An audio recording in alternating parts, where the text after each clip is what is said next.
हस्तौ वृक्षालनं ऋषिकेशाय गोविन्दाय नमो नमः।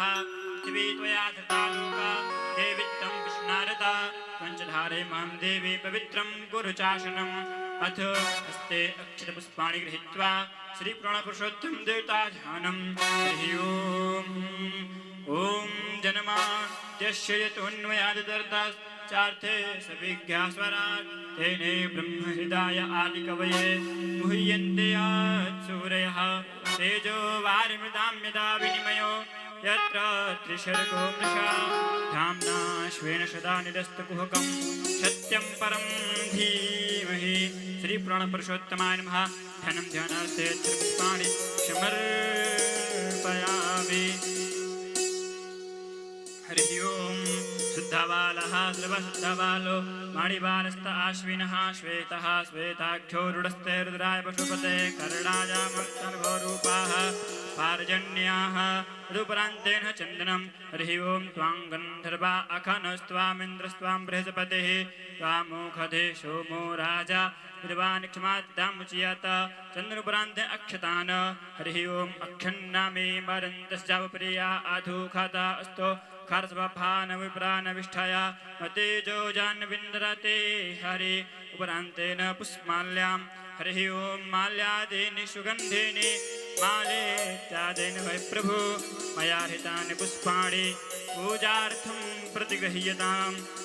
हरिः ओम्। ओखधेः प्रतिमूर्ध्वं पुष्पवतेः प्रसूवरेः असवा इव सहितवारेर्विरुधः पारइष्णवः पुष्पमाल्यां समर्पयामि। पुष्पमाल्या उपरान्तेन हस्तौ वृक्षालनम्।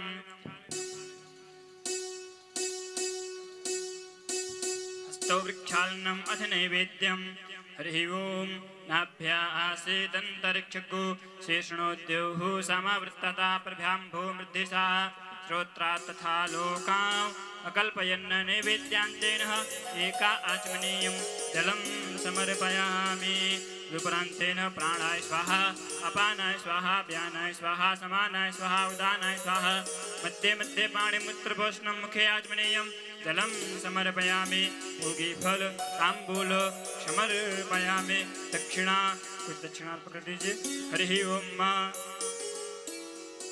ॐ जिद्पारादानन्दितपूर्तञ्जाश्च दक्षिणाः तादग्निर्वैश्वाकर्मणः सुवर्देवे खूनो दधाता। द्रव्यदक्षिणां समर्पयामि। द्रव्यदक्षिणापुरान्तेन दक्षिणापूर्वनमस्कारान् समर्पयामि। प्रार्थयेत हस्ते अक्षतपुष्पाणि गृहीत्वा प्रार्थयेत। हरिः ओम्। वंशे विभूषितकरा नवनीरदाभात् पीताम्बरधरुडबिम्बफलाधरोष्ठा पूर्णेन्दुसुन्दरमुखा दरबिन्दनेत्रा कृष्णात् परं किमपि तत् तमहं न जाने। श्रीप्राणपुरुषोत्तमाय नमः। प्रार्थनापूर्वं नमस्कारान् समर्पयामि। अद्विप्रार्चनं। हरिः ओम्। अद्विप्रार्चनं। हरिः ओम्। नमो ब्रह्मण्ड देवाय गोब्रह्मणहिताय च जगद्धिताय कृष्णाय गोविन्दाय नमो नमः। आकाशात् कथितं तोयं यथा गच्छति सागरं सर्वदेव नमस्कारं केशवं प्रतिगच्छति। हरिः ओम्। यस्य स्मरणमात्रेण जन्मसंसारबन्धनात् विमुच्यते नमस्तस्मै विष्णवे प्रभवे विष्णवे। अथ आरार्तिक्यम्।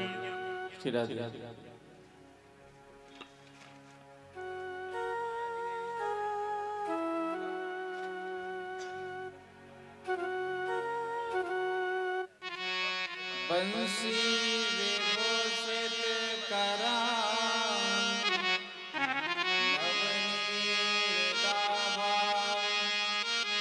पीताम्बरा दरुणबिम्बफलाधरोषा पूर्णेन्दु सुन्दर मुखादरविन्द नेत्रा कृष्णात् परं किमपि तत्त्वमहं न जाने। कृपा के बिहारी तेरे आरती गा।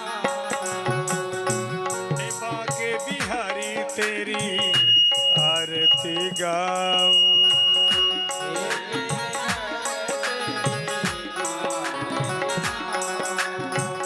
हे गिरधर तेरी आरती गाऊं।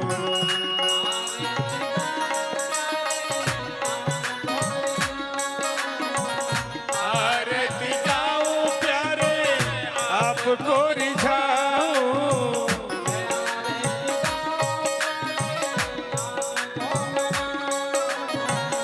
आरती गाऊं प्यारे आपको रिझाऊं।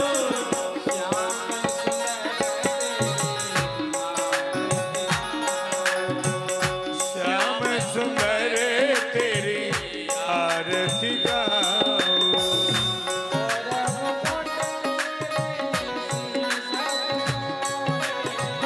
श्वेत मुकुट तेरे शीश पे सोहे।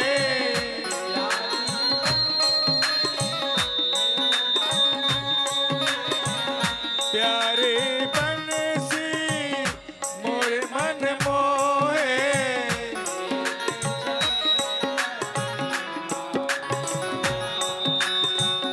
देख छबे हार्दिक पाऊं।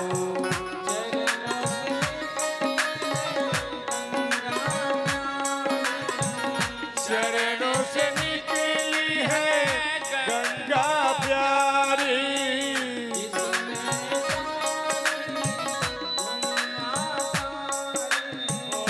जिसने सारी दुनिया तारी।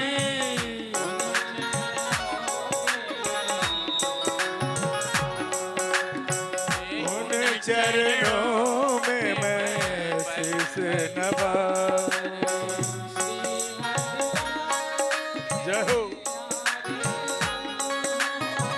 श्री हरिदास के प्यारे तुम हो।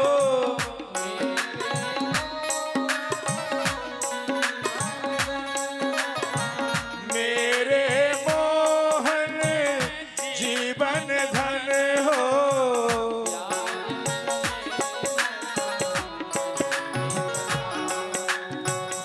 या छवि पे मैं तो बलि बल जाऊं।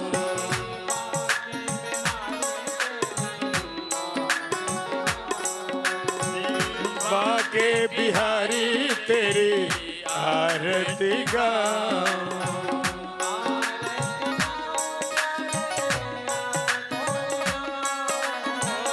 आरती गाऊं प्यारे बच्चों जाओ शर्मा।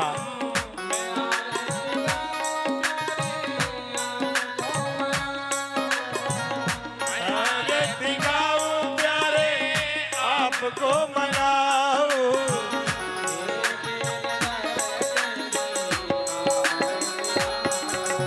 हे गिरधर तेरी आरती गाऊं।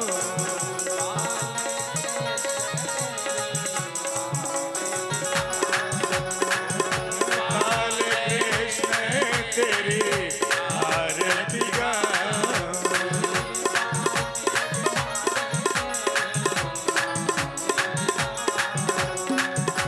बाके बिहारी तेरी आरती गाऊं। बोलिए बाल कृष्ण लाल की जय। वृंदावन बिहारी लाल की श्रीमद् भागवत महापुराण की हनुमान जी महाराज की जय। जय श्री राधे जय श्री राधे। जय जय श्री राधे जय जय श्री राधे। जय श्री राधे हरि ओम शीतले तुम जगन्माता शीतले तुम जगत्पिता शीतले तुम जगद्धात्रीं शीतलाय नमो नमः।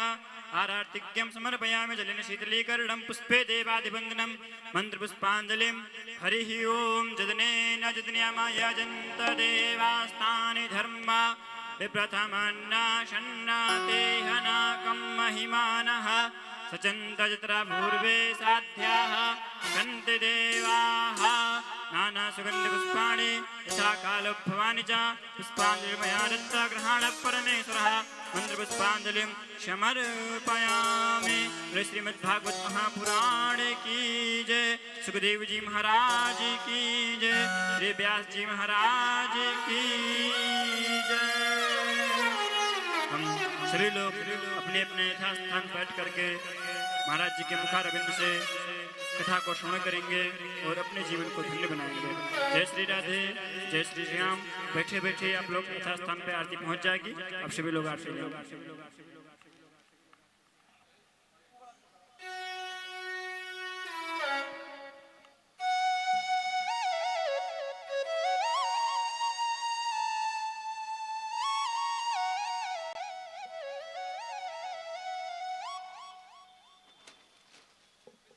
गुरुर्ब्रह्मा गुरुर्विष्णु गुरुर्देवो महेश्वर गुरु साक्षात् परब्रह्मा तस्मै श्री गुरवे नमः। बर्हापीडं नटवर बपुः कर्णयो कर्णिकारं बिभ्रद्वासः कनककपिशं वैजयन्तीं च मालां रन्ध्रान् वेणोरधरसुधया पूरयन् गोपवृन्दैर्वृन्दारण्यं स्वपदरमणं प्राविशद्गीतकीर्तिः। नारायणं नमस्कृत्य नरं चैव नरोत्तमं देवीं सरस्वतीं व्यासं ततो जयमुदीरये। ध्येयं सदा परिभवग्नमभीष्टदोहं तीर्थास्पदं शिवविरञ्चिनुतं शरण्यं वृत्यार्तिहं प्रणतपालभवाब्धिपोतं वन्दे महापुरुषं कृष्णतुदीयपदपङ्कजपञ्जरान्ते अद्यैवमय विसुतो मानसराजहंसः प्राणप्रयाणसमेतभवादयुक्तये कण्ठावरोधनविदौ स्मरणं कुतस्ते अतुलितबलधामं हेमशैलावदेहं धनुज्वनकृशानं ज्ञानिनामग्रगण्यं सकलगुणनिधानं वानराणामधीशं रघुपतिप्रियभक्तं वातजातं नमामि। तनो पवनकुमार खलवन पावक ज्ञानघन जासु हृदयागार बसहि राम सर चापधर। श्री सीतानाथ समारंभां श्री रामानंदार्य मध्यमां अस्मदाचार्य पर्यन्तां वन्दे श्री गुरु परंपरां। भक्ति भक्त भगवंत गुरु चतुर नाम बपुए इनके पद वंदन किए तो नासत विघ्न अनेक। श्री राधे मेरी स्वामिनी मैं राधे जुको दास जन्म जन्म मोहे दीजियो श्री वृंदावन को वास। सब द्वारन को छाड़ के निभायो तेरे द्वार। अहो वृषभानु की लाडली निक मेरी ओर निहार निक मेरी ओर निहार निक मेरी ओर निहार। बोलिए बाल कृष्ण लाल की जय हो। श्री वृंदावन बिहारी लाल की जय हो। श्रीमद् भागवत महापुराण की जय। श्री हनुमान जी महाराज की जय। जय जय श्री राधे जय श्री राधे। जय जय श्री राधे जय जय श्री राधे। श्री राधे। राधे।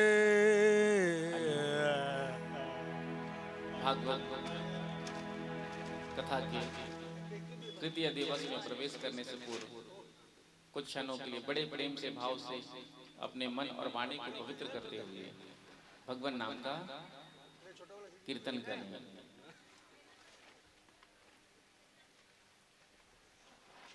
हो मेरो राधा रमण गिरिधारी, जय हो प्यारे, खोलो माइक को। गिरिधारी श्याम जय हो, जय हो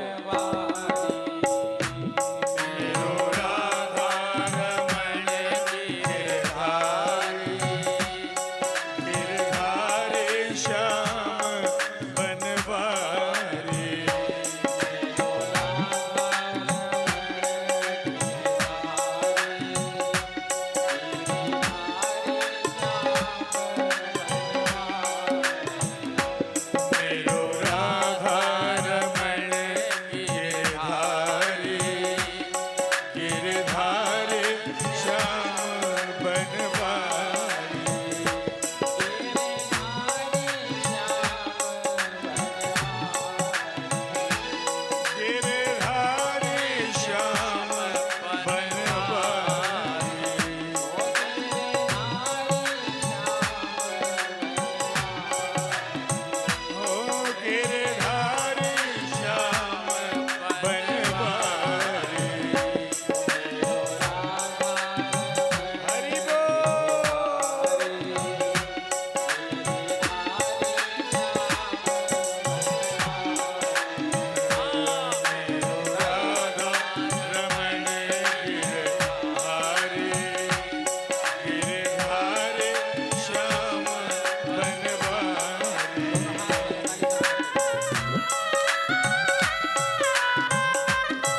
श्याम बनवारी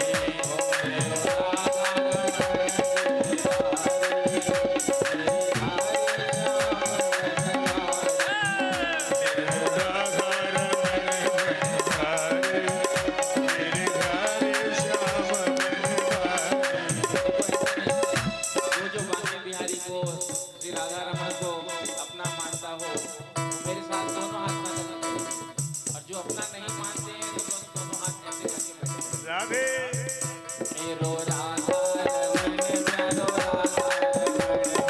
राधा रमण प्यारो राधा रमण मेरो राधा रमण प्यारो राधा रमण मेरो राधा रमण प्यारो राधा रमण मेरो राधा रमण प्यारो राधा रमण मेरो राधा रमण प्यारो राधा रमण मेरो राधा रमण प्यारो राधा रमण मेरो राधा रमण प्यारो राधा रमण ओ मेरो राधा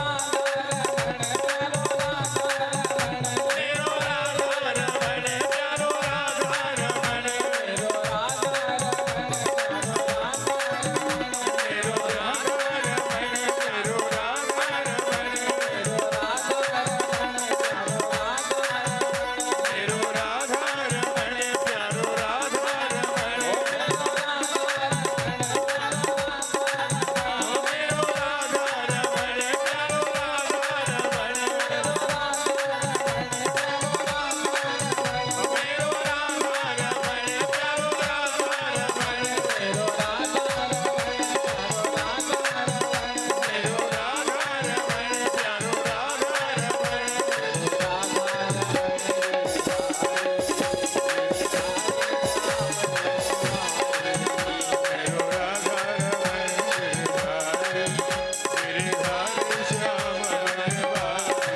रमण मेरो राधा रमण प्यारो राधा रमण ओ मेरो राधा रमण प्यारो राधा रमण मेरो राधा रमण प्यारो राधा रमण मेरो राधा रमण प्यारो राधा रमण मेरो राधा रमण प्यारो राधा रमण मेरो राधा रमण प्यारो राधा रमण मेरो राधा रमण प्यारो राधा मेरो राधा रमण गिरधारी श्याम बनवारी मेरो राधा रमण गिरधारी श्याम बनवारी गिरधारी श्याम बनवारी गिरधारी श्याम बनवारी तो मेरो राधा रमण गिरधारी गिरधारी श्याम बनवारी गइए मेरो राधा रमण गिरधारी गिरधारी श्याम बनवारी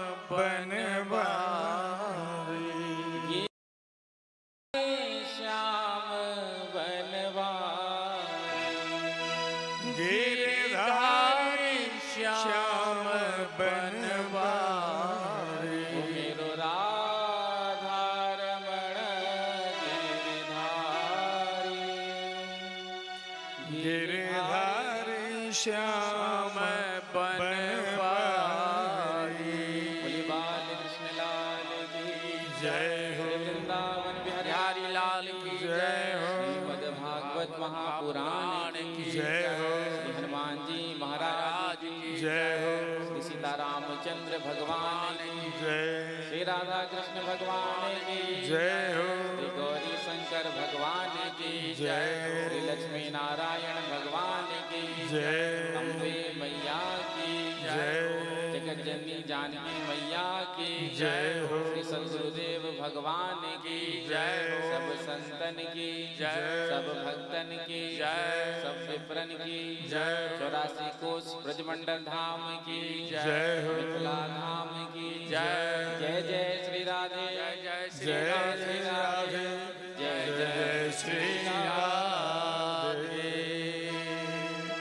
परम मंगल श्रीमद् भागवत महापुराण परम संगीता वैष्णव संतों का परम धन उन आनंद कंद अनंत कोटि ब्रह्मांड नायक सर्वेश्वर सर्वाधिपति कुंजिन कुंजेश्वर श्री राधा रमण बाधाहर चिदाधार केवल आधार निर्विकार निर्विकल्प निरीह अकारण करना वाला भक्त वांछा कल्पतरु श्री वृंदावन बिहारी के उन युगल चरणों में ध्यान करते हुए आप सभी को प्रभु के पावन चरित्रों का वर्णन करने जा रहे हैं। कथा में उपस्थित समस्त भक्त वृंद, स्नेहमयी वात्सलमयी माताएं और यूट्यूब चैनल, फेसबुक लाइव के माध्यम से देख रहे सभी श्रोता बंधु को, सभी को सादर सप्रेम जय श्री कृष्णा, जय सिया राम, श्री राधे राधे राधे।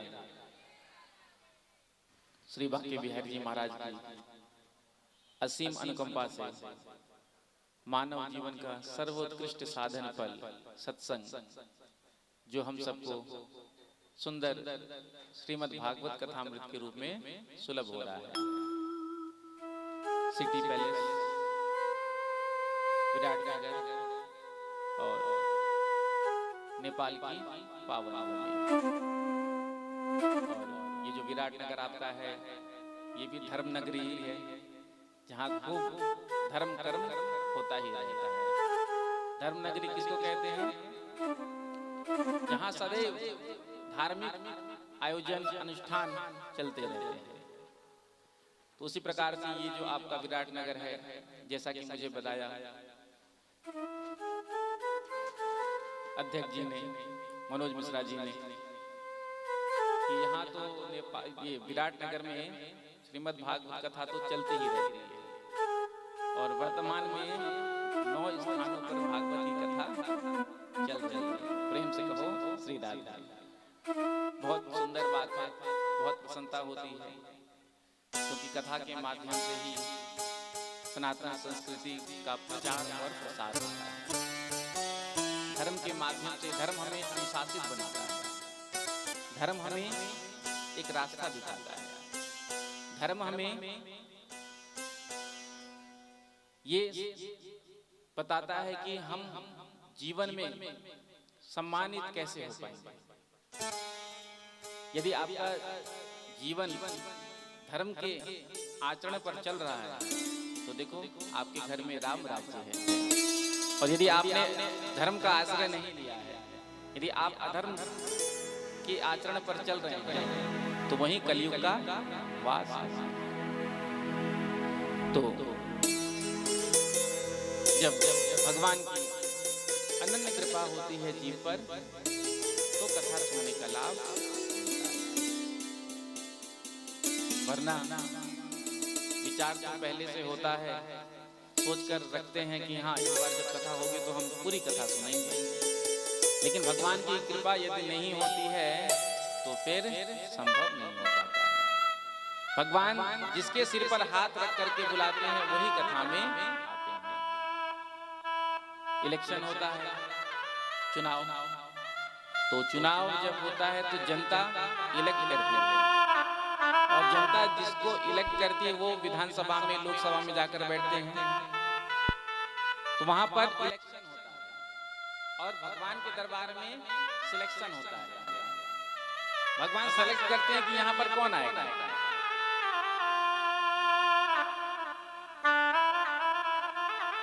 इसलिए तो कहा है ना, श्री बांके बिहारी जी की कथा को श्री बांके बिहारी जी सुनाते हैं, और कथा में वही आते हैं जिन्हें बांके बिहारी बुलाते हैं। जिनको ठाकुर जी बुलाते हैं, जिनको भगवान बुलाते हैं, जिनके सर पर हाथ रख देते हैं, हाँ यही कथा में जाएगा, तो वही कथा में आ सकते हैं। वरना आजकल कथा में रुचि किसकी है? वही ऑर्केस्ट्रा आ जाए, कोई एक्टर आ जाए, एक्ट्रेस आ जाए, अभिनेता अभिनेत्री आ जाए, तो देखिए आप कितनी भीड़ होती है। लेकिन सत्संग में, कथा में, धार्मिक अनुष्ठानों में उस प्रकार से हम सबकी उतनी रुचि नहीं होती है। 3 घंटे की कथा होती है, 4 घंटे की कथा होती है, उसमें भी हम सही समय पर नहीं आते हैं। आपके लिए नहीं कह रहा हूं, आप लोग तो पहले से आ जाते हैं। प्रेम से कहो श्री राधे। नेपाल के श्रोता और मिथिला के जो भक्त हैं वो बड़े प्रेमी श्रोता होते हैं। थर्ड टाइम हम नेपाल आए हैं और जब आए हैं तो कथा प्रारंभ से ही पहले आधा पंडाल तो भरा रहता है।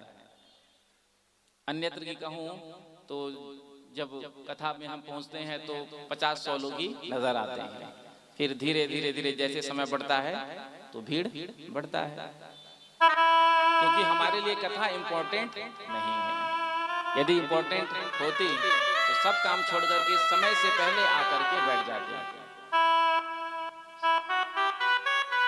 थिएटर में मूवी रिलीज होता है, आइनॉक्स में आप जाते हैं, थिएटर में जाते हैं मूवी देखने के लिए, तो यदि 3 बजे का शो है तो आप 2 बजे ही घर से भागते हैं ना, कि सही समय से पहले ही पहुंच जाएं। बिल्कुल 5 मिनट का भी फिल्म निकलना नहीं चाहिए। तो 2 बजे से भागा दौड़ी शुरू हो जाती है और 2:30 बजे जाकर तो आप थिएटर में बाहर खड़े हो जाते हो लाइन लगाकर, और टिकट यदि नहीं मिलता है तो ब्लैक में लेते हो और जाकर बैठ जाते हो कहाँ, जहां पर केवल डार्क ही डार्क है। थिएटर में अंधकार ही होता है और जीवन को प्रकाशित करने वाली ये भागवत की कथा, ये सत्संग। और हम सत्संग में कब आते हैं? जब सारे काम निपट जाते हैं तो फिर कथा में आते हैं। तो जैसा हम मूवी के लिए सोचते हैं कि 3 बजे का मूवी है तो हम 2 ही बजे निकल जाते हैं, 2:30 बजे तो जाकर पहुंच जाते हैं। क्या कथा के लिए वैसा भाव प्रेम हमारे अंदर है? ये हमको स्वयं चिंतन करना है।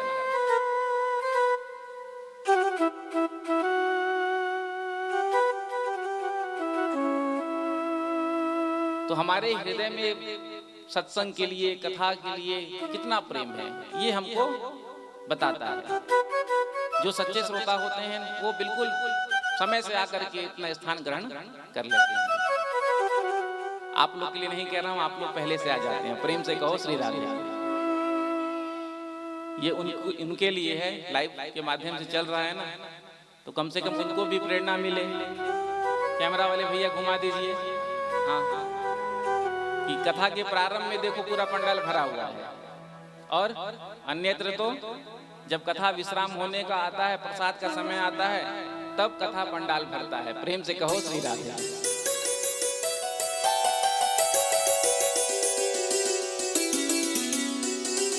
अमृत के समान कथा को तो हम छोड़ देते हैं और फिर केवल प्रसादी के लिए ही प्रसाद पाना चाहिए, प्रसाद सेवन करना चाहिए। लेकिन जो अमृत के समान कथा है तो उसका भी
हरि नंदलाल मेरो है।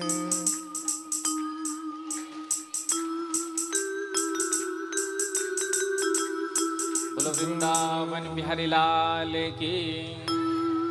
आप लोग बहुत अच्छा गाते हैं, प्रेम से कहो श्री राधे।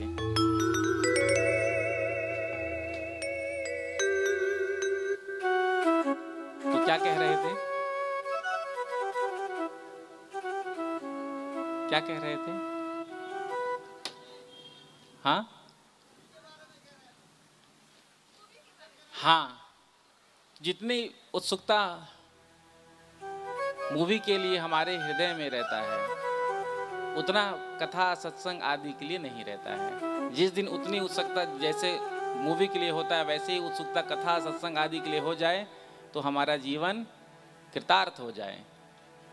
प्रेम से कहो श्री राधे, जोर से कह दो राधे राधे, राधे राधे, राधे राधे। थोड़ा नेक इधर देख लो, आवाज। प्रेम से कहो श्री राधे। तो आइए कथाक्रम में प्रवेश करते हैं। कल के कथाक्रम में हमने सुना था कि सुखदेव जी महाराज ने अपने पिता श्री वेदव्यास जी से श्रीमद् भागवत कथा को प्राप्त किया था। भागवत जो है वो चुंबक की तरह होता है, चुंबक मैग्नेट, और मैग्नेट जो है दूसरे मैग्नेट को अपनी ओर अट्रैक्ट करता है, खींचता है। उसी प्रकार से श्री सुखदेव जी महाराज आज खींचे चले आए भागवत के प्रभाव से। तो वेदव्यास जी ने सुखदेव जी महाराज को कथा प्रदान किया। अब सुखदेव जी ने राजा परीक्षित को भागवत की कथा क्यों सुनाई? तो सूत जी कहते हैं, यदा मृधे कौरव सृंजयानां वीरेष्वथो वीरगतिं गतेषु मृगोदरा वेदगदा विमर्श भगनो रुदंडे धृतराष्ट्रपुत्रे। महाभारत युद्ध होते होते जब सभी कौरव समाप्त हो गए थे, महाभारत युद्ध अंतिम युद्ध हुआ था भीमसेन और दुर्योधन के मध्य। और जिस युद्ध में भीमसेन के गदा के प्रहार से दुर्योधन का उरु भग्न हो चुका था, टूट चुका था, मरणासन दशा में युद्ध भूमि पर पड़ा हुआ था। इतने में ही आज अश्वत्थामा आए हैं। और जब अश्वत्थामा ने आकर के दुर्योधन को इस स्थिति में देखा तो कहा, मित्र आज ये तुम्हारी दशा देखकर मुझे बड़ा दुख हो रहा है, लेकिन मैं क्या कर सकता हूँ? तुमने हम पर कभी विश्वास ही नहीं किया। यदि तुमने हम पर विश्वास किया होता तो आज तुम्हारी जगह पांडव पड़े होते, क्योंकि तुमने जिनको भी अपनी सेना का सेनापति बनाया सब पांडवों का हित चाहते थे, चाहे पितामह भीष्म हो या गुरु द्रोणाचार्य। दुर्योधन ने कहा, देख अश्वत्थामा, हम 100 भाई थे, 100 के 100 मर गए, इस बात का मुझे दुख नहीं है, कष्ट नहीं है। मुझे दुख और कष्ट इस बात का है कि पांडव 5 भाई थे, 5 में से एक की भी मृत्यु नहीं हुई। यदि एक भी मर जाता तो संतुष्टि होती, शांति मिलती। कल मैंने कहा था ना, अपने दुख से दुखी नहीं है हम, दूसरे के दुख से दुखी हैं। तो वही बात कह रहा है दुर्योधन, हम 100 भाई मर गए, इस बात का मुझे दुख नहीं है, लेकिन पांडव 5 भाई थे, 5 में से एक की भी मृत्यु नहीं हुई। यदि एक भी मर जाता तो मुझे संतोष होता, शांति मिलता। अश्वत्थामा ने कहा, महाराज आप एक ही बात करते हैं, यदि आप कहें तो मैं 5 पांडव का सिर काट करके अभी आपके सामने ला कर रखता हूं।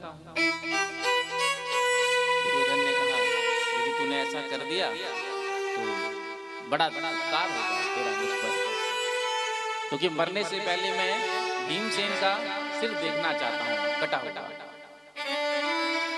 तो आज अपने रक्त से अश्वत्थामा के मस्तक पर तिलक कर दिया। मस्तक पर हम भी तिलक लगाते हैं, रोली से, चंदन से, कुमकुम से लगाते हैं। क्या किसी ने देखा है आज तक रक्त का तिलक किसी को लगाते हुए? वो भी एक क्षत्रिय का रक्त और एक ब्राह्मण के मस्तक पर। जैसे ही रक्त का तिलक किया दुर्योधन ने तो अश्वत्थामा की बुद्धि भ्रष्ट हो गई। और आज अश्वत्थामा दुर्योधन से कहकर निकला, मित्र अभी मैं 5 पांडव का सिर काट करके तुम्हारे सामने ला करके रखूंगा, थोड़ा सा इंतजार करो। ये कहकर वहां से निकल गया। अब इधर इस अश्वत्थामा ने विचार किया, मैंने कह तो दिया है दुर्योधन से, लेकिन पांडवों को ऐसे युद्ध में जीतना संभव नहीं है, बलशाली हैं बड़े पांडव। तो आज वृक्ष के नीचे विश्राम कर रहा था। तभी रात्रि में जब देखा ऊपर वृक्ष के तो कुछ कौवे सोए हुए थे।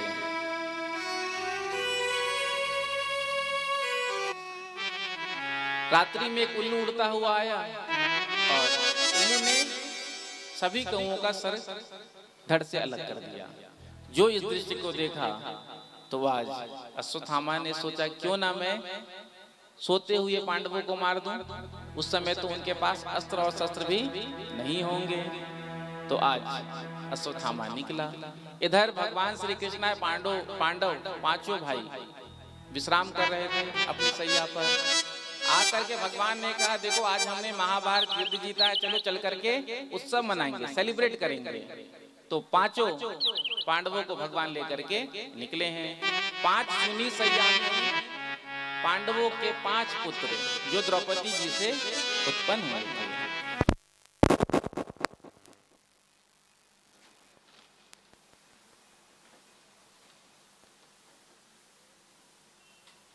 राधे।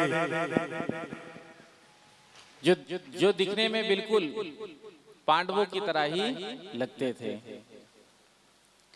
तो आज रात्रि में अश्वत्थामा आया और आकर के जो 5 पांडव के पुत्र सोए हुए थे, अपने तलवार के द्वारा 5 पुत्र के सिर को धड़ से अलग कर दिया और एक थैले में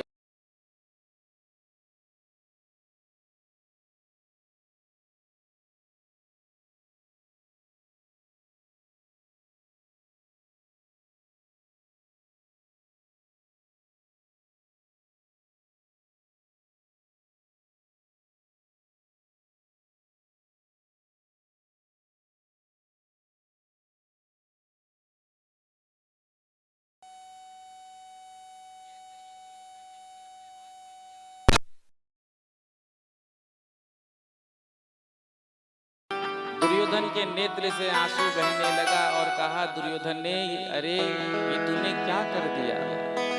ये तूने पांडवों को नहीं मारा, ये तूने पांडवों के पुत्र को मार दिया। क्योंकि भीमसेन की सिर मैं जानता हूं, तूने तो मेरी अंतिम आशा भी निराशा में बदल दी। अरे आगे चलकर ये पांडव पुत्र हमारे नाम से जलांजलि दे देते, लेकिन तूने मेरी इस आशा को भी निराशा में बदल दिया। तड़प तड़प करके दुर्योधन समाप्त हो गया। प्रेम से कहो श्री राधे, जोर से कह दो राधे राधे, राधे राधे, राधे राधे। भैया आपका मॉनिटर बंद हो जाता है, ध्यान रखा करो। कितना मिनट हो गया? देखो बंद है।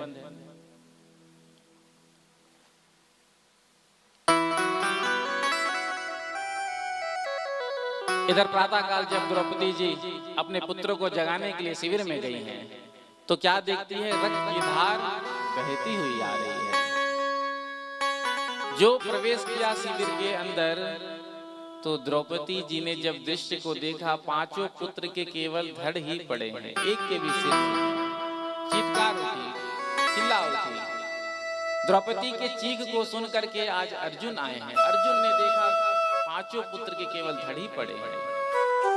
बिलखती हुई द्रौपदी जी को आज अर्जुन ने सांत्वना प्रदान करते हुए कहा, देवी, जिस किसी ने हमारे पुत्रों को मारा है, मैं तुम्हें वचन देता हूं, मैं तुम्हारे सामने ला करके उसको मृत्यु दंड दूंगा। ये मेरा संकल्प है। और आज भगवान श्री कृष्ण के साथ रथ पर बैठ करके अर्जुन अश्वत्थामा का पीछा करते हैं। अश्वत्थामा ने जब देखा अर्जुन को आते हुए पीछे, तो समझ गया कि अब तो मैं बचने वाला नहीं हूं। तो अर्जुन को मारने के लिए ब्रह्मास्त्र छोड़ दिया। जो ब्रह्मास्त्र अर्जुन की ओर आने लगा, आज अर्जुन घबरा गए, भयभीत हो गए, भगवान की शरण में गिर गए। अर्जुन ने कहा, प्रभु इस बाण से आप मेरी रक्षा करें। भगवान ने कहा, अर्जुन तुम भी बाण छोड़ो। भगवान श्री कृष्ण ने कहा, अर्जुन ने भी ब्रह्मास्त्र छोड़ा। आज दोनों ब्रह्मास्त्र आकाश में टकरा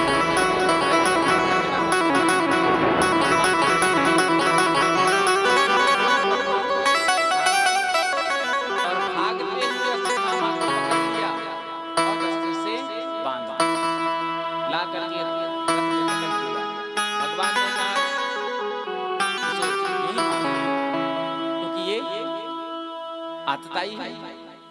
तो अर्जुन ने कहा कि मैंने द्रौपदी को वचन दिया कि मैं उसके पुत्र के हत्यारे को उसके सामने, उसके नेत्र के सामने मृत्यु दंड दूंगा। भगवान ने कहा देखो आतंकवादी जब मिल जाए तो उसी समय उसको समाप्त कर देना चाहिए। जो भी जानकारी लेना है ले लो और वहीं समाप्त कर दो। नहीं तो यदि वो पहुंच गए न्यायालय में तो फिर न्यायालय जो निर्णय करता है उसी को मानना पड़ता है।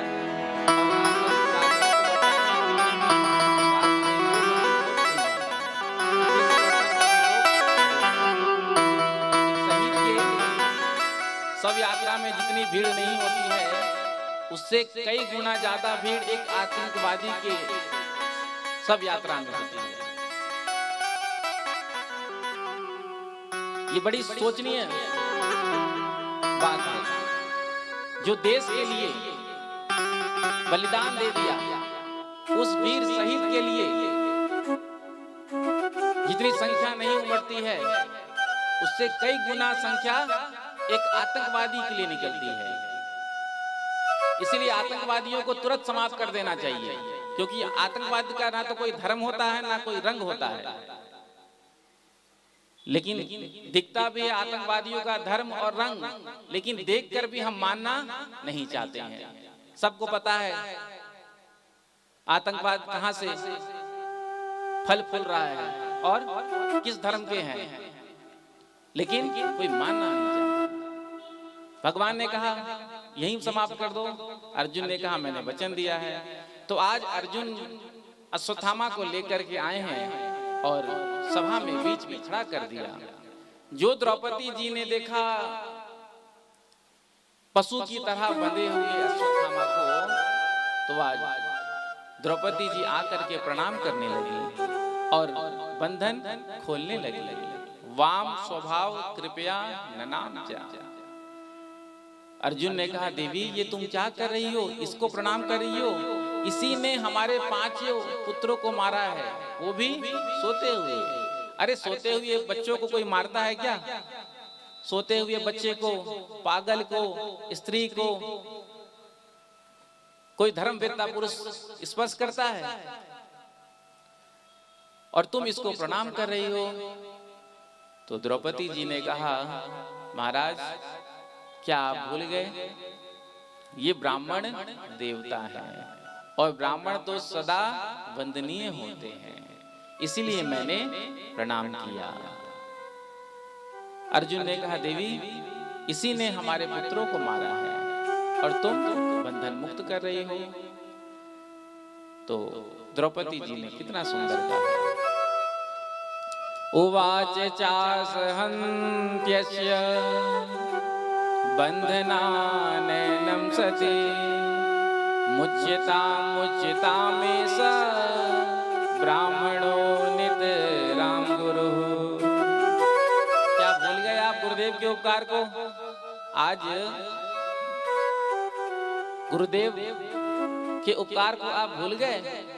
जिन गुरुदेव भगवान ने धनुर्वेद के वो रहस्य जो अपने पुत्र को नहीं बताए। अश्वत्थामा पुत्र था, ब्रह्मास्त्र चलाना तो सिखाया, लेकिन ब्रह्मास्त्र को वापस लौटाना नहीं सिखाया।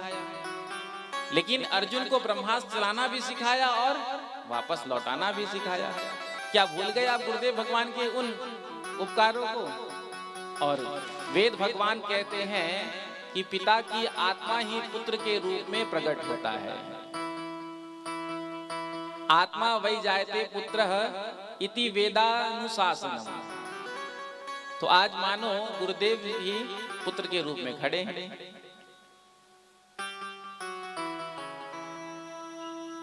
युधिष्ठिर जी ने कहा द्रौपदी बिल्कुल ठीक कह रही है, लेकिन अर्जुन ने कहा मैंने तो प्रतिज्ञा ली है। द्रौपदी जी कहती हैं मेरे 5 पुत्र मर गए तो क्या हुआ, अभी भी मुझे अपने 5 पतियों का अवलंबन प्राप्त है। लेकिन यदि आपने इसको मार दिया, समाप्त कर दिया, तो गुरु माँ कृपी का क्या होगा, जो अपने पुत्र का सहारा लिए बैठी है। दया की भावना देखिए द्रौपदी जी के अंदर,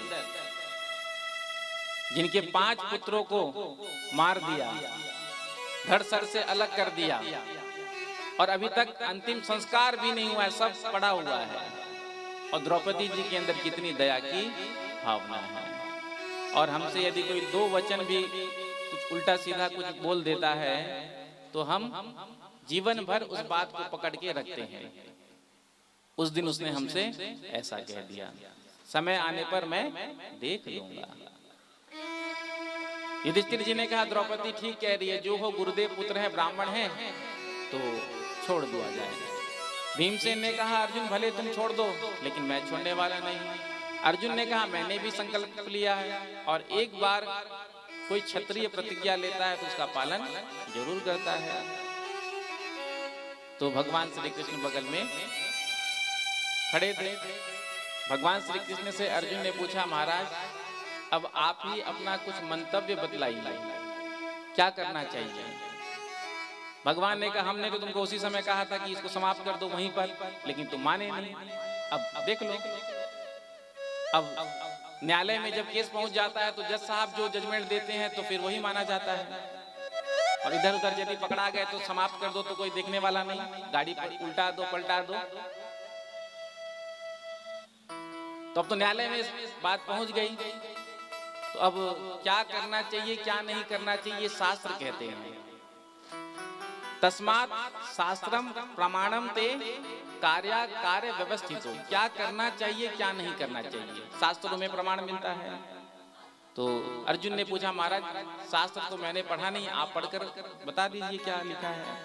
तो भगवान कहते हैं ब्रह्म बंधुर न हन्तव्य आतताएव धारण मयैवो भयमाम्नातं परिपाह्य अनुशासनम।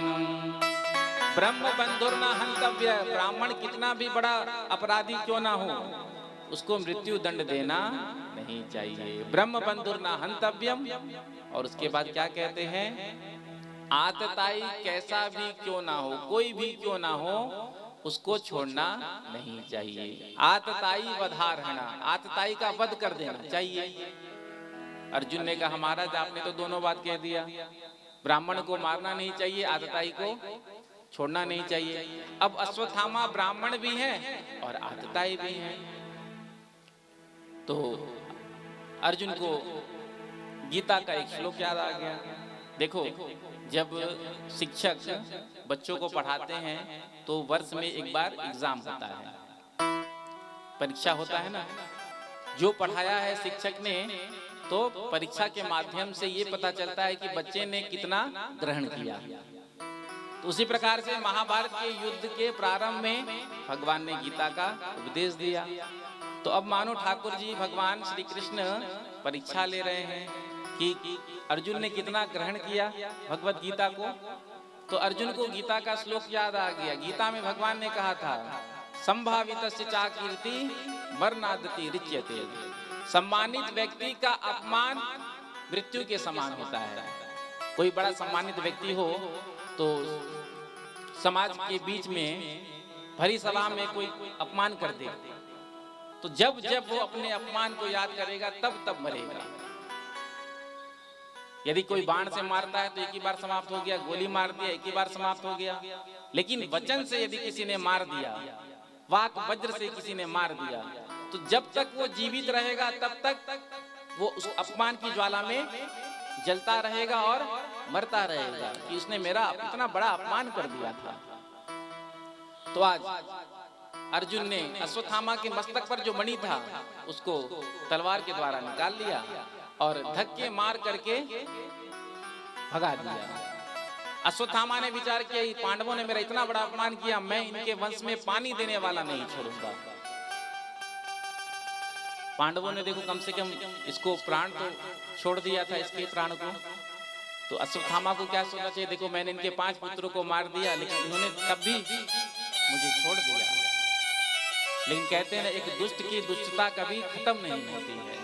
आज अश्वत्थामा ने निश्चय किया कि मैं पांडव वंश में पानी देने वाला नहीं छोड़ूंगा। तो पुनः ब्रह्मास्त्र को छोड़ा उत्तरा के गर्भ पर। अभिमन्यु की पत्नी का नाम उत्तरा। अभिमन्यु तो वीरगति को प्राप्त हो गए चक्र भेदन करते करते। तो उत्तरा जी गर्भवती थी, इसलिए सती नहीं हुई। तो आज उस गर्भ को नष्ट करने के लिए अश्वत्थामा ने ब्रह्मास्त्र छोड़ दिया। भगवान द्वारिका वासियों से विदा लेकर के जाने के लिए तैयार थे, रथ पर चढ़ी रहे थे। इतने में ही दौड़ती हुई भागती हुई उत्तरा देवी आई है और आकर के आज भगवान के चरणों में गिर गई। वहां पर पांचों ससुर जी खड़े थे, सास जी भी हैं, लेकिन उत्तरा देवी भगवान श्री कृष्ण के चरणों में गिरी हैं और क्या कहती हैं? पाहि पाहि महायोगिनी देव देव जगतपते नान्यम त्वद्भयं पश्ये यत्र मृत्यु परस्परम। पाहि मां प्रभु मेरी रक्षा करिए। भले आज मैं मर जाऊं, मुझे अपने शरीर की बिल्कुल भी चिंता नहीं है। क्यों? क्योंकि वैधव्य जीवन भारभूत होता है। लेकिन यदि मेरे गर्भ को कुछ हो गया तो लोग क्या कहेंगे? जिस वंश की रक्षा भगवान कृष्ण ने की उस वंश में कोई पानी देने वाला नहीं बचा। तो मेरे गर्भ की रक्षा करिए। अब गर्भ की रक्षा तो तभी होगी जब माँ की रक्षा होगी। भगवान ने अंगुष्ठ के बराबर अपना रूप बनाया और उत्तरा के प्राण वायु के द्वारा, मुखद्वार के द्वारा गर्भ में प्रविष्ट हुए। भगवान अपने भक्त की रक्षा करने के लिए देखो कहां तक नहीं जा सकते हैं। आज उत्तरा जी के गर्भ में भगवान चले गए और गर्भ में जा करके उस ब्रह्मास्त्र के तेज को शांत किया। धन्य है भगवती उत्तरा जो आज एक साथ भक्त और भगवान को अपने गर्भ में धारण किया। धन्य है भारतवर्ष की माताएं जिन्होंने अपने गर्भ में भगवान को धारण किया रामकृष्ण के रूप में। धन्य है जो जिन्होंने भक्त को धारण किया ध्रुव प्रहलाद के रूप में।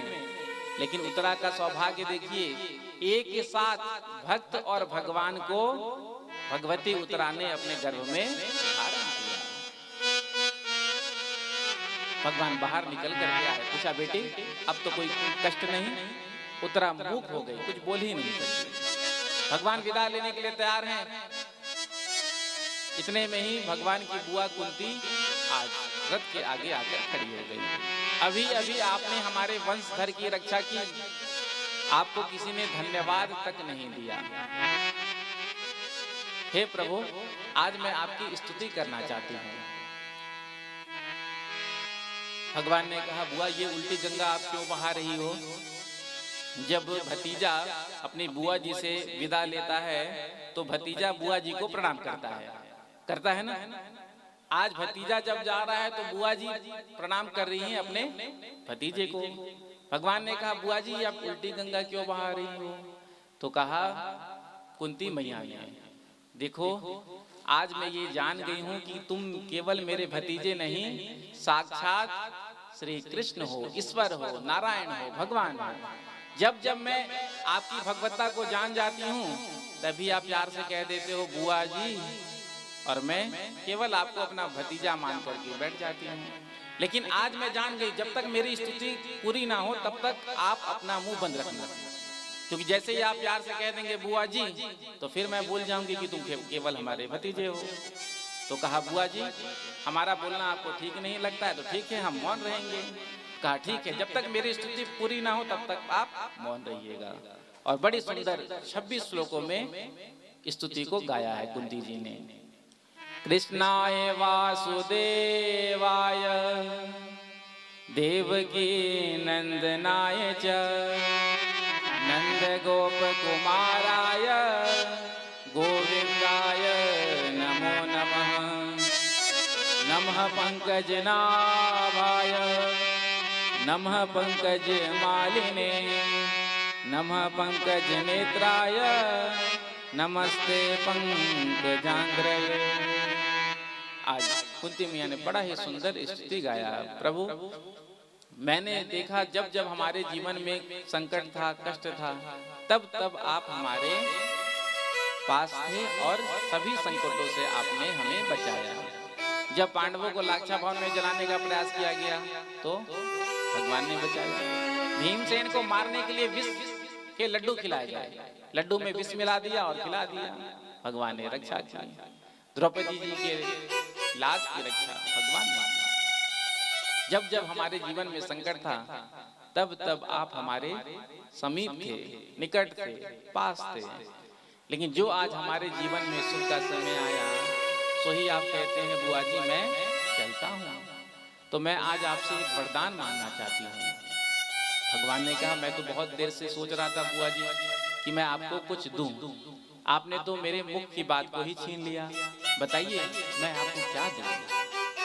कुंती जी ने कहा देखो कृष्ण, मैं तुमसे मांगूंगी तो, लेकिन कहीं वरदान देते देते तुम्हारा हाथ रुक ना जाए। भगवान ने कहा ऐसा कोई संसार में वस्तु ही नहीं है जो मैं दे ना सकूं, बुआ जी आप मांगिए तो बड़े सुंदर कुंती मैया ने मांगा है। क्या मांगा? विपदः सन्तु न शश्वत् तत्र तत्र जगद्गुरो भवतो दर्शनं यस्यात् अपुनर्भव दर्शनम। संसार का जितना भी दुख है, कष्ट है, संकट है, सब मेरी झोली में आप दे दो। बहुवचन विपदा, एक दुख नहीं मांगा, जितना भी संसार का दुख है। भगवान ने कहा बुआ जी आप क्या मांग रही हैं? संसार के लोग तो सुख मांगते मांगते थकते नहीं हैं और आप दुख मांग रही हैं। किसी ने दुख मांगा है भगवान से? कोई मांगता ही नहीं है। सबको सुख चाहिए, सबको ऐश्वर्य चाहिए, संपत्ति चाहिए। तो भगवान ने कहा बुआ जी आप क्या मांग रही हैं? जरा सोच विचार करके मांगिए। तो कुंती मैया ने कहा कि मैंने बहुत सोच समझ कर ही मांगा है, क्योंकि मैंने अपने जीवन में अनुभव किया जब जब हमारे जीवन में कष्ट था, संकट था, तब तब आप हमारे साथ थे। और जो आज हमारे जीवन में सुख का समय आया, आपने कह दिया बुआ जी मैं चलता हूँ। यदि दुख में ही आपका साथ बना रहता है तो मैं सुख को ठोकर मारती हूँ। सुख के माथे सिर पड़े जो नाम हृदय से जाए, बलिहारी वा दुख के पल पल नाम जपाए। उस सुख को लेकर के मैं क्या करूंगी जिस सुख को पाने के बाद जीव आपको ही भूल जाता है। जब जीवन में सुख आता है, आनंद का समय आता है, तो ये जीव भगवान को भूल जाता है। और जब जीवन में दुख आता है, संकट आता है, तकलीफ आता है, कष्ट आता है, जितना बड़ा दुख होगा, जितना बड़ा संकट होगा, उतना ही माला तेज, उतना ही भजन बढ़ता है, उतना ही भाव से व्यक्ति कथा सुनता है। यदि विपत्ति में ही आपका दर्शन होता है तो मैं विपत्ति चाहती हूँ। विपत्ति क्या है और संपत्ति क्या है? विपदो नैव विपदा, संपदो नैव संपदा। विपद विस्मरणम विष्णु और संपन्न नारायण स्मृति। जब हम जिस क्षण भगवान को भूल जाते हैं वही क्षण विपत्ति का है, और जब भगवान का स्मरण हमको हो जाता है तो वही समय हमारा सफल हो जाता है। इसलिए तो हनुमान जी ने कहा ना, कह हनुमंत विपत प्रभु सोई। कह हनुमंत विपत प्रभु सोई। कह हनुमंत विपत प्रभु सोई। कह हनुमंत विपत प्रभु सोई। जब तब सुमिरन भजन न होई। जब तब सुमिरन भजन न होई। कह हनुमंत विपत प्रभु सोई। कह हनुमंत विपत प्रभु सोई। जब तब सुमिरन भजन ना होई। जब जब तब भजन सुमिरन छूट जाए तो ही विपत्ति का समय मानो। आज भगवान से कुंती मैया ने दुख मांगा, संकट मांगा, कष्ट मांगा, तो क्या भगवान ने दे दिया? भगवान के पास दुख है ही नहीं, संकट है ही नहीं, कष्ट है ही नहीं। भगवान तो सच्चिदानंद है, भगवान तो सुख के सागर है। यदि भगवान से कोई दुख मांगता भी है तो भगवान कहाँ से देंगे? भाई जिसके पास जो होगा वही तो देगा। तो भगवान के पास दुख है ही नहीं, तो भगवान ने मुस्कुरा दिया और मानो मुस्कुरा करके मोहिनी माया अपनी बुआ पर फेर दिया। कुंती मैया भूल गई कि मैं क्या मांग रही थी। अंत में तो यही कहा कि आप हमारे साथ ही रहें। भगवान ने कहा बुआ जी आपके अंदर इतना भाव प्रेम है तो मैं आपको छोड़कर नहीं जाऊंगा, चलिए। तो आज आए हैं भगवान कुंती मैया के साथ महल में। इधर युधिष्ठिर जी को मोह हो गया कि मैंने इस राज्य के चलते ना जाने कितने स्त्रियों के सिंदूर को उजाड़ दिया। इस राज्य के चलते भगवान ने सोचा कि मैं इनको ज्ञान दूं, लेकिन जब कोई छोटा व्यक्ति बड़े को ज्ञान दे तो बड़े व्यक्ति को समझ में नहीं आता है। अब रिश्ते में तो युधिष्ठिर जी के छोटे भाई भगवान श्री कृष्ण हैं, तो भगवान ने सोचा कि हम समझाएंगे तो इनको समझ में आएगा नहीं, इनको किसी बूढ़े बाबा से ज्ञान दिलाया जाए। तो पितामह भीष्म जो 52 दिनों से बाणों की सैया में लेटे हुए थे और एक निष्ठ भाव से भगवान का स्मरण कर रहे थे, आज भगवान श्री कृष्ण सभी पांडवों को लेकर के आए हैं। भगवान सिरहाने में खड़े हो गए पितामह भीष्म के और पांडव सब सामने खड़े हो गए। जो देखा पितामह भीष्म ने पांडवों को तो अर्जुन को देखकर कहा, अर्जुन आज तुम अकेले ही आए, तुम्हारे सारथी कहाँ गए? उनको छोड़कर आ गए। जो भगवान ने सुना तो भगवान सिरहाने से आकर के सामने खड़े हो गए। बाबा आपने हमको याद किया? पितामह भीष्म ने कहा अंतिम समय में आप दर्शन देने आए हैं और अभी भी ओट में खड़े हैं, छिपकर खड़े हैं। अरे कम से कम अंतिम समय में तो सामने से दर्शन देते हुए जाइए। लोग क्या कहेंगे मरने से पहले? पितामह भीष्म ने चरण भगवान की ओर कर रखा। मुझे लोगों की कोई चिंता नहीं, क्योंकि संसार में सबसे बड़ा रोग क्या कहेंगे लोग क्या कहेंगे, यही सोच करके हम कुछ कर ही नहीं पाते हैं, कुछ करते ही नहीं है। संसार का काम है बोलना। आप अच्छा भी करेंगे तो बोलेंगे, बुरा भी करेंगे तो बोलेंगे। वो एक गीत है ना, कुछ तो लोग कहेंगे, लोगों का काम है कहना, लोगों का काम है कहना। छोड़ो इन बातों को, कहीं बीत ना जाए रहना। तो लोगों के बातों में नहीं आना चाहिए। हाँ, हम जो काम कर्म कर रहे हैं, जो कार्य कर रहे हैं वो ठीक होना चाहिए। उसके बाद कोई क्या कहता है उससे फर्क नहीं पड़ना चाहिए, क्योंकि आप जब सत्कर्म करेंगे, अच्छा काम करेंगे तो रोकने वाले बहुत आते हैं, और गलत कर्म करिए, कार्य करिए तो प्रोत्साहन करने के लिए आते हैं। समाज में भी देखा जाता है, यदि कोई बढ़िया काम हो रहा है, कोई सत्कर्म हो रहा है, कोई धार्मिक अनुष्ठान हो रहा है, तो कई लोग उसको भी फेल करने में लगे रहते हैं। प्रेम से कहो श्री राधे। मन ही मन क्या कहते हैं, व्यास जी का गला ही फूक जाए, साउंड ही फूक जाए। हाँ, कई ऐसे होते हैं 100 में से 100 प्रसन्न नहीं होते हैं। यदि 95 चाहते हैं कि हाँ ये होना चाहिए, तो 5-10 ऐसे भी होते हैं कि हाँ नहीं होना चाहिए। लेकिन होइए सो यही राम रचि राखा, होगा तो वही प्यारे जो राम जी ने रचा है। तो भगवत भागवत सत्संग का विरोध करना नहीं चाहिए। ये काम किसका है? असुरों का। असुरों को, राक्षसों को जब यज्ञ होता था, सत्संग होता था, धार्मिक अनुष्ठान, भंडारा, दान होता, तो उनको बड़ा कष्ट होता। तो यदि हम विरोध करते हैं तो हम किस श्रेणी में हैं? ये आत्मचिंतन का विषय है। एक सनातनी होने के नाते, एक हिंदू होने के नाते, कोई भी धार्मिक कार्य हो रहा है, यदि हम उसमें सहभागिता नहीं दे सकते हैं, साथ नहीं दे सकते हैं, तो कम से कम हमको उसका विरोध भी करना नहीं चाहिए, क्योंकि भगवान सब देख रहे हैं, उनकी नजर से कुछ छिपा नहीं।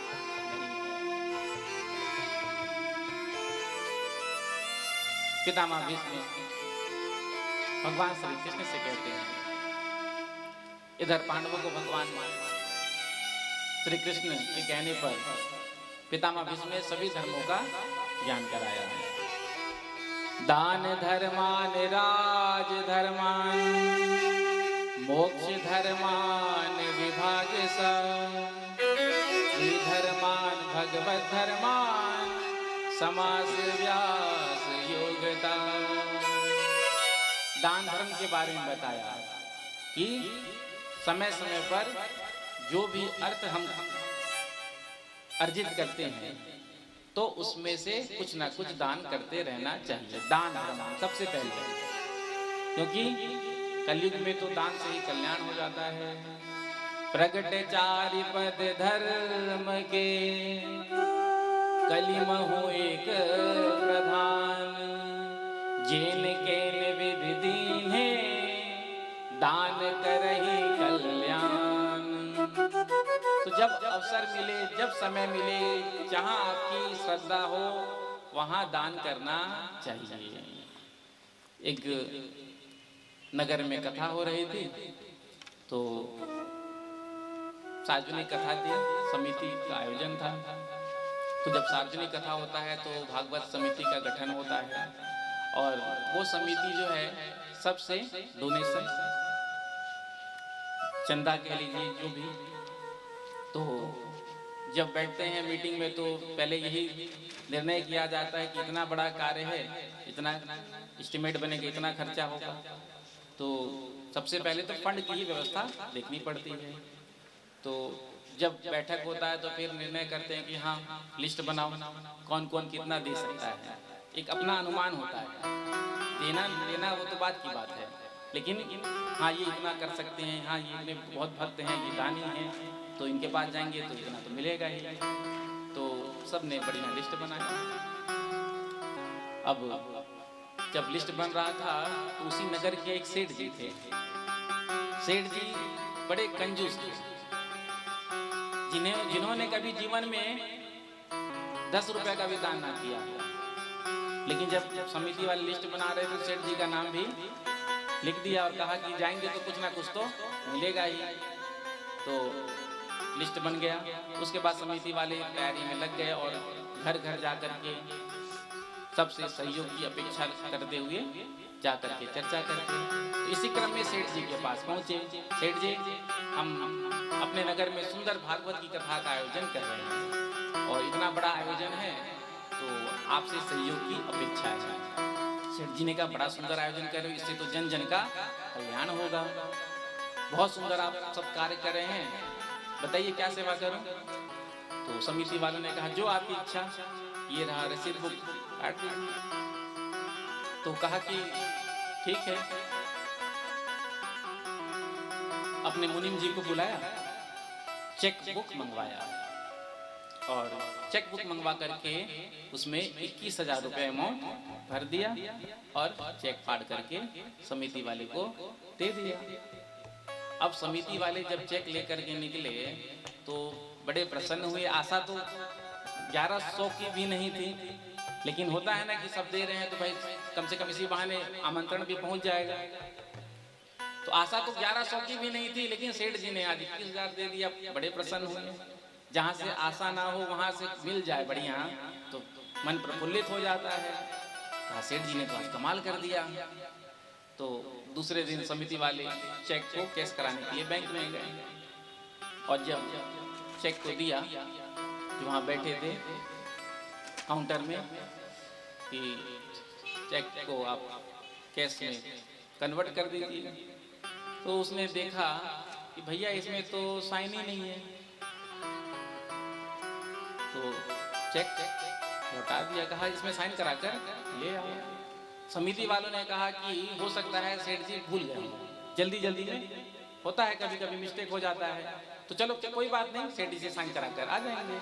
तो पुनः समिति वाले पहुंचे सेठ जी के पास और कहा सेठ जी कल आपने जो चेक दिया था ना 21,000 रुपए का, जब आज हम बैंक में लेके गए तो इसमें तो साइन ही नहीं किया गया था, तो आप इसमें साइन करेंगे तभी तो पैसा निकलेगा। तो सेठ जी ने कहा मैं भूला नहीं, मुझे मालूम है कि मैंने साइन नहीं किया। प्रेम से कहो श्री राधे।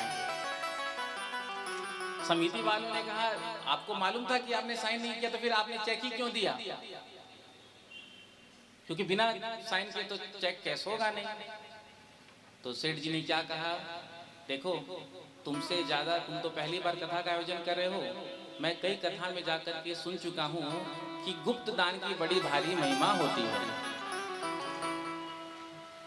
गुप्त दान की बड़ी भारी महिमा होती है। यदि चेक में मैं अपना नाम लिख दूंगा तो फिर गुप्त दान कैसा? प्रेम से कहो श्री राधे। तो कई ऐसे भी कंजूस होते हैं। तो दान धर्मान, उसके बाद राज धर्मान, उसके बाद मोक्ष धर्म के बारे में बताया, उसके बाद स्त्री धर्म के बारे में बताया, सभी धर्मों का निरूपण किया समास व्यास विधि के द्वारा। उसके बाद आज पितामह भीष्म अपने मन को एकत्रित एका वो करके अपने मन को भगवान में लगा करके सुनकर करते हैं। इतिमते रूप कल्पिता वे तृष्णा भगवती सात्वत पुंगवे विभुम्नि स्वसुखमुपगते क्वचित् विहर्तुं प्रकृतिमुपेयुषि यद्भव प्रवाह त्रिभुवन कमलं तमालवर्णं रविकर गौरवराम्बरं दधाने वपुरलककुलाविताननाब्जं विजय सखेरतिरस्तु मे नवद्यां। बड़े सुंदर एकादश श्लोक में पितामह भीष्म ने स्तुति को गाया था। और स्तुति का सार ये था कि मैं अपनी बुद्धि आपके चरणों में अर्पण करना चाहता हूँ। मेरी बुद्धि की ये जो मेरी मति है, इसका आप में रति हो जाए। सुंदर महाराज का भी दर्शन किया था। और पितामह भीष्म कितना सुंदर कहते हैं, मेरी लगी श्याम संग प्रिय की दुनिया क्या जाने। मेरी लगी श्याम संग प्रिय की दुनिया क्या जाने। मेरी लगी श्याम संग प्रिय की दुनिया क्या जाने। मेरी लगी श्याम संग प्रिय की दुनिया क्या जाने। क्या जाने भाई क्या जाने। क्या जाने कोई क्या जाने।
कहूँ किससे मन की बात दुनिया कहूँ किससे मन की बात दुनिया क्या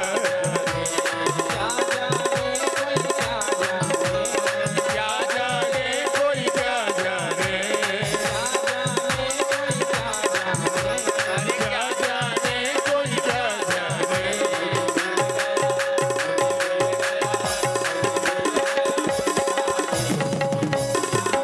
मुझे मिल गया मन का भी दुनिया क्या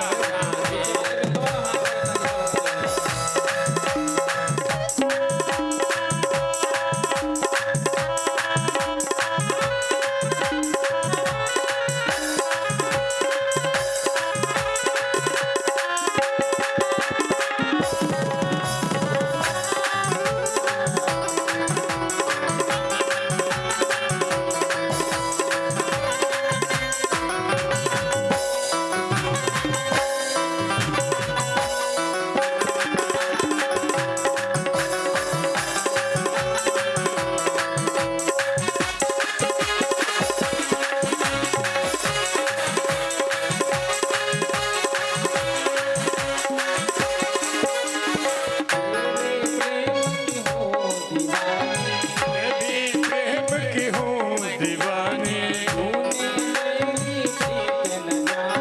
तूने मेरी प्रीत न जाने मुझको दर्द दिया क्यों तूने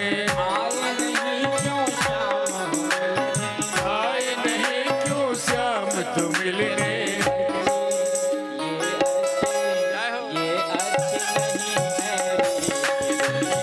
मेरी आशे हिल गई दुनिया क्या जाने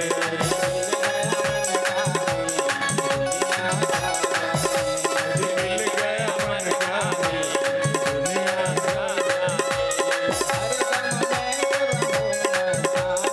हरदम मैं तो बने दीवाने लोक लाज नहीं दिख जाने मेरत है एक दीवाने लोक लाज रंग छवाने जहाँ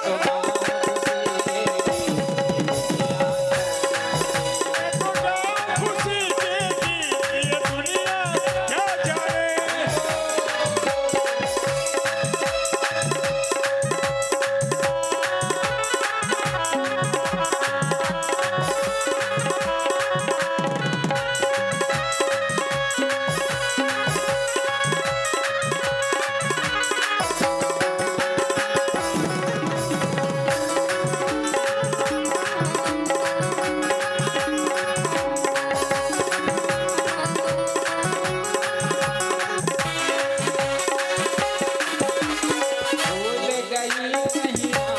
भूल गए मैं आना जाना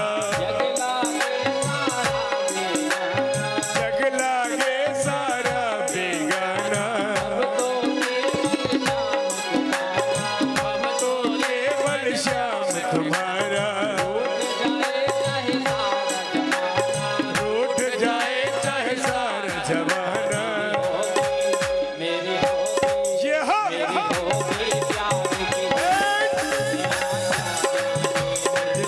गई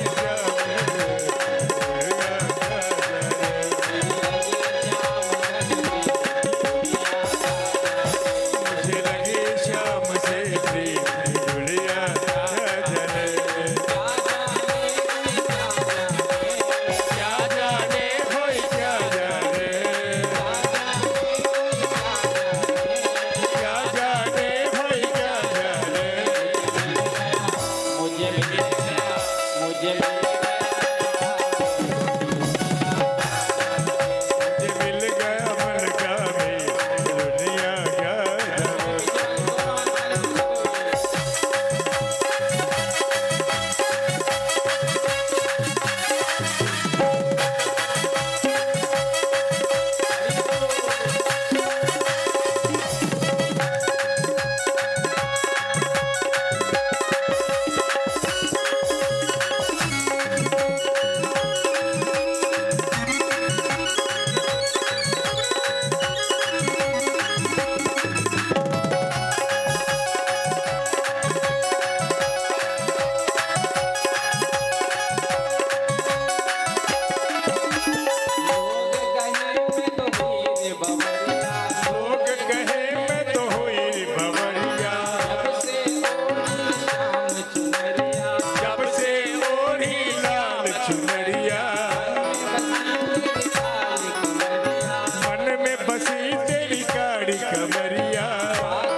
क्या जाने कोई कोई क्या क्या जाने।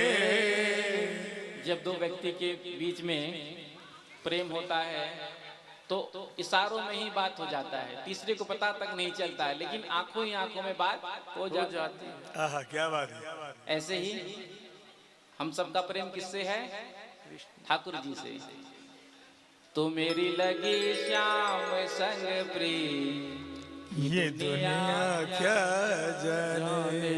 क्या जाने कोई क्या जाने क्या जाने कोई क्या जाने। मुझे मिल गया मन का मी ये दुनिया क्या जाने। बोल वृंदावन बिहारी लाल की जय हो। सुंदर पितामह भीष्म ने स्तुति गाया। आज शरीर शांत हुआ, इच्छा मृत्यु का वरदान था। आज आकाश से पुष्प वृष्टि होने लगी और देवता दुंदुभी बजाने लगे। आगे जब उत्तरा जी ने अपने गर्भ को जन्म दिया तो भगवान ने आकर के आज ब्रह्मास्त्र के तेज से वो बालक के अंदर का चैतन्यता जो था, तेज था, वो समाप्त हो गया था। तो भगवान ने आकर के आज उस बालक को अपने हाथ में लेकर के कहा कि यदि हमारा अखंड ब्रह्मचारी स्वरूप है, यदि हमने कभी कौरव और पांडव में भेद न किया हो तो ये बालक जीवित हो जाए, तेज आ जाए। झट बालक ने नेत्र खोल दिया और जैसे ही उस बालक ने नेत्र खोला तो जैसे परीक्षा करते हैं तो टुकुर टुकुर नेत्र चारों तरफ घुमाकर देखने लगा, मानो जिसने मेरी रक्षा गर्भ में की थी वो कहाँ है। तो नाम पड़ा परीक्षित। ब्राह्मणों ने नामकरण संस्कार किया और आगे धृतराष्ट्र और गांधारी को मुक्ति का मार्ग विदुर जी महाराज ने दिखाया था। द्वारिकाधीश श्री कृष्ण के साथ गए हुए अर्जुन को 7 महीने बीत गए, ना तो अर्जुन आए ना कोई समाचार आया। गता सप्ताधुना मास भीमसेन तवानुजः नायाते कश्यवाहे तोर नाहं वेदेद मंजसा। आज युधिष्ठिर जी महाराज भीमसेन के साथ जब मंदिर में जाते हैं तो क्या देखते हैं? आज भगवान की मूर्ति से नेत्रों से आंसू बह रहा है। बाहर निकल करके आए, युधिष्ठिर जी ने भीमसेन से कहा, भैया हमको अनेक अपशकुन दिखाई पड़ रहे हैं, कौन सा ऐसा भयानक समय आने वाला है। इतने में ही सामने से आते हुए अर्जुन को देखा। आज ना तो अर्जुन के हाथों में गांडीव धनुष था, ना चेहरे पर तेज था। जैसे ही निकट आए युधिष्ठिर जी ने पूछा, अरे अर्जुन तुम्हारा गांडीव धनुष कहाँ गया, तुम्हारे चेहरे का तेज कहाँ चला गया? कहीं तुमने दान देने का वचन दिया किसी ब्राह्मण को और तुम उसको पूरा नहीं कर पाए? कहीं तुमने किसी अगम्या से गमन तो नहीं किया? क्या तुमने ब्राह्मण भोजन का निमंत्रण देकर ब्राह्मण को देवता को भोजन नहीं कराया? द्वारिका में सब सकुशल से तो हैं, सब ठीक तो हैं? वसुदेव आदि जो कृष्ण के बारे में पूछा, कृष्ण का नाम सुनते ही अर्जुन फूट फूट कर रोने लगे।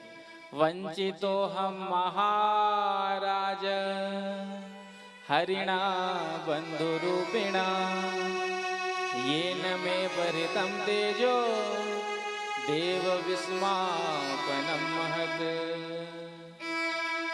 अर्जुन कहते हैं उस हरि रूपी बंधु ने हमें ठग लिया, जिनकी कृपा से हमने महाभारत युद्ध जीता, जिनकी कृपा से हमने स्वयंवर में द्रौपदी जी को प्राप्त किया, आज वो हमको छोड़कर चले गए।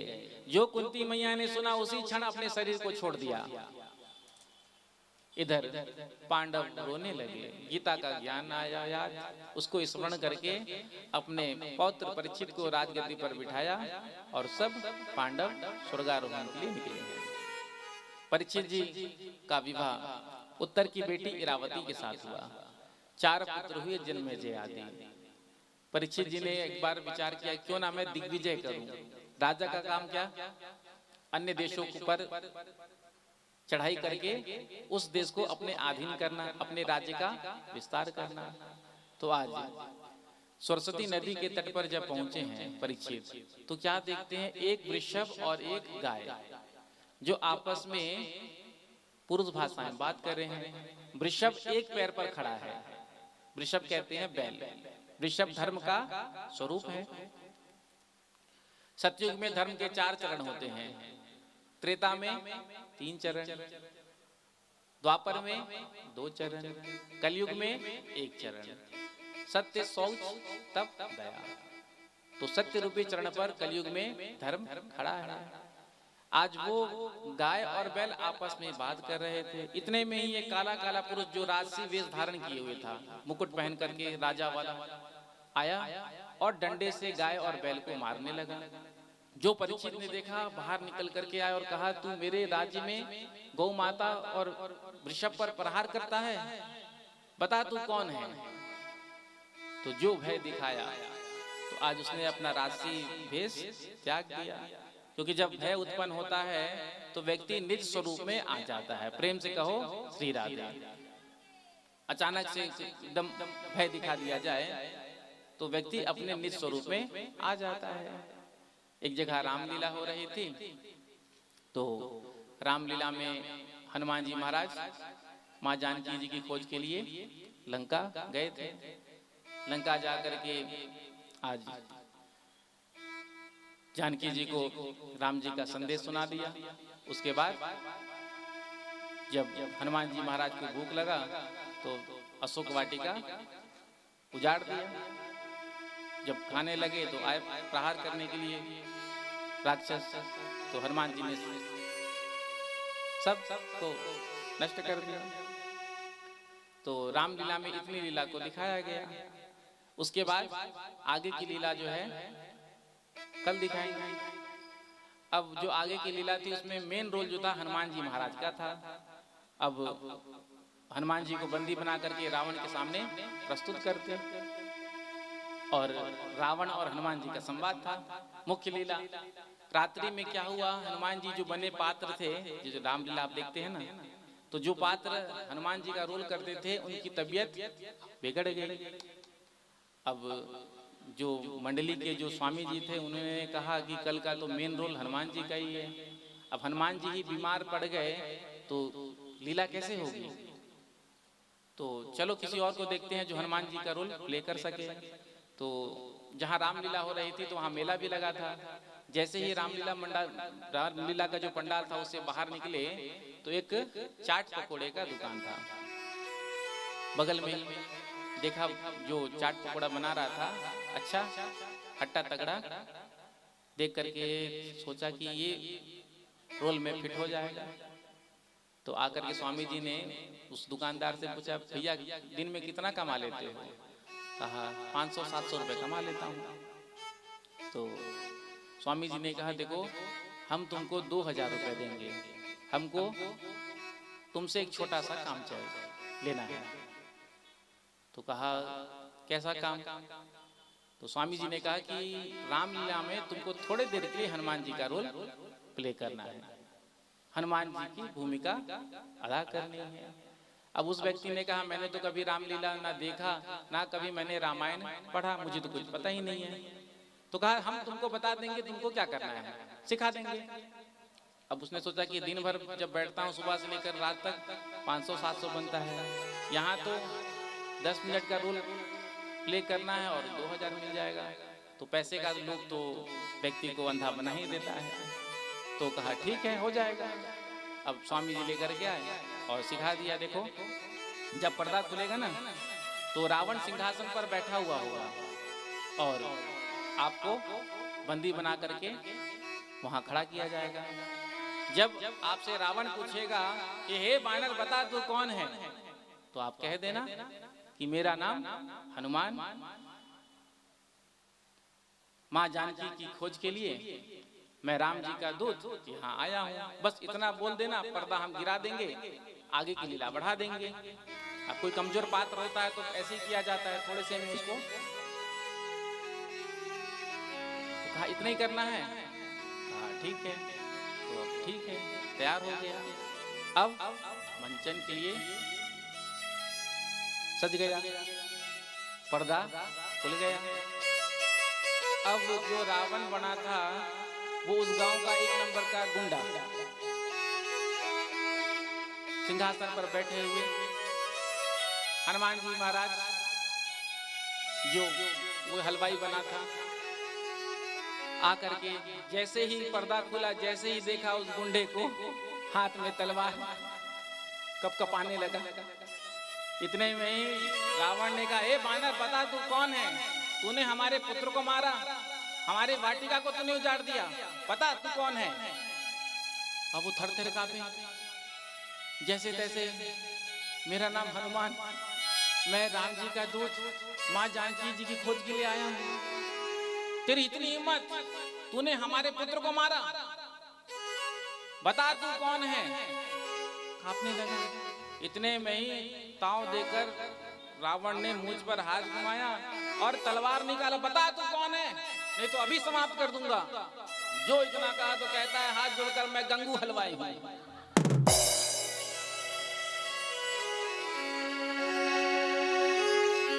कौन लेके आया तुझे? ये हारमोनियम वाले हैं ना, यही मुझे लेकर के आए। तो जब भय सामने होता है तो व्यक्ति निज आत्म स्वरूप में आ जाता है। जब परीक्षित जी ने भय दिखाया तो कलिकाल जो पुरुष था, राजा का भेष धारण करके आया था, आज राजसी वेश का त्याग कर दिया और परीक्षित के चरणों में गिर गया। कहा, महाराज मेरा नाम कलयुग है और मेरा युग आ गया है। परीक्षित ने कहा, मेरे राज्य को तो छोड़कर कहीं और चला जा। कलिकाल कलयुग ने कहा, महाराज जहां तक सूर्य और चंद्र का प्रकाश है वहां तक आपका राज्य है, बताइए मैं कहां जाऊं? परीक्षित ने कहा कि गुण तुम्हारे अंदर कितने हैं, दोष कितने हैं? तो कहा, गुण तो मेरे अंदर केवल एक है और दोष का तो मैं भंडारी हूं। कौन सा गुण है? तो कहा कि कलयुग में जो भगवान का नाम लेने से जीव अनायासी भव सागर से पार हो जाता है। यत् फलम नास्ति तपसा ना योगेन समाधिना तत्फलम लभते सम्यक् कलौ केशव कीर्तनात्। अन्य युगों में जो योग करने से मिलता था, तपस्या करने से मिलता था, यज्ञ करने से मिलता था, वो कलिकाल में केवल भगवान का नाम गाने से मिल जाता है। बैठे बैठे काम करते करते नाम जपते रहो और भव सागर से पार हो जाओ। तो ये गुण परीक्षित को पसंद आ गया। कलयुग केवल हरि गुण गाया, कलयुग केवल हरि गुण गाया,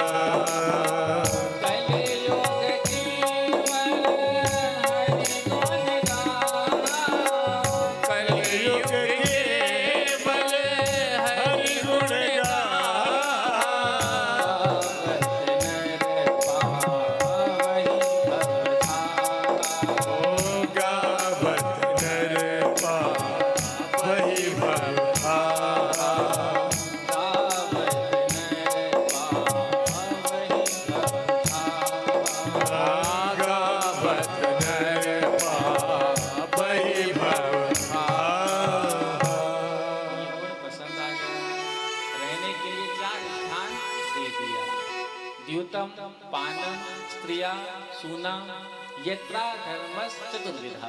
जाओ इन चारों स्थान पर रहो। सबसे पहला स्थान जहाँ कलिकाल रहता है द्यूतम। द्यूतम कहते हैं जुआ, जहाँ जुआ खेला जाता है। और आज हमारी युवा पीढ़ी जो है, खेलो और जीतो। मोबाइल चाहे आज यूट्यूब चालू कर लो, चाहे टीवी चालू कर लो, ड्रीम 11 और क्या 11, हाँ बस 50 में ही करोड़पति बन जाओ। अब एक बार जो इसके चंगुल में फंस गया, जिसको जुआ खेलने का एक बार लत लग गया, फिर वो बर्बाद हो गया, जीवन समाप्त हो जाता है। और घर परिवार में यदि एक निकल जाए ऐसा, तो पूरा घर बर्बाद, सब कुछ नष्ट कर देता है। तो कलिकाल जहाँ जुआ खेला जाता है वहीं रहता है। यदि हम अपना कल्याण चाहते हैं तो इन 4 स्थानों से हमें दूर रहना चाहिए। सबसे पहला स्थान द्यूतम, जहाँ जुआ खेला जाता है। दूसरा पानम, जहाँ शराब पिया जाता है। तीसरा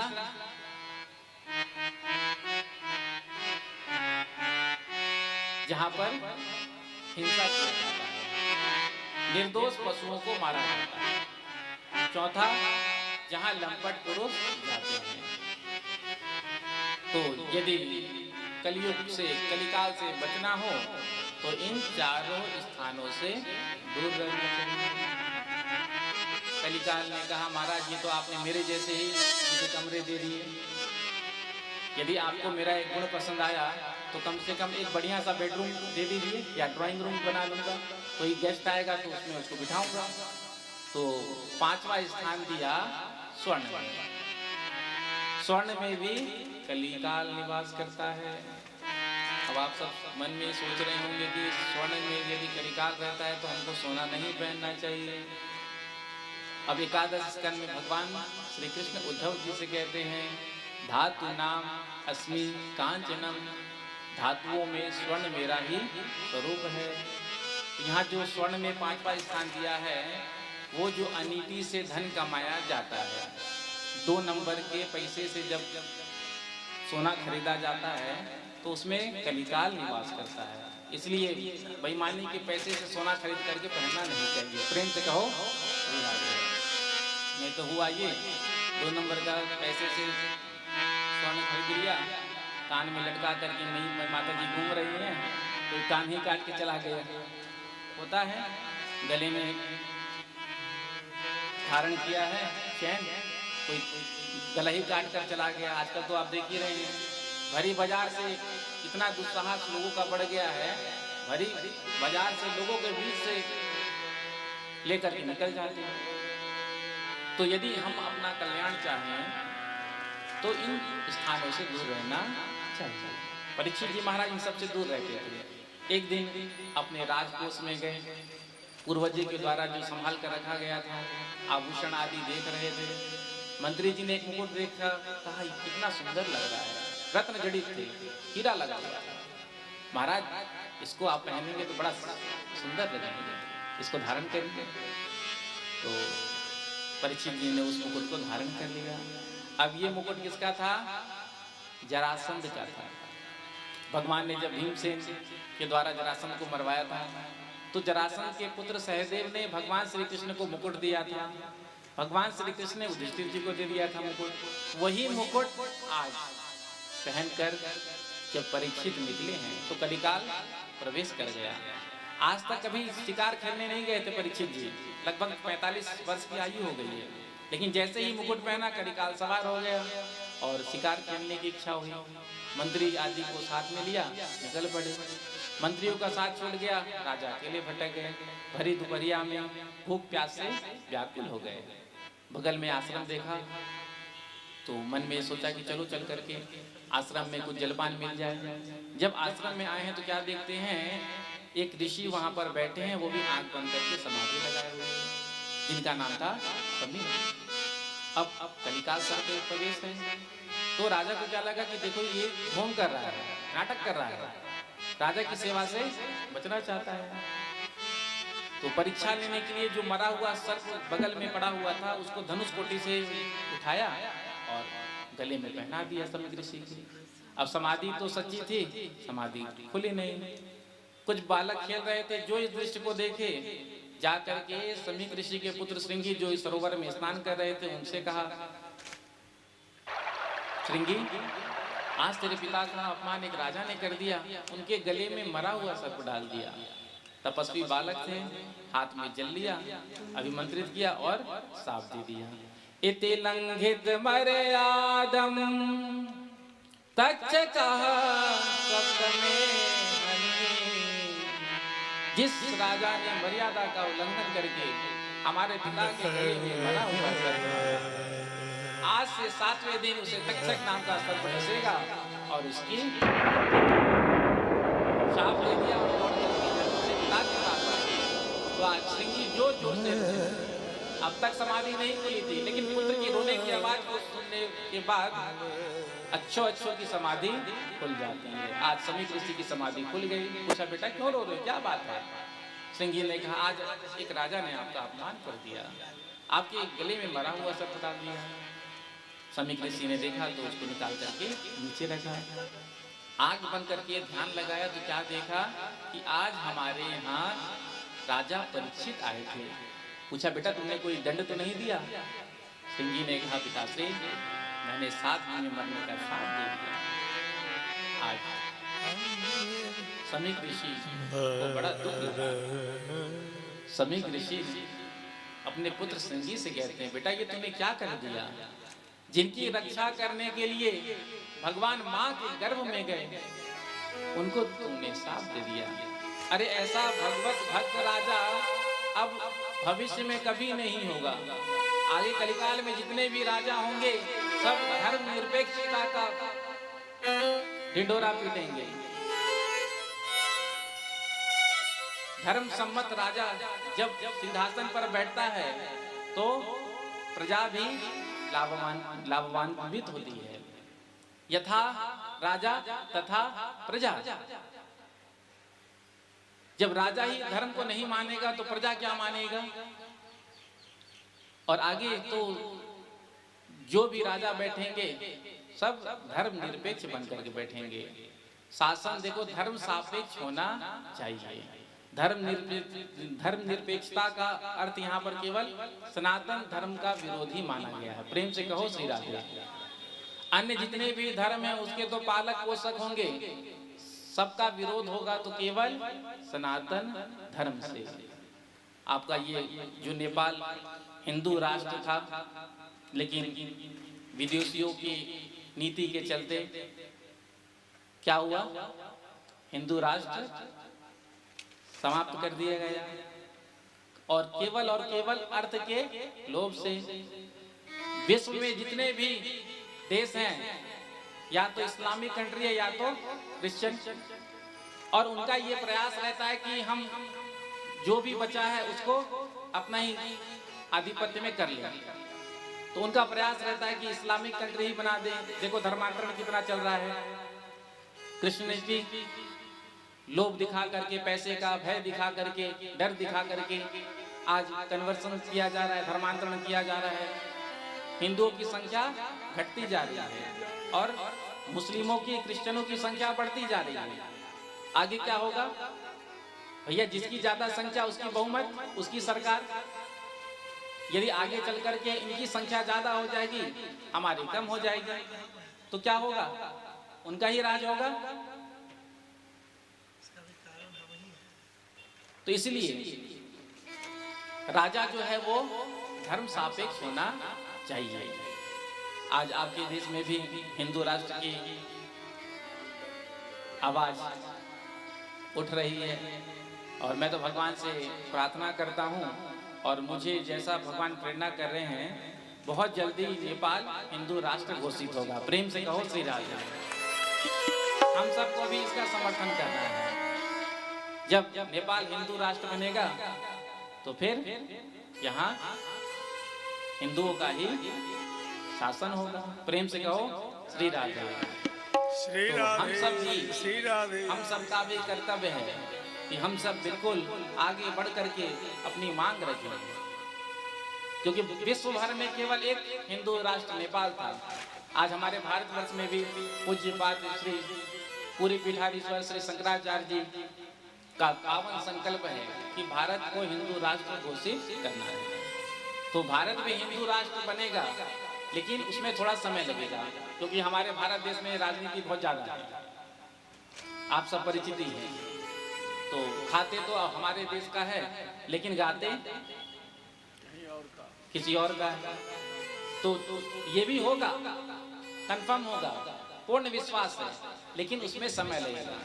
लेकिन आपका ये जो नेपाल है, जो हिंदू राष्ट्र पहले भी था, अब हिंदू राष्ट्र बनने जा रहा है बहुत जल्दी ही। और भगवान कृपा करें तो अब जैसे हिंदू राष्ट्र बनेगा तो फिर हम कथा करने के लिए सीधे काठमांडू पहुंचेंगे। प्रेम से कहो श्री राधे। मैं भगवान से प्रार्थना करता हूँ, आप सभी प्रार्थना करिए। भगवान की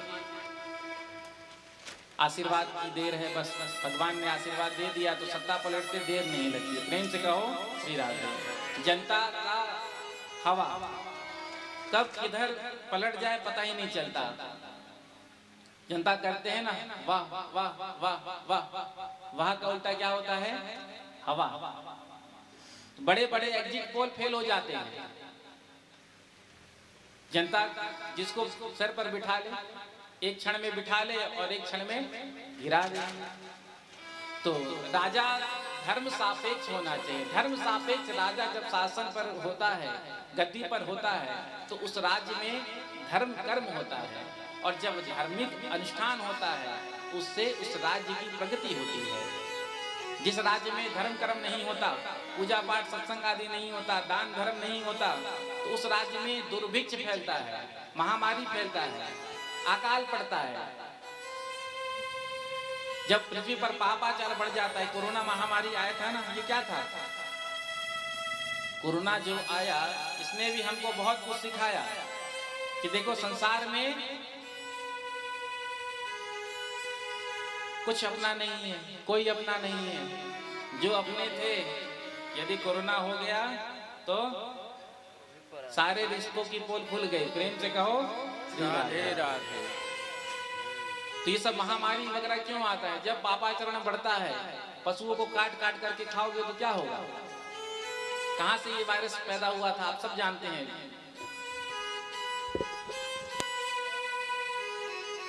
इसीलिए ये जो समय आता है ये भी हमको शिक्षा देने के लिए ही आता है। तो आज समीक ऋषि को बड़ा दुख हुआ कि मेरे पुत्र ने भगवत भक्त राजा को शाप दे दिया। अब शाप वापस तो होता नहीं है। उसी दिन समीक ऋषि ने कहा कि देखो कलयुग में अब शाप नहीं लगेगा किसी भी ब्राह्मण का। भगवान की कृपा, जो समीक ऋषि ने कह दिया। नहीं तो ब्राह्मणों के अंदर शाप देने की शक्ति रहती तो किसी भी मारवाड़ी छोरा को पकड़ लेते और कहते ला निकाल, नहीं देगा तो छाप दे दूंगा। तो समीक ऋषि ने कह दिया कि आगे कलिकाल में शाप किसी का लगेगा नहीं। हाँ, ब्राह्मण का आशीर्वाद फलीभूत होगा। ब्राह्मण ने आशीर्वाद दे दिया तो कल्याण होगा, लेकिन यदि ब्राह्मण शाप देगा तो वो शाप नहीं लगेगा। आज से शाप देने की शक्ति ही ब्राह्मणों के अंदर से समाप्त हो जाएगी। अब वापस नहीं ले सकते साफ, कम से कम महाराज परीक्षित को जाकर समाचार दे दो। गौरमुख नाम के शिष्य को भेजा। इधर राजा जब अपने महल में आए, जैसे ही उस मुकुट को निकाल करके रखा, बुद्धि भी ठिकाने पर आ गई। आज राजा ने भगवान से अपने लिए दंड मांगा कि जिन संतों के चरणों में मैं प्रणाम करता था, जिनके गले में मैं माला धारण कराता था, उनके गले में आज मैंने एक मरा हुआ सर्प डाल दिया। मुझसे बड़ा अपराधी इस दुनिया में और दूसरा कौन होगा, जो मैंने एक संत का अपमान कर दिया। अरे जब एक राजा ही संत का, ब्राह्मणों का अपमान करेगा तो प्रजा क्या शिक्षा लेगी? भगवान से दंड मांगा, जो मैंने अपराध किया, पाप किया, उसके लिए तो आप मुझे तत्क्षण मृत्यु प्रदान करेगा। गौरमुख नाम के शिष्य ने आकर कहा, महाराज अभी अभी आपने जो मांगा हमारे गुरुदेव ने आपके पास भेजा है। आपने हमारे गुरुदेव के गले में जो मरा हुआ सर्प पहनाया, तो गुरुपुत्र ने 7 दिन में मरने का आपको साफ दे दिया। जो परीक्षित ने सुना बिल्कुल भी विचलित नहीं हुए, और आज संत को प्रणाम करके कहा कि मैंने जो पाप किया था उसका तो फल यही था कि मैं तुरंत समाप्त हो जाता, मर जाता। लेकिन देखो संत का अनुग्रह कितना होता है। मेरे कल्याण के लिए 7 दिन उन्होंने मुझे प्रदान कर दिया। संसार में मेरे से बड़ा कोई दूसरा सौभाग्यशाली नहीं। संसार में एक भी मनुष्य ये नहीं कह सकता कि मैं अगले क्षण रहूंगा या ना रहूंगा, अगली श्वास आएगी या नहीं आएगी। लेकिन परीक्षित जी 7 दिन तक कुछ नहीं होता उनको। क्यों? संत का साप लगा। ये साप नहीं, ये तो आशीर्वाद है, ये तो अनुग्रह है। आज अपने पुत्र के ऊपर राजभार सौंपा और गंगा के तट पर आकर बैठ गए। जो संतों ने, ऋषियों ने सुना राजा परीक्षित को साप लग गया, धर्मात्मा राजा थे, सबको दुख हुआ। सभी राजा आकर के गंगा के तट पर इकट्ठे हो गए। पूरा गंगा का तट साधु संतों से भर गया। जो इतने सारे साधु संतों का दर्शन किया, हाथ जोड़कर प्रणाम करके कहा, महाराज जिसकी मृत्यु निकट हो उसे क्या करना चाहिए, किसका स्मरण करना चाहिए, किसका कीर्तन करना चाहिए, किसका श्रवण करना चाहिए। अब सबने अपने अपने अनुसार समाधान बताया। कोई कहता है जप करो, कोई कहता है योग में बैठो, कोई कहता है दान करो, कोई कहता है तपस्या करो। परीक्षित को समझ में नहीं आया। परीक्षित जी ने एक आसन बिछाया और कहा कि जो मेरे प्रश्न का उत्तर दे सके वो इस आसन को स्वीकार करे। बड़े बड़े ऋषि वहां पर बैठे थे, किसी ने उस आसन को स्वीकार नहीं किया और भगवत प्रेरणा से श्री सुखदेव जी महाराज का आगमन हुआ। तत्राभवद भगवान व्यास पुत्रो यदृक्षयागामट मानो नपेक्षा अलक्ष्य लिंगो निज भाव तुष्टो वितस्य बालैरवधूत भेषः। 16 वर्षीय श्री सुखदेव जी महाराज, बड़ा ही सुंदर जिनका स्वरूप था, आकर के आसन पर बैठ गए। जितने भी ऋषि संत सभा में थे सब उठ करके खड़े हो गए और प्रणाम करने लगे। परीक्षित ने देखा इतने बड़े बड़े संत महात्मा ऋषि छोटे से बालक को प्रणाम कर रहे हैं, तपस्वी बालक होंगे। आज राजा आगे आए हैं, आकर के दोनों हाथ जोड़ करके प्रणाम किया और कहा, महाराज जिसकी मृत्यु निकट हो उसको क्या करना चाहिए, किसका स्मरण करना चाहिए, किसका ध्यान करना चाहिए, किसका कीर्तन करना चाहिए। तो श्री सुखदेव जी महाराज कहते हैं, देखो जिसकी मृत्यु निकट हो उसे क्या करना चाहिए। वर्याने से ते प्रश्न कृतो लोकहितं निप आत्मविसम्मता पुंसा श्रोतव्यादिषु यः परा। जिसकी मृत्यु निकट हो उसे भगवान का स्मरण करना चाहिए। आज सर्वप्रथम सुखदेव जी ने परीक्षित के प्रश्न का सम्मान किया। वर्याने से प्रश्न कृतो लोकहितं निप, आपके प्रश्न से तो लोक का कल्याण होगा। लोकहितम, लोक हित की भावना को रख के आपने प्रश्न किया। परीक्षित का प्रश्न कितना सुंदर था, जिसकी मृत्यु निकट हो उसे क्या करना चाहिए। अब संसार में हम जितने भी मनुष्य हैं हम सबकी मृत्यु निकट ही है। तो जिसकी मृत्यु निकट हो तो उसे क्या करना चाहिए। सुखदेव जी कहते हैं, देखो ये जीव बड़ा अभागा है, मोह से ग्रसित है, ये हमेशा दूसरे के बारे में ही सोचता है, कभी अपने कल्याण के बारे में नहीं सोचता है। सारा दिन धन कमाने में लगा देता है, रात्रि सोने में। तीसरा कोई समय बचता नहीं जिसमें आत्म कल्याण का कोई प्रयास करे। तो जिसकी मृत्यु निकट है उसे भगवान श्री कृष्ण का स्मरण, कीर्तन और ध्यान करना चाहिए। तस्माद् भारत सर्वात्मा भगवान ईश्वरो हरे श्रोतव्य कीर्तव्य स्मर्तव्य चेतता भयम्। तो जिसकी मृत्यु निकट हो उसे भगवान की कथा का श्रवण करना चाहिए। श्रोतव्य, उसके बाद उन्हीं का नाम का कीर्तन करना चाहिए। कीर्तितव्यस्य, उसके बाद स्मरण करना चाहिए। पहले श्रवण, फिर कीर्तन और उसके बाद स्मरण। परीक्षित ने कहा, मेरे पास तो 7 ही दिन है, मैं क्या क्या करूं। सुखदेव जी ने फटकार लगाया, अरे खटवांग राजा ने तो एक ही मुहूर्त में 2 घड़ी में मुक्ति को प्राप्त कर लिया था और तुम्हारे पास तो 7 दिन है, प्रेम से बैठकर कथा सुनो। तो ध्यान कैसे करना चाहिए, परीक्षित का प्रश्न हुआ। तो कहा, जब ध्यान करने बैठो तो सबसे पहले अपने आसन को जीतो। जितासनो जित श्वासो जित संगो जितेन्द्रिय स्थूले भगवतो रूपे मनः संधारये धिया। सबसे पहले जब पूजा पाठ करने के लिए बैठो तो अपने आसन को सिद्ध करो। जितासन हो, क्योंकि आज हमारा आसन सिद्ध नहीं है। हम पालथी मार करके आधा घंटा भी 1 घंटा भी नहीं बैठ सकते। और साधना के मार्ग में यदि हमको आगे बढ़ना है तो उसके लिए हमारा आसन सिद्ध होना चाहिए। एक एक आसन से 6-6 घंटे, 7-7 घंटे, 8-8 घंटे बैठने का प्रयास होना चाहिए। जितासन हो, जित श्वास हो, उसके बाद श्वासों को जीतो, उसके बाद असंग हो जाओ, और उसके बाद कहते हैं जितेंद्रिय। ये जो इंद्रियां रूपी घोड़े हैं हमारे, 5 कर्मेंद्रियां, 5 ज्ञानेंद्रियां, ये हमारे अनुसार हो, हमारे कंट्रोल में हो। उसके बाद भगवान के विराट स्वरूप के बारे में बताया, उसके बाद सूक्ष्म स्वरूप के बारे में बताया।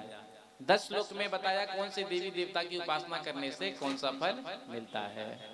और उसके बाद कहते हैं अकामः सर्व कामो वा मोक्ष काम उदारणे तीव्रेण भक्ति योगेन यजेत पुरुषं परम।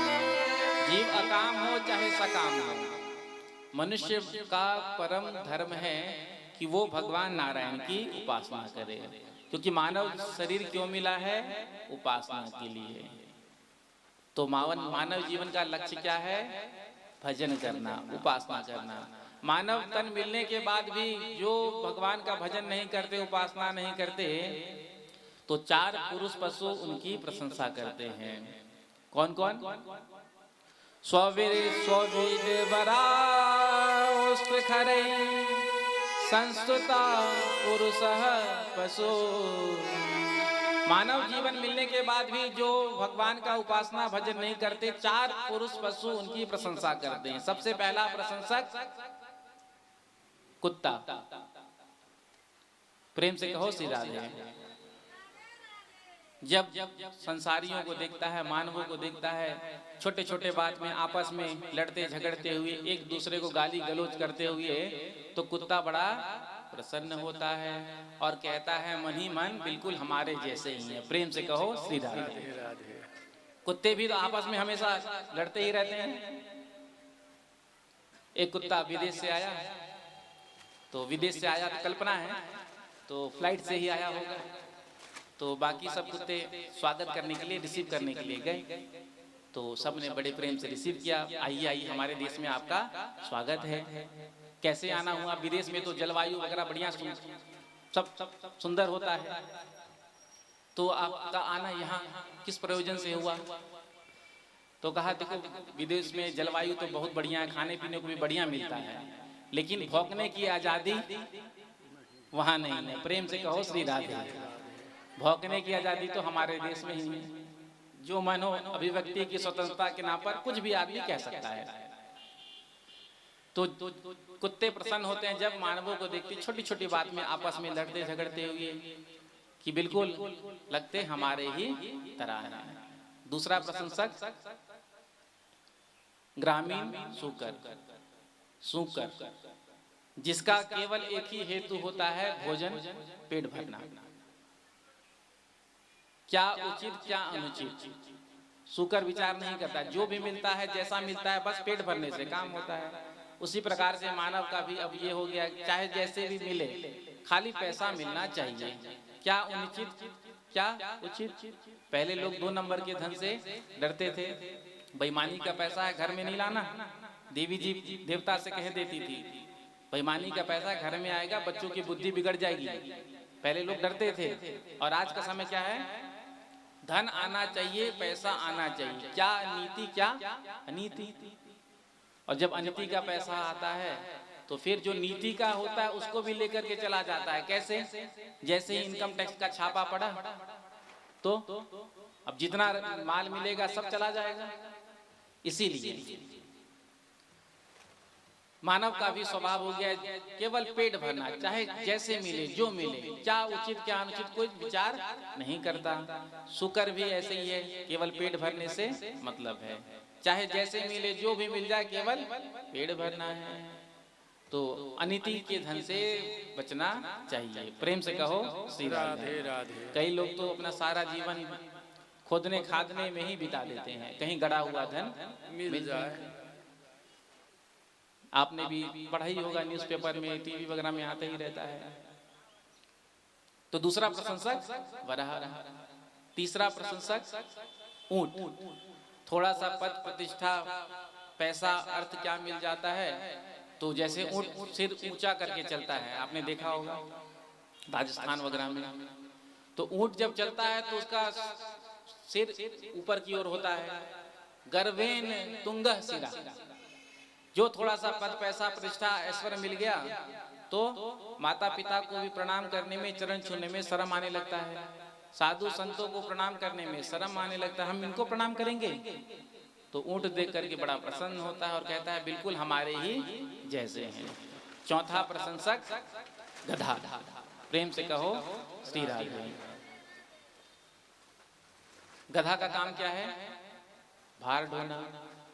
जीवन भर अपने मालिक के लिए बोझा ढोता है, लेकिन कभी भी आपने सुना है कि किसी गधे को कोई इनाम मिला, पारितोषिक मिला?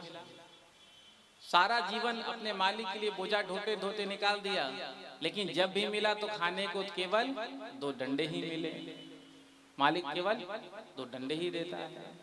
उसी प्रकार से गधा जब देखता है संसारियों को, तो ये जो संसारी हैं ये भी क्या करते हैं? अपना सारा जीवन जिसके लिए लगा देते हैं, माता पिता अपने बच्चों के लिए लगा देते हैं, जितना भी पैसा होता है सब अपने बच्चे को बनाने के लिए लगा देते हैं, उनके भविष्य को बनाने के लिए लगा देते हैं। और वही जब बच्चे बड़े हो जाते हैं तो अपने माँ बाप को ही भार समझने लगते हैं। जब तक पिताजी नोट कमाते हैं, पैसा कमाते हैं, तब तक तो खूब सेवा होती है, बादाम के हलवे बना करके खिलाए जाते हैं। पिताजी कोई सेवा होगा तो जरूर बताना। और जो ही देखा पिताजी के पास नोट पानी समाप्त, क्या कहते हैं फिर? बंटवारा 4 हिस्से में हुआ है तो हम क्यों रखें? आप जाकर वहां रहिए चाहे इधर रहिए। और आजकल क्या कहें, लोग माता पिता को भी बांट लेते हैं। ये भी नहीं कि चलो एक भाई 2 भाई हैं तो 6 महीने यहाँ 6 महीने यहाँ, पिताजी हमारे पास रहेंगे, माताजी उनके पास। बागवान पिक्चर देखे थे? प्रेम से कहो श्री राधे। देखा है क्या आपने? हाँ, तो उसमें क्या था? आता है पिक्चर तो बहुत देखती हैं। तो वही आज दृश्य देखने को मिल रहा है। पिता ने जो भी सेविंग था अपने बच्चे के लिए लगा दिया, और जब सारा नोट पानी खत्म हो गया, पैसा सेविंग खत्म हो गया, तो वही बच्चे क्या कहते हैं? पिताजी अब आप यहीं रहिए। पिताजी ने कहा, माताजी ने कहा, बेटा अब सारा जीवन तो हमने तुमसे दूर रहकर ही बिता दिया, अब तो बुढ़ापे में तुम्हारे साथ रहना चाहते हैं। तो माता पिता का ही बंटवारा कर लिया, माताजी मेरे साथ, पिताजी आपके साथ। 6 महीना यहाँ 6 महीना वहाँ। और उनके यहाँ 2 कुत्ते थे ना, तो एक बेटा आता है और आकर के कहता है कि इन दोनों को मैं ले जाता हूँ, इन दोनों को मैं अलग होते हुए नहीं देख सकता। माता पिता को अलग कर दिया, दर्द नहीं हुआ, कष्ट नहीं हुआ, और कुत्ते को अलग होते हुए देख नहीं सकता। क्या कहें? आज ये स्थिति समाज में है। जो माता पिता अपने बच्चों के लिए सारा जीवन लगा देते हैं, संपत्ति लगा देते हैं, सब कुछ लगा देते हैं, वही बच्चे जब बड़े हो जाते हैं, जब विवाह हो जाता है, तो फिर वो माता पिता को नहीं पूछते हैं। और कि जो बहुएं हैं वो तो सास ससुर को देखना ही नहीं चाहती है। प्रेम से कहो श्री राधा। जेते बहु पैसल छथिन, हाँ विचार करबे,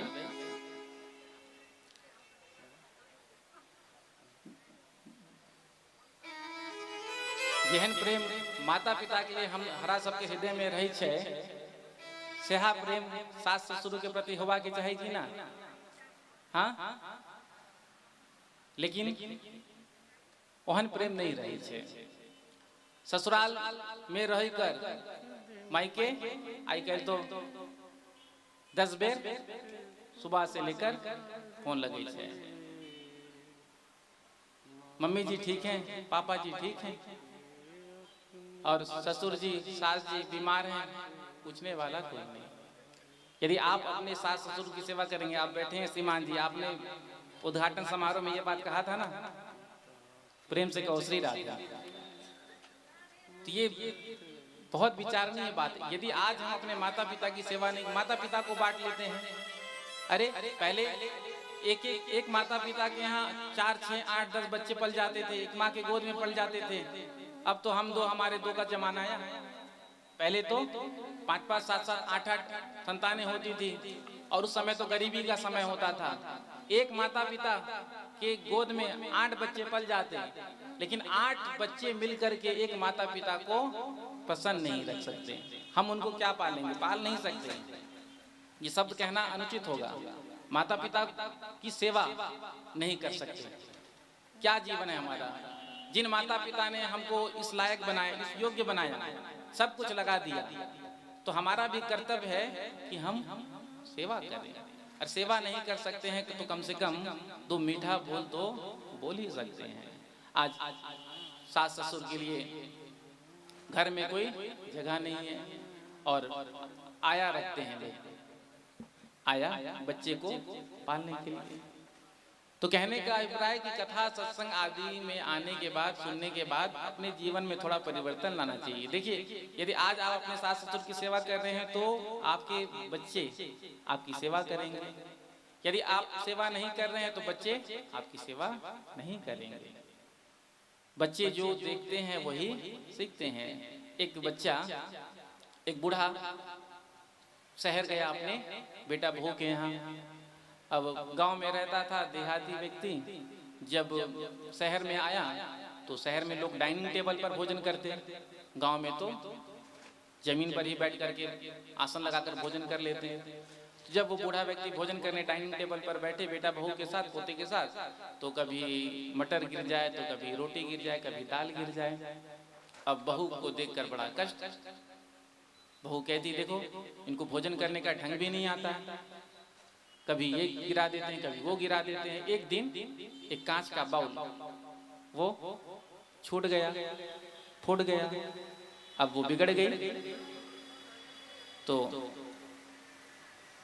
पत्नी ने पति से कहा कि देखो इनको तो हमारे साथ रहने का वही नहीं है, कैसे रहना चाहिए, इनको आप गांव ही छोड़कर आ जाओ।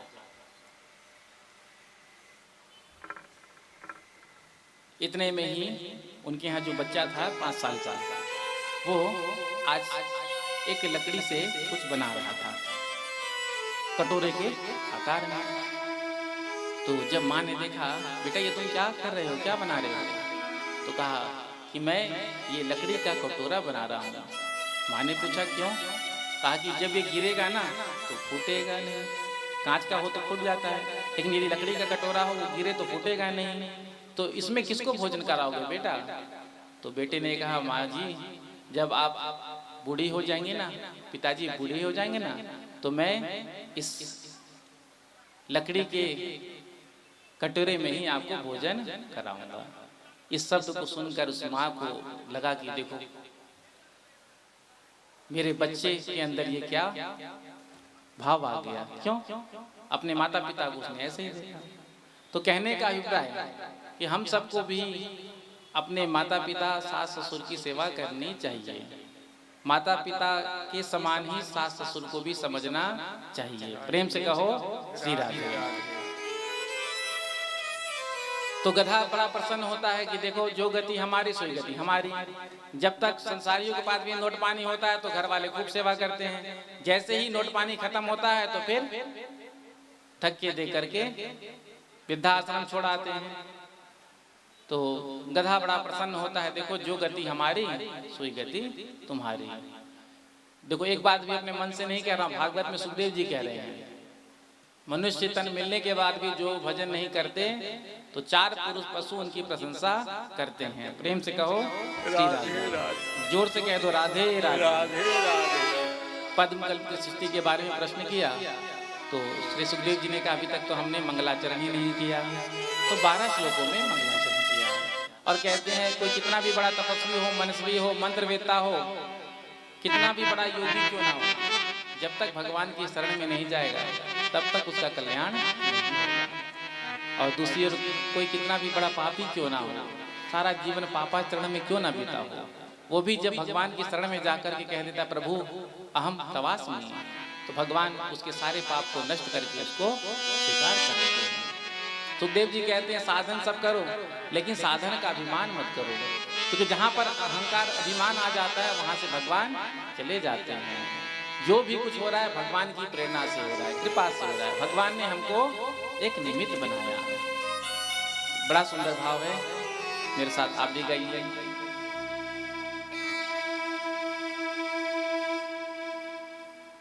मेरा आपकी कृपा से सब काम हो रहा है, मेरा आपकी कृपा से सब काम हो रहा है। करते हैं मेरे राघव मेरा नाम हो रहा है, करते हो मेरे राघव मेरा नाम हो रहा है। करते हैं मेरे राघव मेरा नाम हो रहा है। करते हो मेरे राघव मेरा नाम हो रहा है। आपकी कृपा से सब काम हो रहा है। मेरा आपकी कृपा से सब काम हो रहा है। मैं तो नहीं हो काबिल तेरा प्यार कैसे पाऊं, मैं तो नहीं हूँ काबिल तेरा प्यार कैसे पाऊं। टूटी हुई वाणी से गुणगान कैसे गाऊं, टूटी हुई बाणी से गुणगान कैसे गाऊं। टूटी हुई वाणी से गुणगान कैसे गाऊं, टूटी हुई बाणी से गुणगान कैसे गाऊं।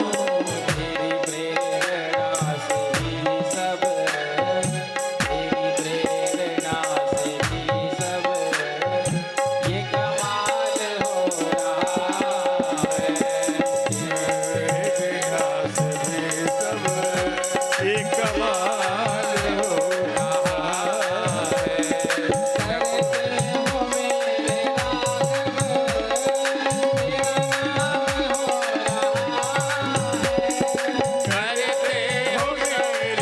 राघव मेरा नाम हो रहा है। करते हो मेरे राघव मेरा नाम हो रहा है। मेरा आपकी कृपा से सब काम जय हो।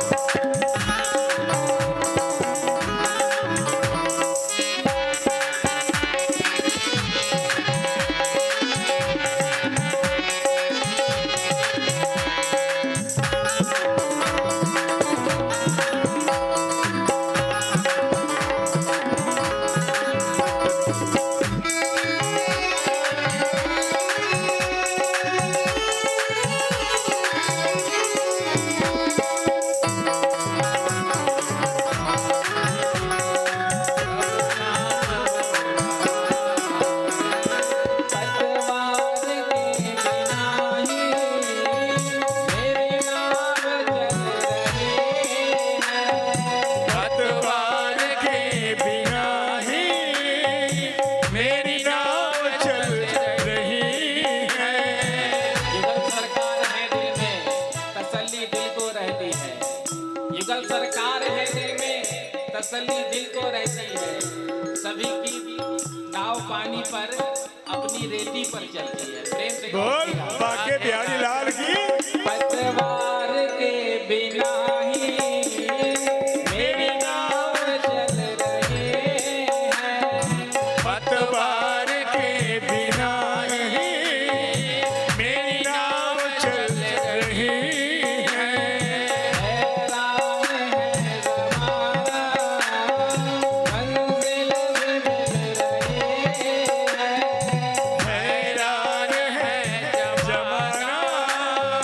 मंजिल भी मिल रही है। हैरान है जमाना, मंजिल भी मिल रही है। ओ हैरान है ज़माना,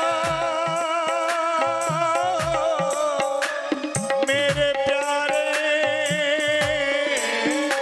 श्याम, हैरान है ज़माना, मंजिल भी मिल रही है। हैरान है जमाना, मंजिल भी मिल रही है। डरता नहीं है कुछ भी, जय हो डरता नहीं है कुछ भी, सब आप हो रहा है।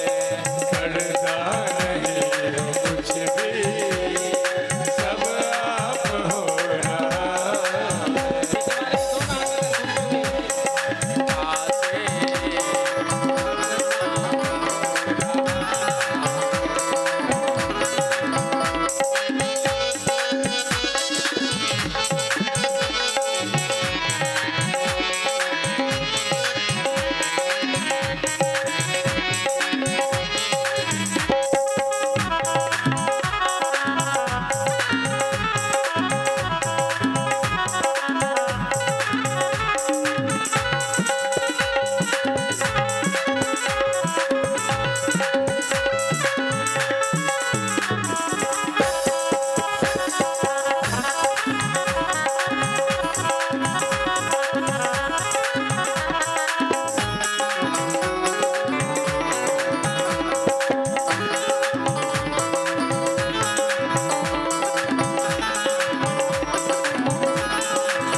तुम साथ हो जो मेरे, किस बात की कमी है।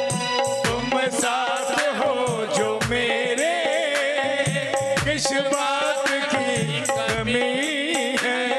तुम साथ हो जो मेरे, किस चीज़ की कमी है। तुम साथ हो जो मेरे, किस चीज की कमी है। किस चीज़ की मुझे अब परवाह भी नहीं है। किस चीज में मुझे अब परवाह भी नहीं है। किस चीज़ की मुझे अब परवाह भी नहीं है। किस चीज में मुझे अब परवाह भी नहीं है। तेरी दया से था सब, तेरी दया से था सब, तेरी दया से था सब, तेरी दया से था सब। माला माल हो रहा है। तेरी दया से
सब काम हो रहा।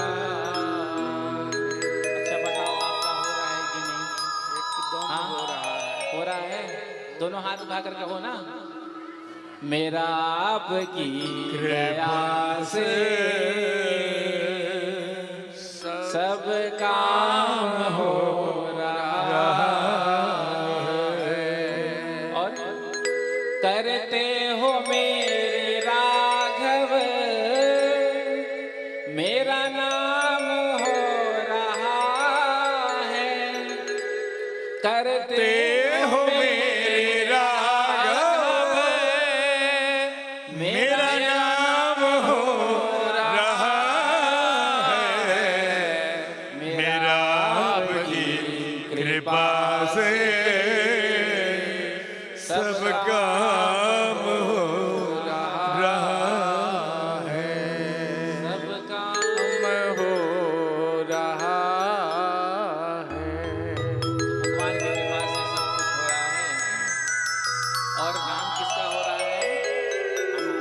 प्रेम से कहो श्री राधे राधे राधे। हो रहा है ना भाई। जो कथा का आयोजन करा रहे हैं उनका होगा, जो कथा कर रहे हैं उनका होगा, जो कथा के माध्यम है उनका होगा। और किनके माध्यम से होगा? राधे। राघव की कृपा से। वो अपना वॉल्यूम सेट किया। विष्णु सहस्त्रनाम में जो भगवान के नाम है उसमें भगवान का एक नाम है अमानी मान देय। भगवान दूसरे को सम्मान देते हैं, मान देते हैं। करते भगवान सब कुछ, सब भगवान की कृपा से ही होता है। लेकिन भगवान की कृपा कि जीव को श्रेय दे देते हैं। हम श्रेय देना किसी को चाहते नहीं, क्रेडिट लेना हम चाहते हैं। करते कुछ नहीं है, फोटो खिंचा लेते हैं केवल और पेपर में छपवा देते हैं। प्रेम से कहो श्री राधे। कथा करा रहा कोई, आकर के फोटो खिंचा लिया और पेपर में छप गया कि इन्होंने कथा कराया। हुआ है रियल में। प्रेम से कहो श्री राधे। तो ऐसे भी होते हैं। और एक भगवान है, सब कुछ करते हैं, उनकी कृपा से सब होता है। और भगवान अपने भक्त को श्रेय देते हैं। मोबाइल देख तू इसीलिए भगवान की कृपा का अनुभव करो। जो कुछ भी हो रहा है सब भगवान की कृपा से हो रहा है। करने वाले, करने वाले सुंदर मंगलाचरण किया। आगे श्री नारद जी महाराज एक बार अपने पिता से मिलने के लिए ब्रह्मलोक में गए। तो क्या देखा, ब्रह्मा जी ध्यान में बैठे हैं। नारद जी को बड़ा आश्चर्य हुआ कि हम तो समझते थे कि हम हमारे पिताजी इस सृष्टि को बनाते हैं, पालन करते हैं, लेकिन आज ये किनका ध्यान कर रहे हैं। प्रणाम करके पिताजी से कहा, पिताश्री आज आप किसके ध्यान में बैठे हैं? तो ब्रह्मा जी ने कहा, मैं भगवान नारायण का ध्यान कर रहा हूँ। उन्हीं की कृपा से लोग मुझे जगत गुरु कहते हैं, लेकिन वास्तविकता में जगत गुरु कौन है? कृष्णम वंदे जगत गुरु। ब्रह्मा जी ने अपनी उत्पत्ति के बारे में बताया। भगवान नारायण के नाभि से कमल और कमल से ब्रह्मा जी की उत्पत्ति हुई है। तो एक बार ब्रह्मा जी ने विचार किया कि मेरी उत्पत्ति कहाँ से हुई, तो चारों तरफ घुमा कर देखा, पता नहीं चला, चार मुख हो गए। फिर कमल के नाल के अंदर प्रवेश किए। कमल के नीचे जो नाल लगा होता है, एक पाइप की तरह होता है, अंतिम छोर तक गए, पता नहीं चला, वापस निकल करके आ गए।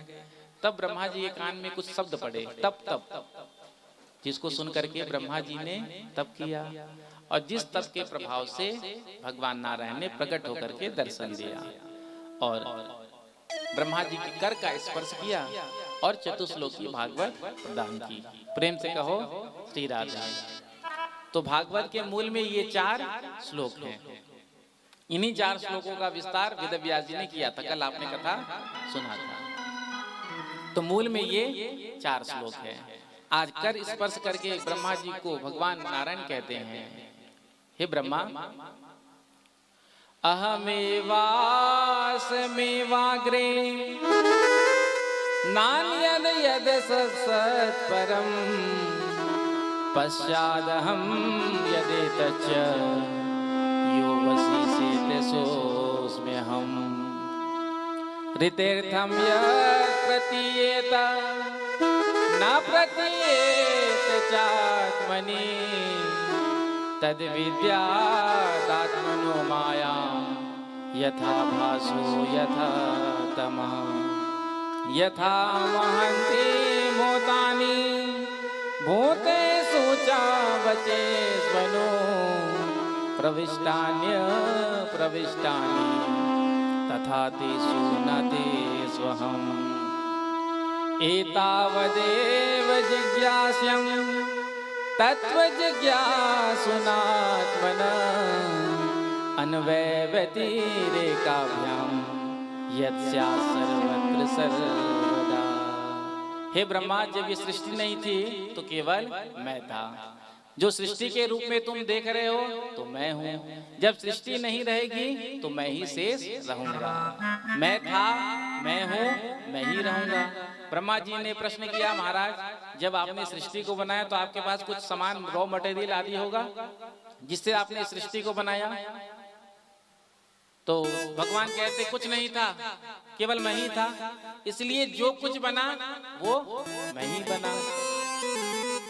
प्रत्येक कार्य का 2 कारण होता है, एक उपादान कारण होता है और एक निमित्त कारण होता है। कुम्हार ने घड़े को बनाया मिट्टी से, तो मिट्टी हो गया उपादान कारण और बनाने वाला कुम्हार निमित्त कारण। जैसे स्वर्णकार ने आभूषण बनाया तो स्वर्ण हो गया उपादान कारण। अपने आप स्वर्ण तो आभूषण में परिवर्तित हो नहीं सकता, तो स्वर्णकार भी तो होता है जिसने उसको आकार दिया, तो स्वर्णकार हो गया निमित्त कारण। तो प्रत्येक कार्य का 2 कारण होता है, एक निमित्त कारण अलग होता है, उपादान कारण अलग होता है। लेकिन इस सृष्टि के अभिन्न निमित्तोपादान कारण भगवान अकेले हैं। जैसे मकड़ी का जाला, मकड़ी जब जाला बुनता है तो अपने मुख से ही प्रकट करता है और बाद में अपने मुख में ही समाप्त कर लेता है। तो जैसे मकड़ी का जाला अभिन्न निमित्तोपादान कारण है, क्योंकि मकड़ी जब जाला बुनता है तो बाजार से धागा खरीद कर लाता नहीं, अपने मुख से ही प्रकट करता है। उसी प्रकार से भगवान इस सृष्टि के अभिन्न निमित्तोपादान कारण है। दूसरे श्लोक में भगवान ने अपनी माया के बारे में बताया। माया का काम क्या है?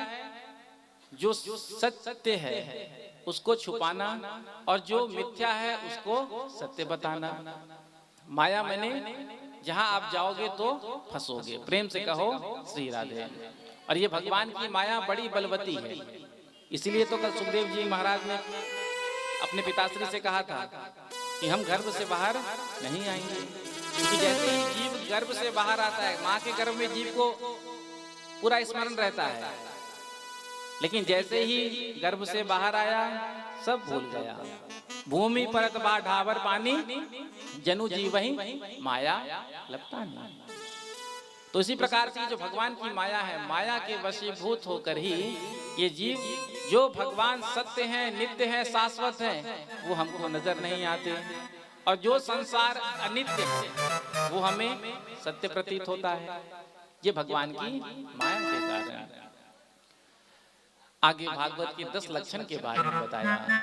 अत्र सर्गो विसर्गस्य स्थानं पोषण मोदया मन्वन्तरे सानुकथा निरोधो मुक्तिराश्रयः। श्रीमद् भागवत महापुराण है, और जितने 17 पुराण है वो केवल पुराण है। तो पुराण के 5 लक्षण होते हैं, और श्रीमद् भागवत महापुराण है, इसलिए इसके 10 लक्षण हैं। प्रेम से कहो श्री राधे।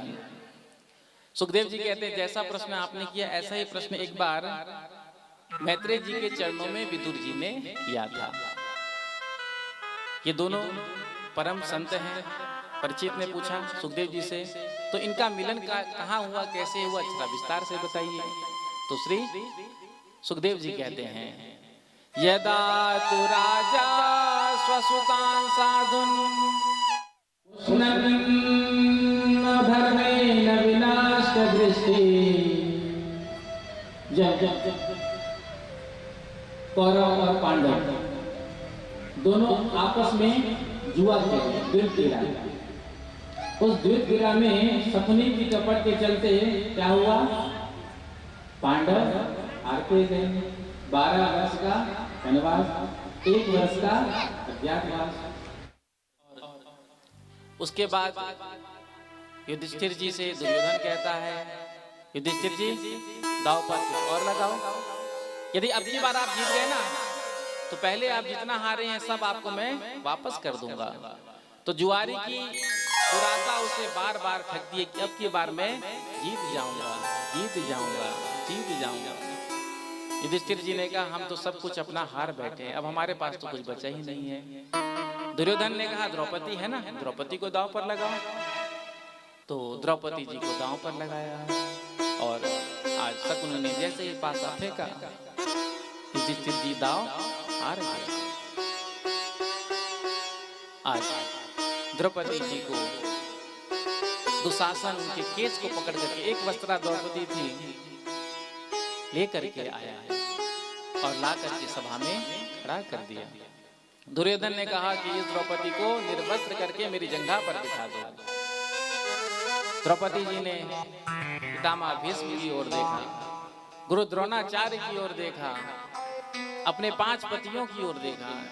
जिस जिस ओर देखा सबने अपने सिर को नीचे कर लिया। तो द्रौपदी जी ने कहा यदि इस सभा में कोई धर्मवेत्ता पुरुष है तो मैं एक प्रश्न करना चाहती हूँ, युधिष्ठिर जी ने मुझे दांव पर कैसे लगाया? क्योंकि युधिष्ठिर जी स्वयं अपने आप को पहले हार चुके थे। तो एक हारा हुआ व्यक्ति क्या किसी को दांव पर लगा सकता है? यदि कोई धर्मवेत्ता पुरुष इस सभा में बैठा हो तो मेरे प्रश्न का उत्तर दे। सबने अपने नेत्र को नीचा कर लिया।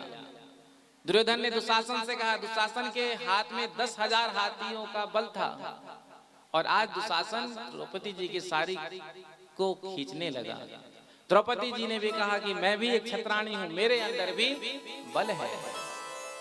और द्रौपदी जी ने अपना पूरा जोर लगा दिया, पूरा बल लगा दिया, लेकिन दुशासन साड़ी खींचने लगा, साड़ी खींचता गया।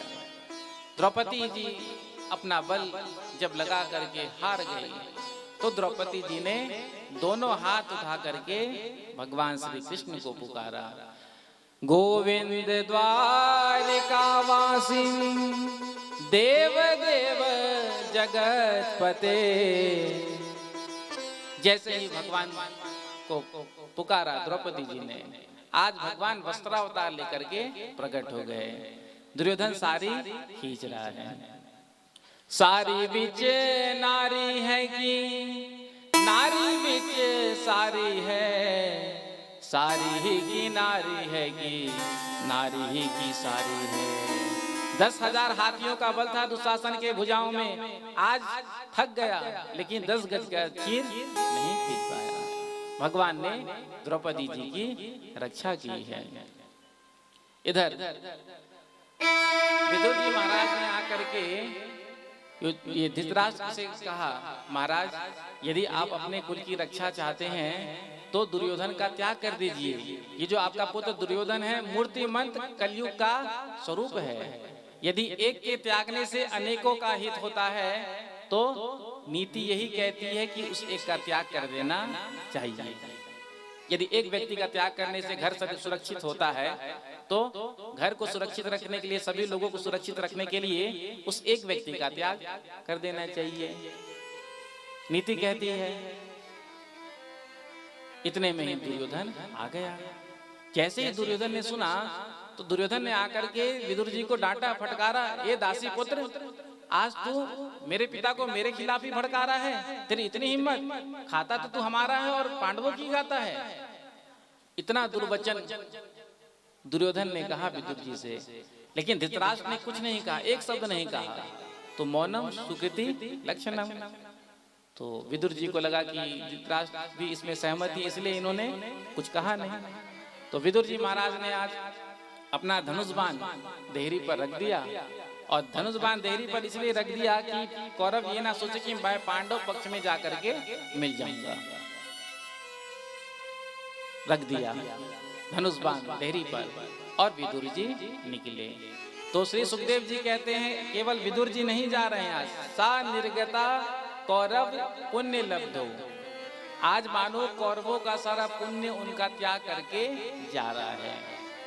निशाचरों की सेना में, लंका में जब तक विभीषण जी थे तब तक सब ठीक ठाक कुशल था, लेकिन जैसे ही विभीषण जी ने लंका का त्याग किया तो गोस्वामी जी ने क्या कहा, अस कहीं चला विभीषण जब ही, अस कहीं चला विभीषण जब ही, आयुहीन भये सब तब ही, आयुहीन भये सब तब ही। अस कहीं चला विभीषण जब ही, अस कहीं चला विभीषण जब ही, आयुहीन भये सब तब ही। आयुहीन भये सब तब ही। जितने थे सब आयुहीन हो गए विभीषण जी के लंका छोड़ते ही। वैसे ही आज कौरव सारे पुण्य विहीन हो गए। प्रेम से कहो श्री राधे। यदि घर में कोई भगवत भक्त है तो उसका सम्मान करना चाहिए, क्योंकि भक्त के कारण ही हमारा कभी कभी हमको पता नहीं चलता है, लेकिन उसके कारण ही भगवान की कृपा परिवार पर बनी रहती है। प्रेम से कहो श्री राधे। तो आज कौरवों का सारा पुण्य उनको छोड़कर चला गया। इधर पांडवों ने 12 वर्ष वनवास बिताया, 1 वर्ष अज्ञातवास राजा विराट की नगरी में। उसके बाद जब आए हैं तो युधिष्ठिर जी ने भगवान श्री कृष्ण से कहा कि आप दुर्योधन के पास जाइए संधि प्रस्ताव लेकर के, और दुर्योधन से कहना यदि आधा राज्य हमको देना नहीं चाहते हैं तो हमको रहने के लिए, जीवन निर्वाह के लिए 5 गांव भूमि दे दे, हम संतुष्ट हो जाएंगे उसमें ही। तो भगवान श्री कृष्ण आज संधि प्रस्ताव लेकर के दुर्योधन की सभा में आए। दुर्योधन को पता ही था भगवान श्री कृष्ण आने वाले हैं, तो सुंदर स्वागत की तैयारी कर रखी थी। जैसे ही भगवान श्री कृष्ण आए हैं तो स्वागत किया, आओ केशव पधारो, विराजमान हो। भगवान आकर बैठे हैं और भगवान आकर के बैठे। दुर्योधन ने पूछा, कहो केशव कैसे आना हुआ? भगवान श्री कृष्ण ने कहा देखो आज हम पांडव पक्ष की ओर से आए हैं संधि प्रस्ताव लेकर के। पांडव चाहते हैं कि तुम उनको रहने के लिए 5 गांव भूमि दे दो। यदि तुम्हारी इच्छा आधा राज्य देने की नहीं है तो 5 गांव भूमि दे दो। जो सुना दुर्योधन ने क्या कहा, सोच अग्रम नैव दास्यामि बिना युद्धेन केशवा, बिना युद्ध के तो मैं सुई के बराबर नूक की भूमि भी नहीं दूंगा। यदि पांडवों को अपना राज्य चाहिए, भूमि चाहिए तो आकर मुझसे युद्ध लड़े। भगवान ने समझाया देखो जब युद्ध होता है, युद्ध बड़ा विकराल होता है और युद्ध से केवल हानि ही हानि होता है, जन धन सबका। युद्ध से कभी लाभ नहीं होता। किसी भी युद्ध से कोई लाभ हुआ हो तो बता दो, और कहीं युद्ध होता है तो उसका प्रभाव पूरे विश्व पर पड़ता है। इसीलिए जितना हो सके युद्ध को टालने का प्रयास करना चाहिए। युद्ध से किसी का भला नहीं होता है। देख दुर्योधन, तो युद्ध तूने कभी देखा नहीं, तू जानता नहीं। युद्ध जब होता है ना तो इससे केवल हानि ही होती है। तुम पांडवों को 5 गांव भूमि दे दो। भगवान श्री कृष्ण ने जब कहा तो दुर्योधन को क्रोध आ गया और दुर्योधन ने कहा केशव, तुम हमारे राजा हो, जो तुम हमको उपदेश दे रहे हो। अपने सैनिकों से कहा इस द्वारिकाधीश को बंदी बनाकर कारागार में बंद कर दो। जो सैनिक आगे बढ़े द्वारिकाधीश श्री कृष्ण को पकड़ने के लिए, द्वारिकाधीश श्री कृष्ण ने विराट रूप दिखाया। जो विराट रूप देखा दुर्योधन ने थर थर कांपने लगा और चरणों में गिर गया और कहा महाराज क्षमा कर दो। भगवान ने कहा देखो दुर्योधन, क्षमा के योग्य तो तुमने ऐसा कोई काम किया नहीं। भले तुम हमारे समधी ठहरे, लेकिन तुमने हमारी बात का सम्मान नहीं किया। दुर्योधन ने कहा माता जी ने सुंदर 56 भोग बनाए हैं आपके लिए, चल करके स्वीकार करिए। भगवान ने कहा देखो भोजन 2 ही स्थिति में किया जाता है, या भोजन कराने वाले के अंदर भाव हो, हमको भूख लगी नहीं हो लेकिन सामने वाले के अंदर बहुत भाव है, तो भाव का सम्मान करके कुछ पाना पड़ता है। और दूसरी स्थिति या अभाव हो, भूखे मर रहे हैं तो चाहे कोई इज्जत से दे चाहे बेइज्जती से दे, तो जीवन के लिए, जीवन शरीर की रक्षा के लिए तो भोजन जरूरी है। जैसे बाढ़ आ जाता है, भूकंप आ जाता है तो सेना के द्वारा हेलीकॉप्टर से फूड पैकेट टपकाए जाते हैं, तो उस समय को ये थोड़ी देखता है कि कोई इज्जत से मिल रहा है कि बेइज्जत से, उस समय तो मिले और हम उसको पाए। तो भोजन 2 ही परिस्थिति में किया जाता है, या तो भोजन कराने वाले के अंदर भाव हो या भोजन करने वाले को अभाव हो, या फिर किसी का कोई ज्यादा प्रभाव भी हो तो वहां भोजन करना पड़ता है। प्रभाव दे करके अरे यहाँ भोजन नहीं करेंगे तो नाराज हो जाएंगे, तो ना तो तुम्हारा हम पर कोई प्रभाव है। आज दुर्योधन के 56 भोग को छोड़ करके विदुर जी महाराज कहाँ गए? विदुर जी के यहाँ भगवान श्री कृष्ण। दुर्योधन के 56 भोग को छोड़ करके विदुर जी महाराज के यहाँ गए। विदुर जी महाराज को पता था जब भगवान श्री कृष्ण यहाँ आएंगे तो मेरे घर जरूर आएंगे, तो विदुर जी गए थे बाजार फल मीठा लेने के लिए। विदुरानी जी स्नान कर रही थी, भगवान ने आकर कुंडी खटखटाया, बुआ जी बुआ जी। आज विदुरानी ने आकर जैसे ही किवाड़ खोला तो भगवान ने सबसे पहले अपना पीताम्बर बुआ जी को उड़ाया, क्योंकि निर्वस्त्र ही आ गई थी। जो देखा विदुरानी जी ने भगवान श्री कृष्ण को तो आज प्रेम के मारे विह्वल हो गई, आंखों से अश्रु बहने लगा। भगवान कृष्ण को देख करके गदगद हो गए, अंदर लेकर के आई और एक पीढ़ा लगा दिया बैठने के लिए। प्रभु यहाँ विराजमान हुई है। जैसे ही प्रभु बैठे तो कहा इसमें तो मैंने कुछ वस्त्र बिछाया ही नहीं। प्रभु थोड़ा उठिए ना, वस्त्र बिछा देती हूँ। वस्त्र बिछाया, ठाकुर जी को बिठाया। और आज विदुरानी जी को थोड़ी सी मन में चिंता हुई कि मैं ठाकुर जी को क्या भोग लगाऊं। विदुर जी बाजार गए हैं लेने के लिए, लेकिन घर पर तो कुछ है नहीं। तभी याद आया कि 4-5 दिन पहले कुछ केले लाए थे, तो हो सकता है रखा हो। तो आज विदुरानी जी गई, केले के छिलके को लेकर के आई हैं केले के साथ, और भगवान श्री कृष्ण को केले के छिलके का भोग लगाया। प्रेम से कहो श्री राधे। सप्तद्वीप 9 खंड में सदा होत जीवनार, एक सबरी एक विदुर घर, तृप्त भयो 2 बार। 7 द्वीप और 9 खंड में रोज भगवान को भोग लगाया जाता है भक्तों के द्वारा। कभी 56 भोग, कभी 112 भोग, कभी 256 भोग, कभी 556 भोग। लेकिन भगवान स्वयं कहते हैं एक सबरी एक विदुर घर। जो स्वाद सबरी जी के बेर में था, जूठे बेर में था, उसको खा करके जो मुझको तृप्ति मिली थी, वो तृप्ति, और विदुर जी महाराज के केले के छिलके को खाकर जो तृप्ति मिली थी, वो मुझे तृप्ति और कहीं नहीं मिला। 2 बार मैं तृप्त हुआ, एक सबरी के बेर खाकर जूठे, और विदुर जी के यहाँ केले के छिलके का भोग लगाकर। प्रेम से कहो श्री राधे। सबरी जी मतंग ऋषि की शिष्या।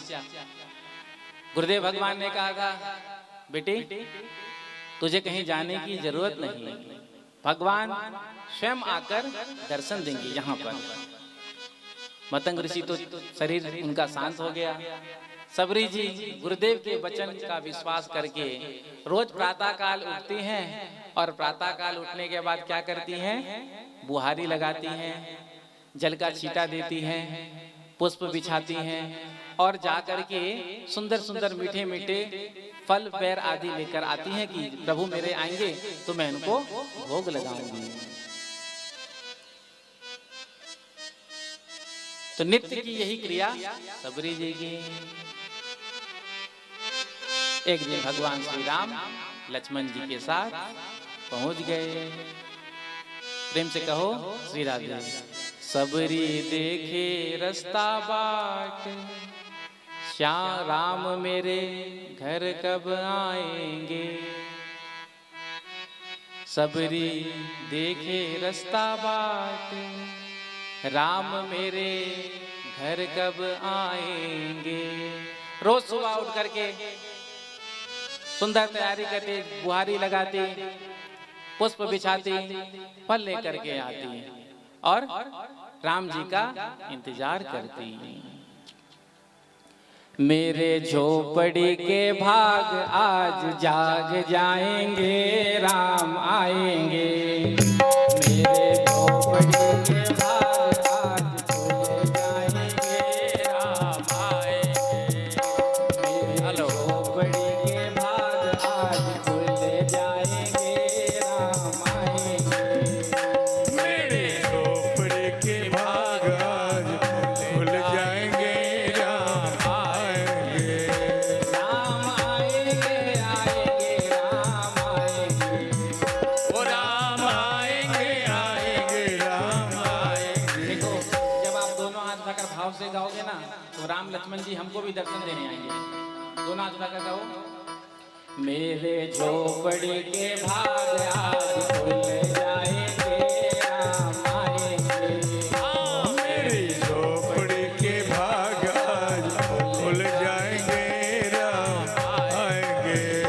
राम आएंगे, आएंगे, राम आएंगे। ओ राम आएंगे, आएंगे, राम आएंगे। ओ राम आएंगे, आएंगे, राम आएंगे। राम आएंगे, आएंगे, राम आएंगे। मेरे झोपड़ी के भाग आज खुल जाएंगे, राम आएंगे। मेरी झोपड़ी के भाग आज खुल जाएंगे, राम आएंगे। राम जी आगे दोनों हाथ ताली से लगा दोगे।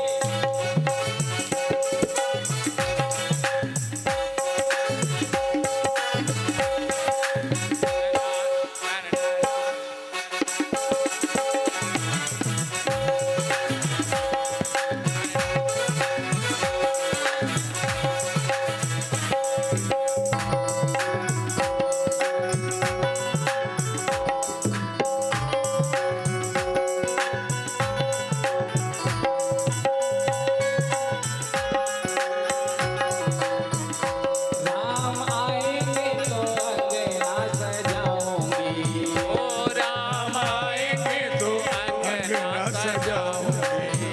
ओ राम आएंगे तो अंगना सजाऊंगी। ओ राम आएंगे तो अंगना सजाऊंगी। दीप जला के दिवाली मैं मनाऊंगी।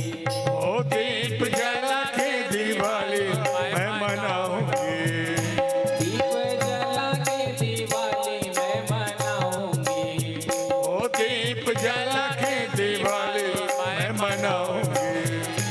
मेरे जन्मों के सारे पाप मिट जाएंगे, राम आएंगे। ओ मेरे जन्मों के सारे पाप मिट जाएंगे, राम आएंगे। ओ राम आएंगे, आएंगे, राम आएंगे। ओ राम आएंगे, आएंगे, राम आएंगे। ओ राम आएंगे, आएंगे, राम आएंगे। ओ राम आएंगे, आएंगे, राम आएंगे। मेरे झोपड़ी के भाग आज खुल जाएंगे, राम आएंगे। ओ मेरी झोपड़ी के भाग आज खुल जाएंगे, राम आएंगे।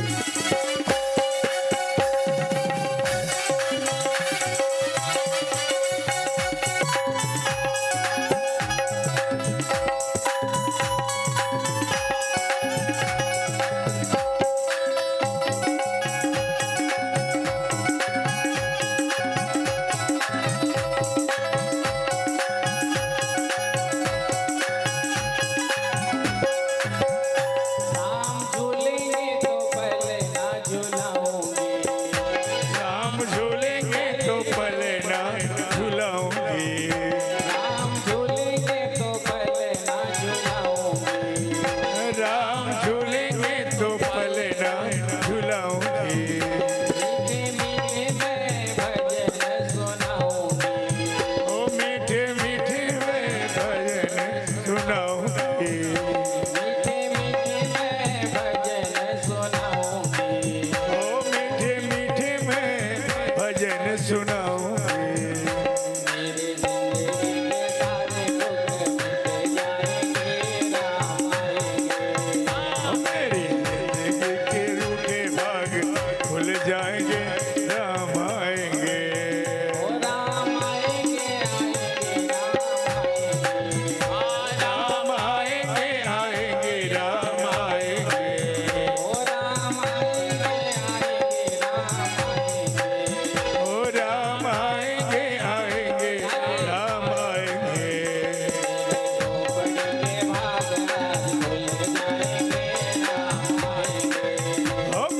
झोपड़ी के भाग आज खुल जाएंगे, राम आएंगे। ओ मेरी झोपड़ी के भाग आज खुल जाएंगे, राम आएंगे। झोपड़ी के भाग आज खुल जाएंगे, राम आएंगे। ओ मेरी झोपड़ी के भाग आज खुल जाएंगे, राम आएंगे।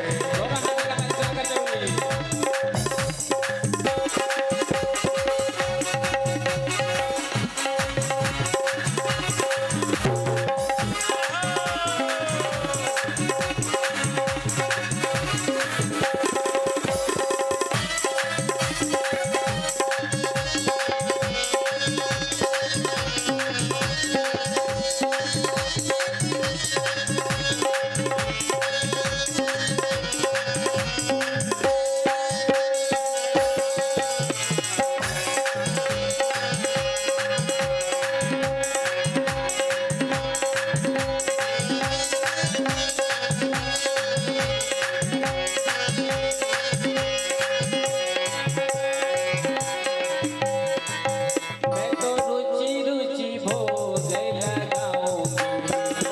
मैं तो रुचि रुचि भोग लगाऊंगी। मैं तो रुचि रुचि भोग लगाऊंगी। मैं तो रुचि रुचि भोग लगाऊंगी। अपने राम को मैं पैर खिलाऊंगी। मीठे भैर में तो राम को खिलाऊंगी। झूठे पैर अपने राम को खिलाऊंगी। ओ मीठे भैर में तो राम को खिलाऊंगी। मेरी जिंदगी के सारे दुख मिट जाएंगे,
राम आए हैं राम आए हैं। ओ राम आए हैं राम आए हैं। हो राम आए हैं राम आए हैं। मेरी झोपड़ी के भाग आज खुल जाएंगे, राम आए हैं।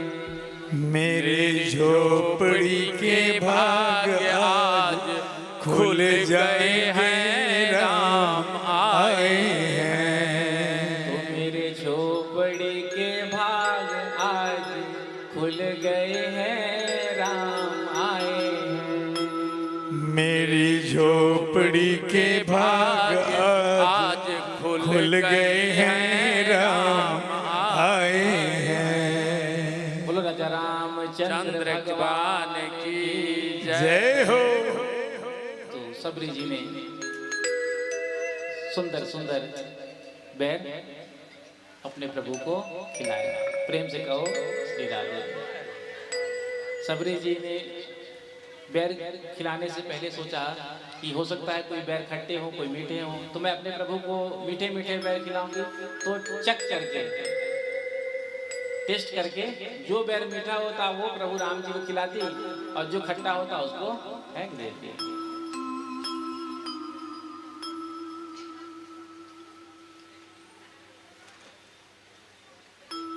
तो भगवान ने आज स्वयं कहा, एक सबरी एक विदुर घर, तृप्त भयो दो बार। भगवान भक्त के भाव को देखते हैं। प्रेम से कहो श्री राधे। तो विदुर जी महाराज तीर्थ यात्रा में चले गए थे। जब तीर्थ यात्रा करके आए हैं तो आज जब यमुना के तट पर पहुंचे तो भगवान के मित्र उद्धव जी से मुलाकात हुआ, भेंट हुआ। उद्धव जी ने भगवान श्री कृष्ण के बाल लीला से लेकर स्वधाम गमन तक की कथा का वर्णन किया। जो विदुर जी ने सुना कि भगवान स्वधाम चले गए, फूट फूट कर रोने लगे और कहा उद्धव जी ने कि आप शांत हो जाइए। जाने से पहले भगवान ने आपको स्मरण किया था। जो ज्ञान आपको देना चाहते थे वो ज्ञान मैत्रेय जी को दिया और कहा मेरे भक्त विदुर को ये ज्ञान देना। तो मैत्रेय जी कहाँ मिलेंगे? विदुर जी ने पूछा उद्धव जी से। तो कहा मैत्रेय जी हरिद्वार में मिलेंगे अपने आश्रम पर। तो आज सीधे विदुर जी महाराज हरिद्वार आए हैं मैत्रेय मुनि के आश्रम में और आकर के बड़ा ही सुंदर प्रश्न किया। क्या प्रश्न किया? सुखाय कर्माणि करोति लोको नाते सुखम वा निदुपारमं वा विन्देत भूयस्तदेव दुःखम यदत्र युक्तं भगवान वदेनः।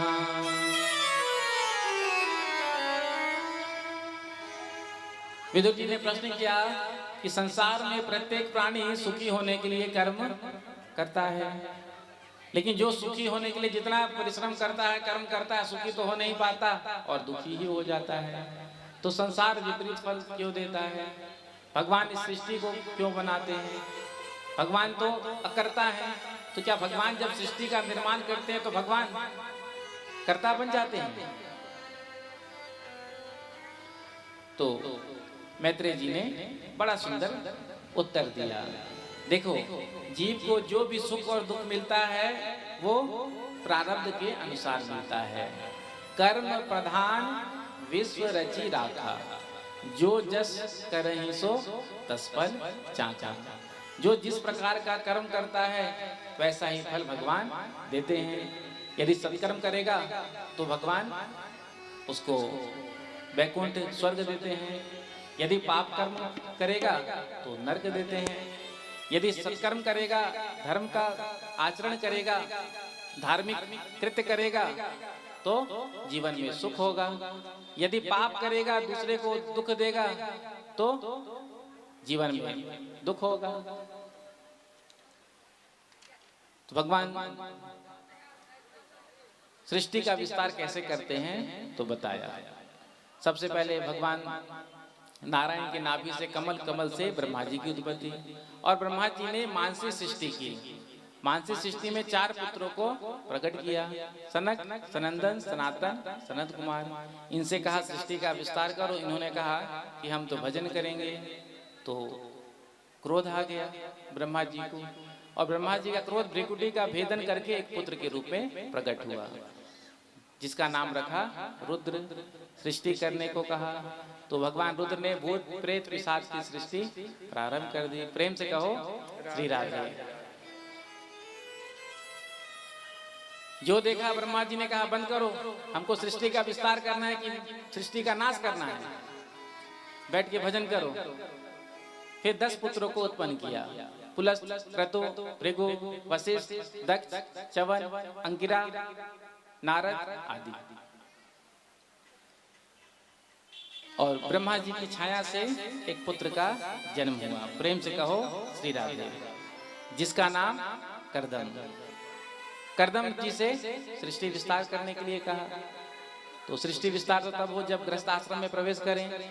तो करदम जी ने सबसे पहले तप किया, कई वर्ष तक तप किया, और जिस तप के प्रभाव से भगवान नारायण ने दर्शन दिया। जब भगवान नारायण ने दर्शन दिया तो स्तुति किया, जुष्टम बदाद्या खिल सत्वरासहि सांसेध्यमक्ष्णो तव दर्शनान्नः यदर्शनं जन्मभिर्य सदभि रासा सतेयो गिनुरूढ़ योगः। हे प्रभु, आपको देख करके तो आज मैं कृतार्थ हो गया, आपका दर्शन करके मैं निहाल हो गया। भगवान नारायण ने कहा वरदान मांगो। करदम जी ने कहा मुझे कुछ नहीं चाहिए। भगवान ने कहा जब तप करने आए थे तो मन में था ना सुंदर पत्नी हो, संतान हो, परिवार हो। तो करदम जी ने कहा जब तक आपका दर्शन नहीं किया था तब तक ही वो कामना था। उर कछु प्रथम वासना रहे ही प्रभु पद प्रीत सरित सो बह। आपका दर्शन करने के बाद अब कोई कामना ही शेष नहीं रह गया। भगवान ने कहा देखो तुम्हारे अंदर कामना तो हम मन की जानते हैं। प्रेम से कहो श्री राधे। और हम लोग मंदिर में जाते हैं तो सबसे पहले क्या करते हैं, भगवान से मांगते ही हैं। लेकिन भगवान तो हमारे मन की जानते हैं। भगवान को पता है हमको क्या चाहिए। हमको तो दर्शन करने भी नहीं आता है कि भगवान का दर्शन कैसे किया जाता है। जब हम मंदिर में भगवान का दर्शन करने के लिए जाते हैं तो सबसे पहले हम क्या करते हैं, भगवान के सामने सम्मुख आकर के अब जब जाते हैं भगवान का दर्शन करने के लिए तो आंख बंद करते हैं, हाथ जोड़ करते हैं। अब हम आपसे पूछें कि आप दर्शन करने गए हैं तो दर्शन नेत्र खोलकर होता है या बंद करके होता है? लेकिन हम लोग जब मंदिर जाते हैं जाते ही सबसे पहले आंख बंद कर लेते हैं और चालू हो जाते हैं मांगना, कामना।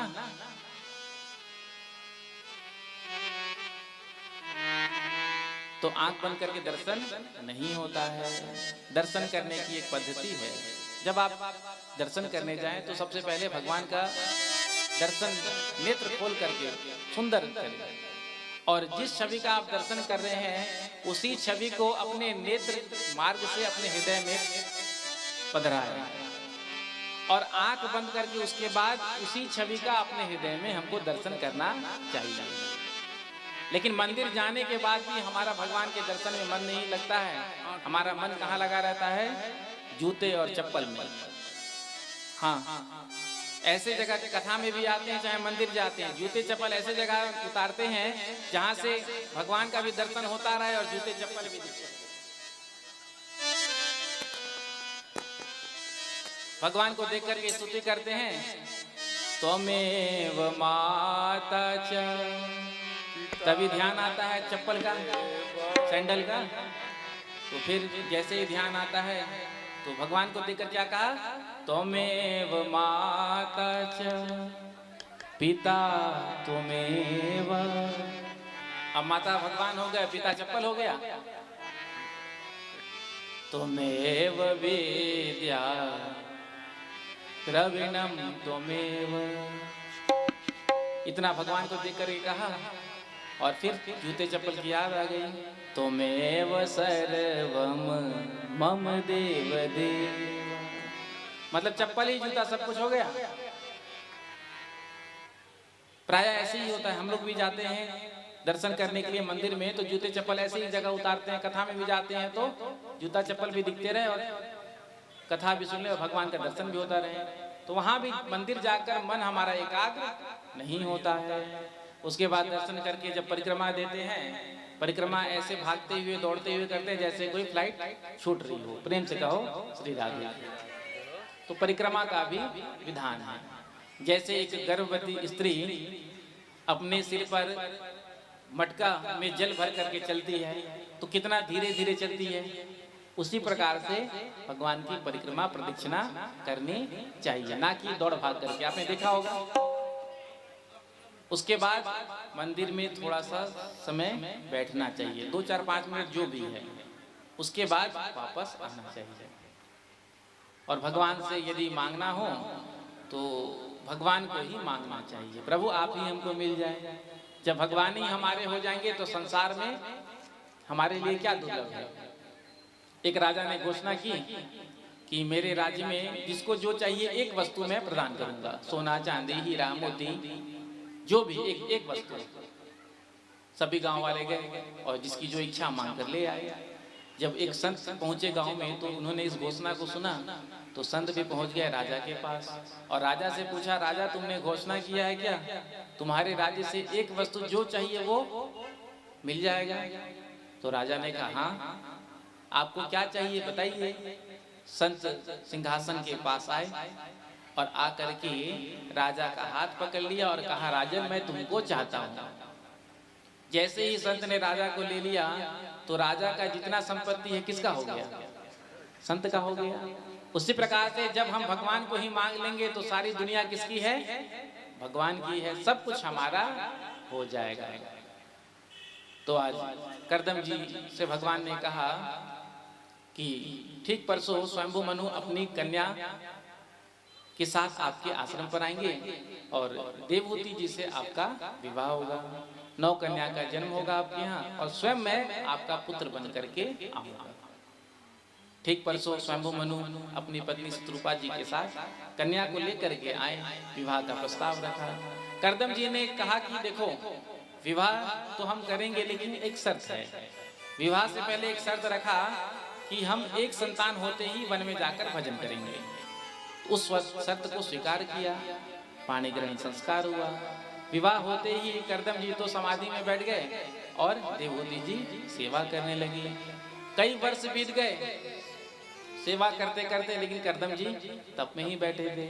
जब करदम जी तप से निवृत्त हुए, नेत्र खुला तो जब मनुपुत्री को सामने देखा देवहूति को, तो कहा देवी ये तुमने अपना क्या हाल बना रखा है? ये तुमने अपना क्या हाल बना रखा है? क्योंकि सेवा के चलते अपने शरीर का ध्यान नहीं दिया। कई वर्ष बीत चुके थे। जो सुंदर सुंदर केस थे जटाओं में परिणित हो गए थे, शरीर काय हो गया था। तो कहा महाराज मैं आपकी सेवा में लगी हुई थी। करदम जी ने कहा मैं तुम्हारी सेवा से प्रसन्न हूँ, वरदान मांगो। तो कहा मैं आपकी धर्म पत्नी हूँ और यदि हम गृहस्थ आश्रम में प्रवेश किए हैं तो गृहस्थ की शोभा तो संतान से होती है, तो हमारे यहाँ एक संतान हो। तो देवहूति जी ने क्या कहा था? मैं आपकी धर्म पत्नी हूँ। प्रेम से कहो श्री राधे। पत्नी भी 3 प्रकार की होती हैं, आपको पता है? हाँ, एक होती है धर्म पत्नी, दूसरी पत्नी, तीसरी वाइफ। प्रेम से कहो श्री राधे। धर्म पत्नी किसे कहते हैं? पत्नी किसे कहते हैं? वाइफ किसे कहते हैं? तो धर्म पत्नी उसे कहते हैं जो अपने पति के पद चिन्हों का अनुसरण करे। जैसे आगे पतिदेव चले तो पतिदेव के पीछे पत्नी चले। जब राम जी जा रहे थे, उभय मध्य से सोहे कैसे, ब्रह्म जीव बिच माया जैसे। आगे आगे राम जी के पीछे सीता जी।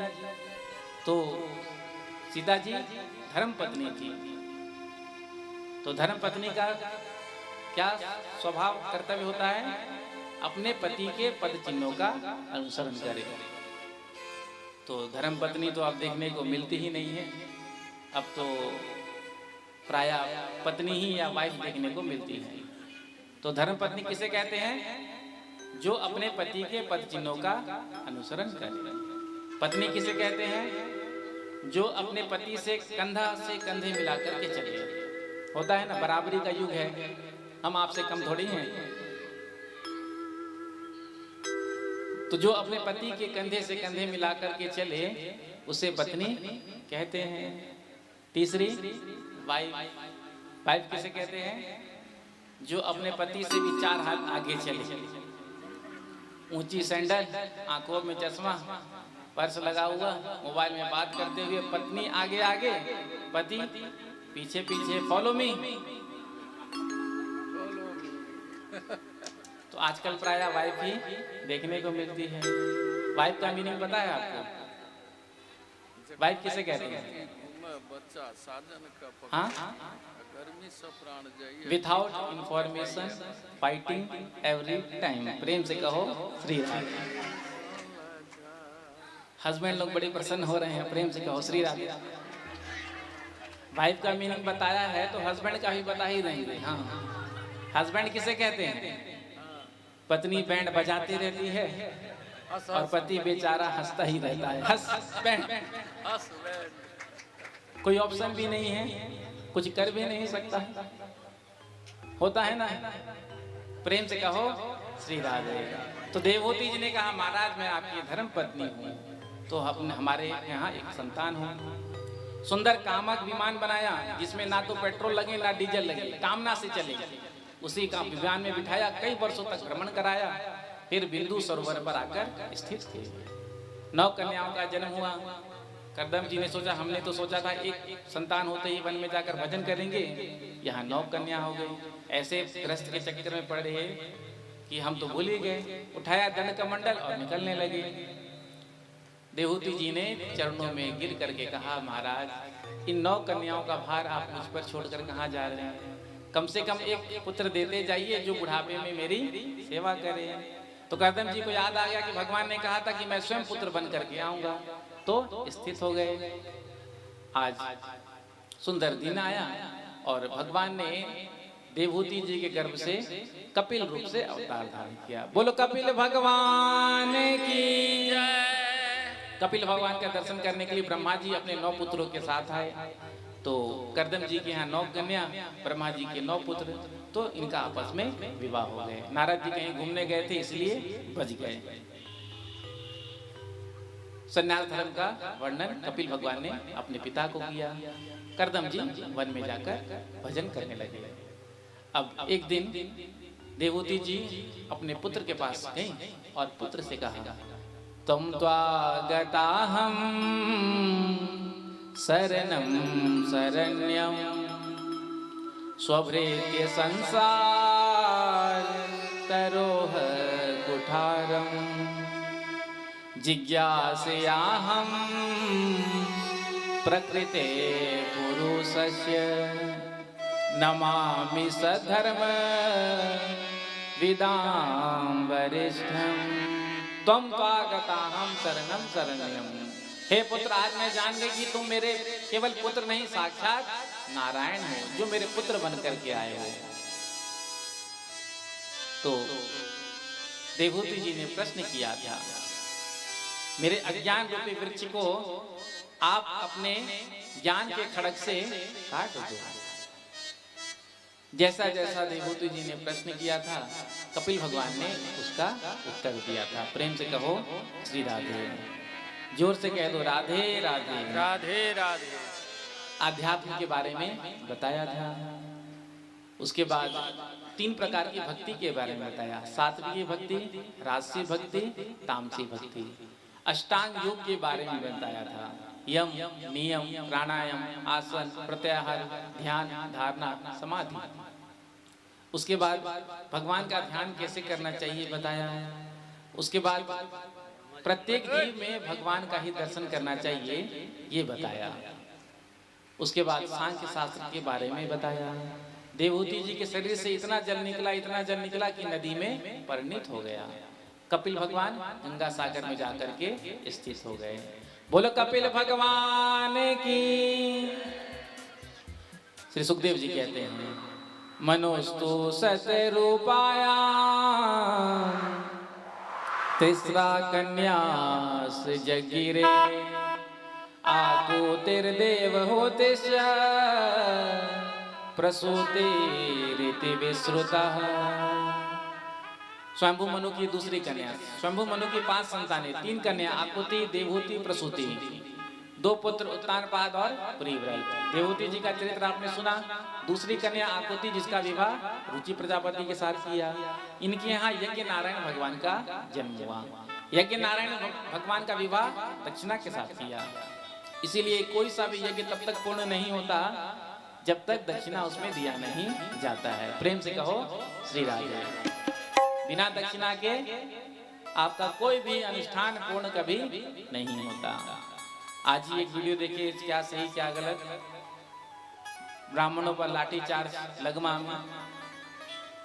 अब सोशल मीडिया में देखा, पुष्टि तो हम नहीं कर सकते, लेकिन इतना बड़ा यज्ञ आयोजन किया जाता है और अंतिम में जब ब्राह्मणों की दक्षिणा का समय आता है तो फिर इतना बड़ा यज्ञ कर लेते हैं, लेकिन जो ब्राह्मण की दक्षिणा देने का समय आता है तो पैसा ही खत्म हो जाता है।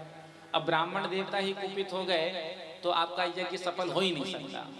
ब्राह्मण यदि प्रसन्न होकर चले गए आशीर्वाद दे करके तो आपका यज्ञ सफल है, और ब्राह्मण ही यदि असंतुष्ट हो गए, खिन्न हो गए, कुपित हो गए तो कितना भी बड़ा आप यज्ञ कर लीजिए, कितना भी स्वाहा स्वाहा लाख कुंटल का कर लीजिए, यज्ञ सफल नहीं होगा। इसीलिए थोड़ा सोच विचार कर करना चाहिए। अब भाई दक्षिणा नहीं दोगे तो ब्राह्मण बिगड़ ही जाएंगे। 9 दिन, 11 दिन, 15 दिन ब्राह्मण जप करता है, बैठ करके मंत्र उच्चारण करता है, इतना मेहनत करता है, तो कम से कम कुछ सेवा तो करना ही चाहिए। तो बिना दक्षिणा के यज्ञ पूर्ण नहीं होता है। मनु जी की तीसरी कन्या प्रसूति जिसका विवाह दक्ष के साथ हुआ। इनके यहाँ 16 कन्याओं का जन्म हुआ। 13 का विवाह धर्म के साथ किया। धर्म की पत्नी मूर्ति से नर नारायण भगवान का जन्म हुआ, जो बद्री नारायण में आज भी तप कर रहे हैं। एक कन्या जिसका नाम था स्वाहा, उसका विवाह अग्नि के साथ किया। स्वधा नाम की कन्या का विवाह पितरों के साथ किया, और सती नाम की कन्या का विवाह भगवान भोलेनाथ के साथ किया। इनके यहाँ कोई संतान नहीं हुई। क्यों? क्योंकि सती जी ने अपने पिता के यज्ञ में अपने शरीर को छोड़ दिया था। प्रेम से कहो श्री राधे। 3 कन्याओं का वंश सबसे पहले वर्णन किया, उसके बाद अब पुत्रों के वंश के बारे में बताया। तो जो उत्तानपाद राजा थे, मनु जी के पुत्र, सिंहासन इनको मिला। तो उत्तानपाद राजा की 2 रानी, एक का नाम सुनीति, दूसरी का सुरुचि। अब सुनीति तो बड़ी प्रिय उत्तानपाद को, सुरुचि प्रिय, सुनीति प्रिय नहीं। तो सुरुचि महल में रहती, सुनीति बाहर रहती। तो छोटे से 5 वर्ष के ध्रुव जी महाराज आज खेलते खेलते जब अपने पिता के महल में पहुंचे तो देखा उत्तम को बैठे हुए गोद में पिता के साथ। एकदा सुरुचे पुत्र मंकमारोप्य लालयन् उत्तमं नारुरुक्षन्तम् ध्रुवम राजाभ्यनंदता। तो ध्रुव जी की भी इच्छा हुई कि मैं अपने पति की गोद में बैठूं, लेकिन सुरुचि ने दूर से ही बड़ी बड़ी आंख दिखा करके उत्तानपाद को इशारों में मना कर दिया। और आज का आदमी किसी से डरे या ना डरे, लेकिन अपनी पत्नी से जरूर डरता है। प्रेम से कहो श्री राधे। हाँ,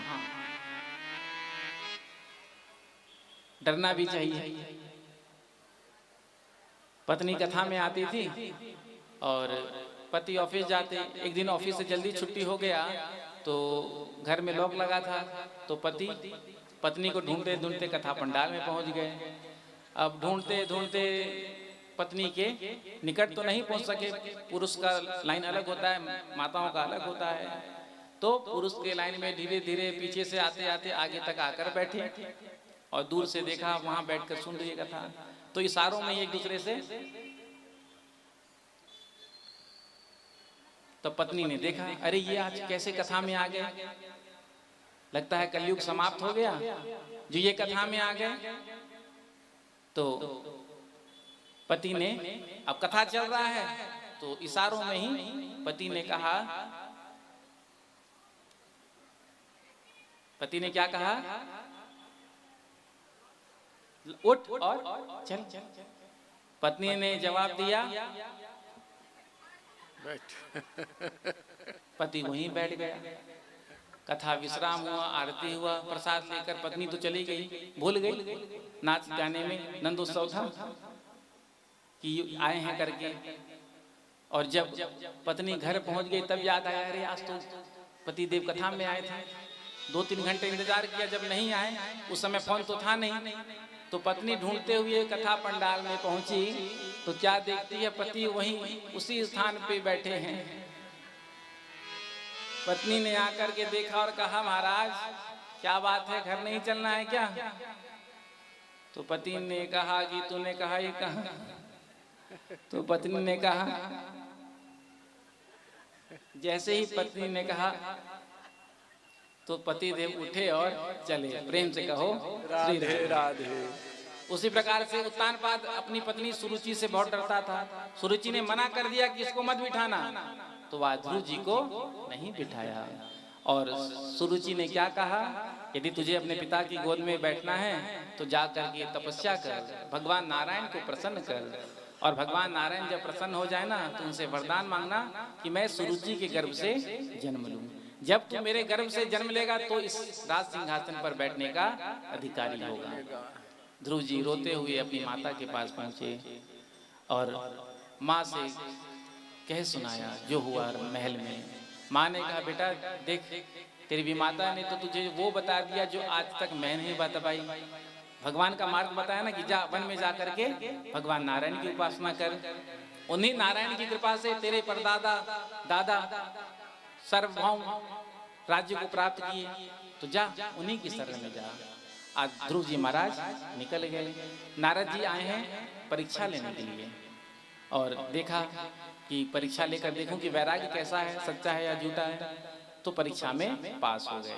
तो सुंदर मंत्र दिया, ततात गच्छ भद्रम ते यमुनायास्तटं शुचे पुण्यम मधुवनम यत्र सानिध्यम नित्यदा हरे।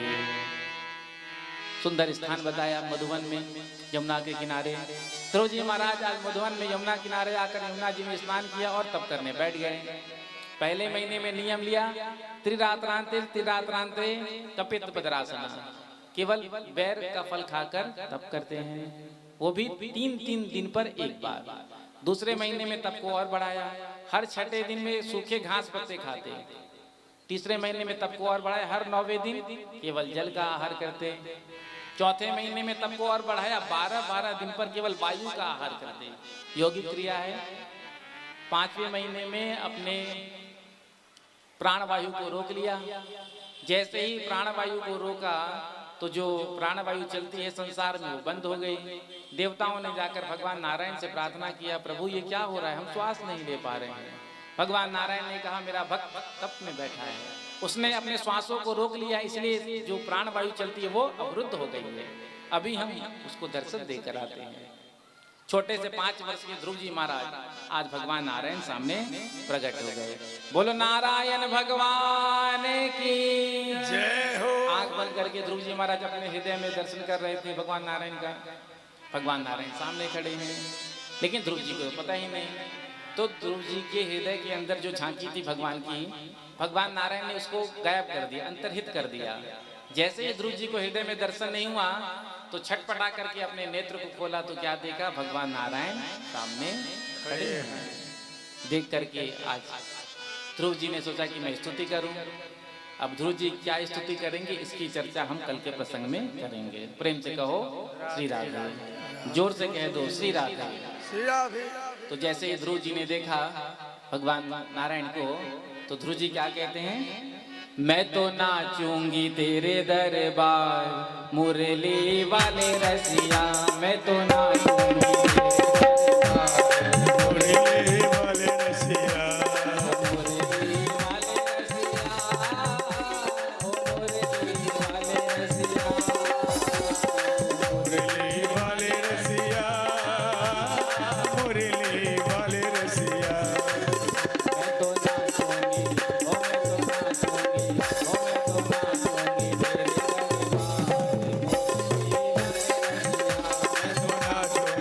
तेरे दरबार मुरली वाले रसिया,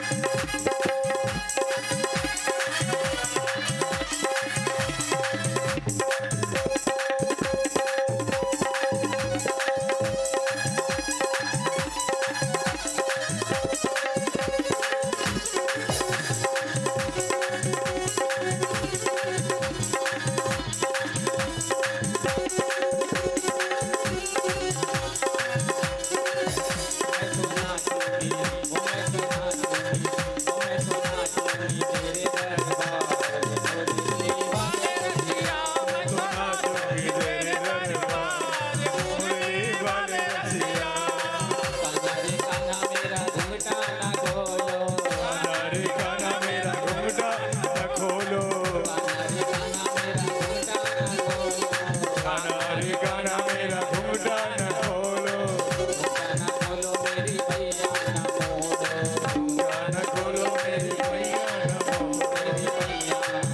रसिया।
देखकर क्या कहा, रूप तुम्हारा जग से न्यारा, रूप तुम्हारा जग को न्यारा, रूप तुम्हारा जग से न्यारा, रूप तुम्हारा जग को न्यारा, लगता है बड़ा प्यारा प्यारा, लगता है बड़ा प्यारा प्यारा, लगता है बड़ा प्यारा प्यारा। लगता है बड़ा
राधे अब आरती करके प्रसाद लेके प्रस्थान करेंगे।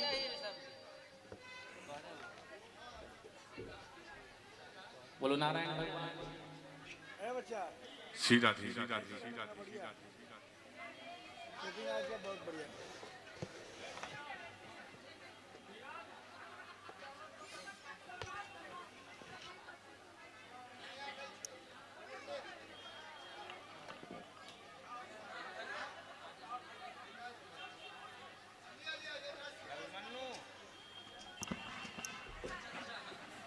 बोलो बाल कृष्ण लाल की प्रेम से बोल दे वृंदावन बिहारी लाल की जय हो।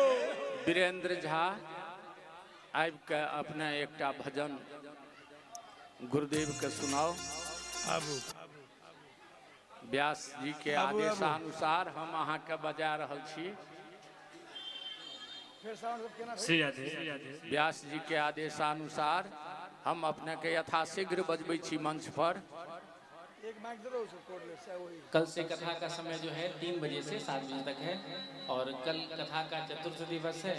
जैसा कि आप जानते हैं कथा के चतुर्थ दिवस भगवान श्री कृष्ण का प्राकट्य होता है। तो कल हम सब यहाँ नंद महोत्सव मनाएंगे।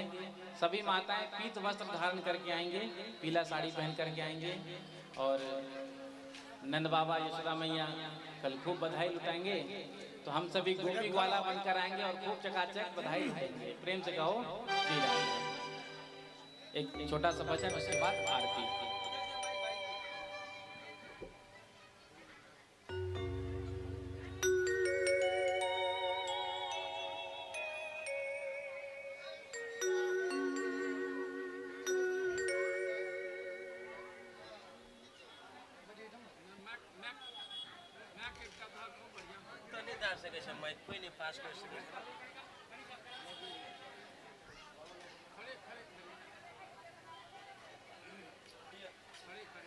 श्री राधे श्री राधे श्री राधे।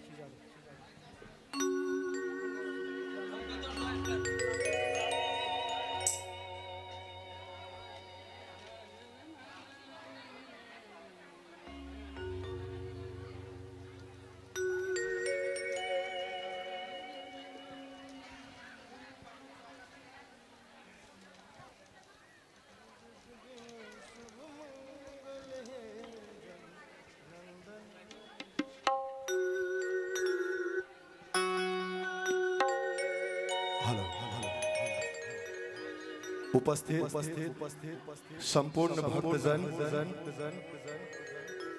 ये भागवत पुराण में उपस्थित गुरुजी लगायत संपूर्ण के विशिष्ट व्यक्ति सबके हमर प्रणाम, छोट के प्यार और अपने सब जे एतऽ ब्राह्मण समाज द्वारा जे आयोजन कयल गेल अछि हम हुनका हृदय से धन्यवाद दै छियनि जे एते बड़का यज्ञ अनुष्ठान केलहुँ हँ। बहुत बड़का कहबी छै जे धन से पैघ होइ छै मन, और गुरुजी के हम 2 घंटा से बैस के अध्ययन केलहुँ।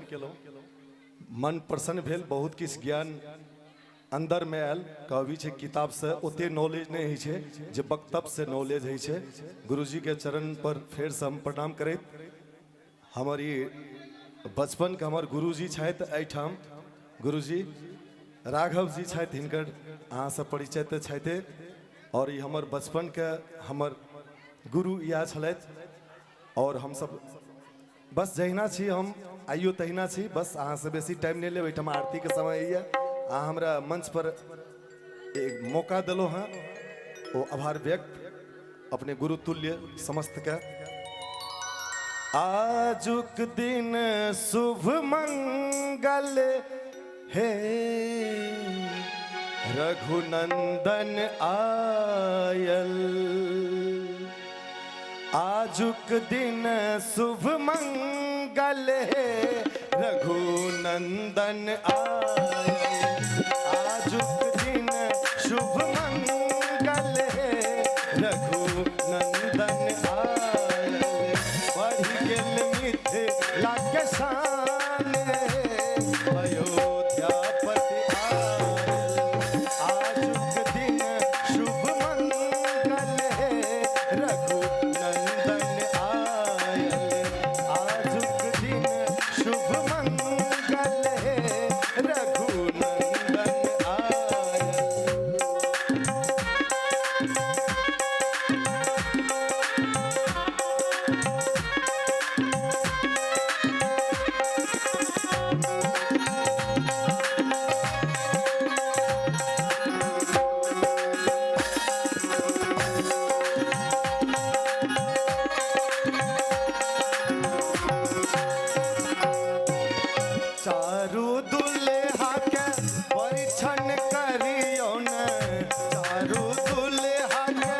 परीक्षण करियो ने चारू दुल्हा के करू चुमान मन हर सागर आजुक दिन शुभ मंगल है रघुनंदन आयल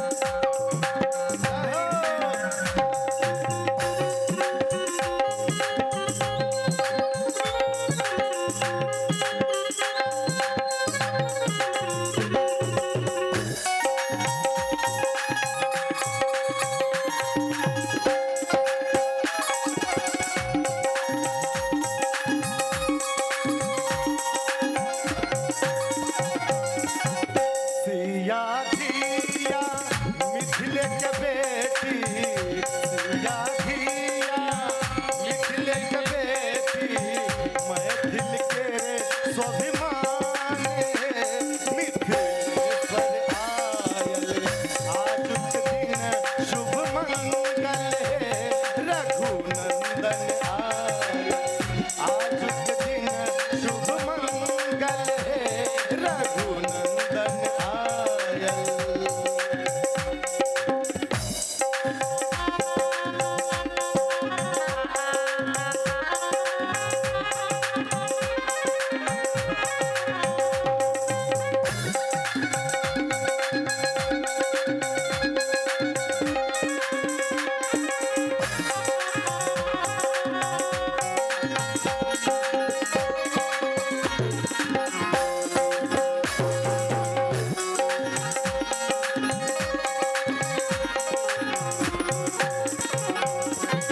धन्य ई मिथिला धन्य जनकपुर धन्य ई मिथिला धन्य जनकपुर गावो मंगल गाने रघुनंदन आयल आजुक दिन शुभ मंगल है रघुनंदन आयल आजुक दिन शुभ मंगल है रघुनंदन आयल आजुक दिन शुभ मंगल है रघुनंदन आयल बढ़ गेल मिथिला के चांद रघुनंदन आयल आजुक दिन शुभ मंगल है रघुनंदन आयल रघुनंदन आयल रघुनंदन आयल प्रेम से बोल दे सियावर रामचंद्र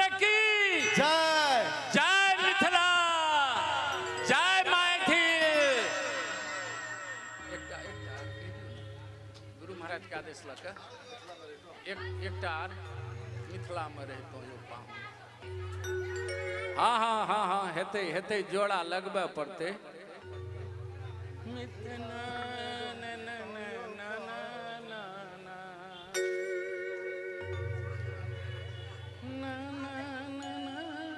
संपूर्ण अहाँ सब भगवान के भक्त छी और एठाम गुरुजी एकटा हमरा सबके आधार छथि। भगवान के घर तक पहुँचाबै के एकटा कहै छै रास्ता होइ छै माध्यम। जेना हम सब कतौ जाइ छी तऽ गाड़ी के सवारी लै छियै तऽ गुरुजी हमरा नजर में से छथि हमरा सबके लेल आदरणीय व्यक्ति और हमरा सबके प्रेरणा मार्ग सब चीज हुनका पर छै। सब अपन अपन पेशा में छी अहूँ सब सबगोटा अपन अपन पेशा में हैब और फिर से अहाँ सबके एकटा आग्रह पर मिथिला में रही तो यो पाहुन जय हो हे यो भ जाए तो ई के कहै छथि हम तऽ सिर्फ गाबै छी। जखन राम जी के ओहिठाम मूर्ति स्थापित भेलनि तऽ सबके नजर में भेलै जे ओ कारी छथि। तऽ हमर प्रेम झा सर ओहि पर शब्द लिखला जे ओ कारी नहीं छथि श्यामल छथि। ओकर वर्णन केने छथि एहि गाना में मिथिला में रही तो यो पाहुन भ जाए तो गोरियो मिथिला में रही तो यो पाहुन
उकटन लगे बितौया उकटन लगे बितौया दूध मधि के निर्मल जल सो दूध मधि के निर्मल जल सो नित दिन नहा बितौया मिथिले में रहितो पाओ हो जाए तो गोरिया मिथिले में रहितो पाओ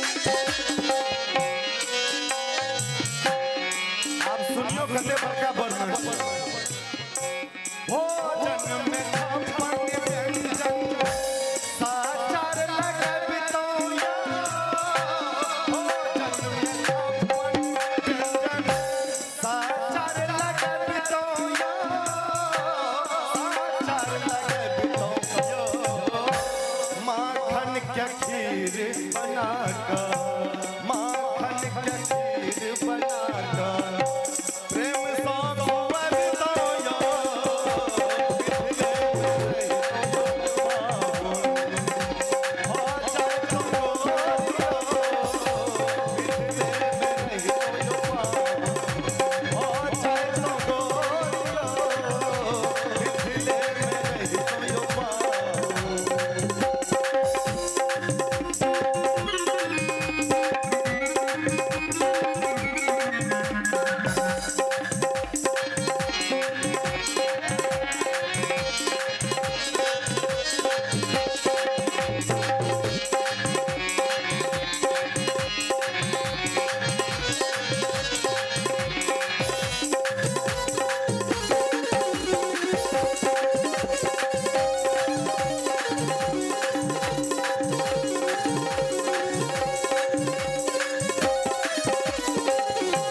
सिया बहिन हमर छठे पूनम इजोरिया सिया बहिन हमर छठे पूनम इजोरिया पूनम इजोरिया तीसी के फूल सन तीसी के फूल सन रघुवर मोरिया मिथिले में रहितो पाओ हो जाए तो गोरिया मिथिले में रहितो पाओ हो जाए तो गोरिया मिथिले में रहितो पाओ मिथिले में रहितो पाओ मिथिले में रहितो पाओ मिथिले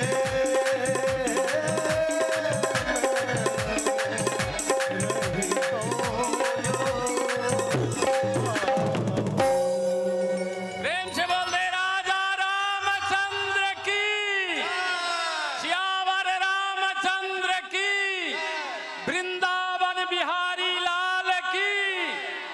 श्री हरि ओम अथारार्तिक्यं प्रज्वाल्यः चंद्रमा मनुषो जातचक्षुः सूर्यो अजायता श्रोत्राद्वाश्च प्राणश्च मुखादग्निरजायता।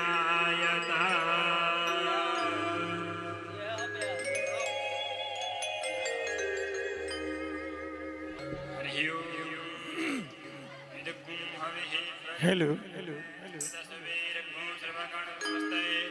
आत्मसनि प्रजासनि पशुसनि लोकशन्य भयसनि अग्निः प्रजा बहुलं मे करुत्वन्नं पयोरेतो मा सुधत्ता। श्री भागवत भगवान की है आरती पापियों को पापा से है तार दे आरती।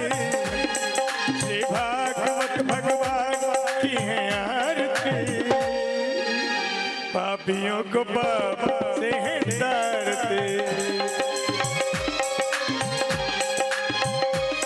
ये अमर ग्रंथ, ये मुक्ति पंथ, ये पंचम वेद निराला, नव ज्योत जगाने वाला, हरि तरस कराने वाला, हरि नाम यही हरि ध्यान यही, प्रभु जग मंगल की है आरती, पापियों को पाप से है तारते। श्री भागवत भगवान की है आरती, पापियों को पाप से है तारते। ये शांति गीत पावन पुनीत पापों को मिटाने वाला, हरि तरस कराने वाला, ये सुख हरणी है दुख हरणी है, सुख करनी है दुख हरणी, मधुसूदन की है आरती, पापियों को पाप से है तारते। श्री भागवत भगवान की है आरती, पापियों को पाप से है तारते।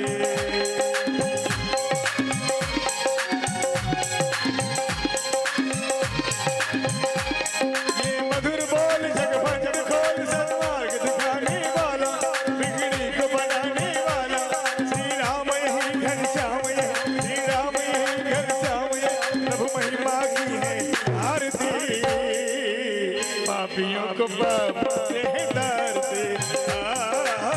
पापियों को पाप से है तारते। श्री भागवत भगवान की है आरती, पापियों को पाप से है तारते। कर्पूर गौरम करुणावतारम संसार सारम भुजगेन्द्रहारं सदा वसन्तं हृदयारविन्दं नमं भवानी सहितं तमेव मातापिता तमेव बन्धुं च सखा तमेव विद्याधरणं तमेव शरणं त्वं देव। बोलिए भागवत महापुराण की जय। हरि ओम। शीतले तं जगन्माता, शीतले तं जगत्पिता, शीतले तं जगद्धात्रीं, शीतलाय नमो नमः। आरार्तिक्यं समर्पयामि, जलेन शीतलीकरणं, पुष्पे देवादिवन्दनं, मन्त्रपुष्पाञ्जलिं। हरिः ओम। जितने नित्यमय जन्त देवास्तानि धर्माणि प्रथमन्न, षण्णादेहनाकं महिमानः, सचन्त पूर्वे साध्याः सन्ति देवाः।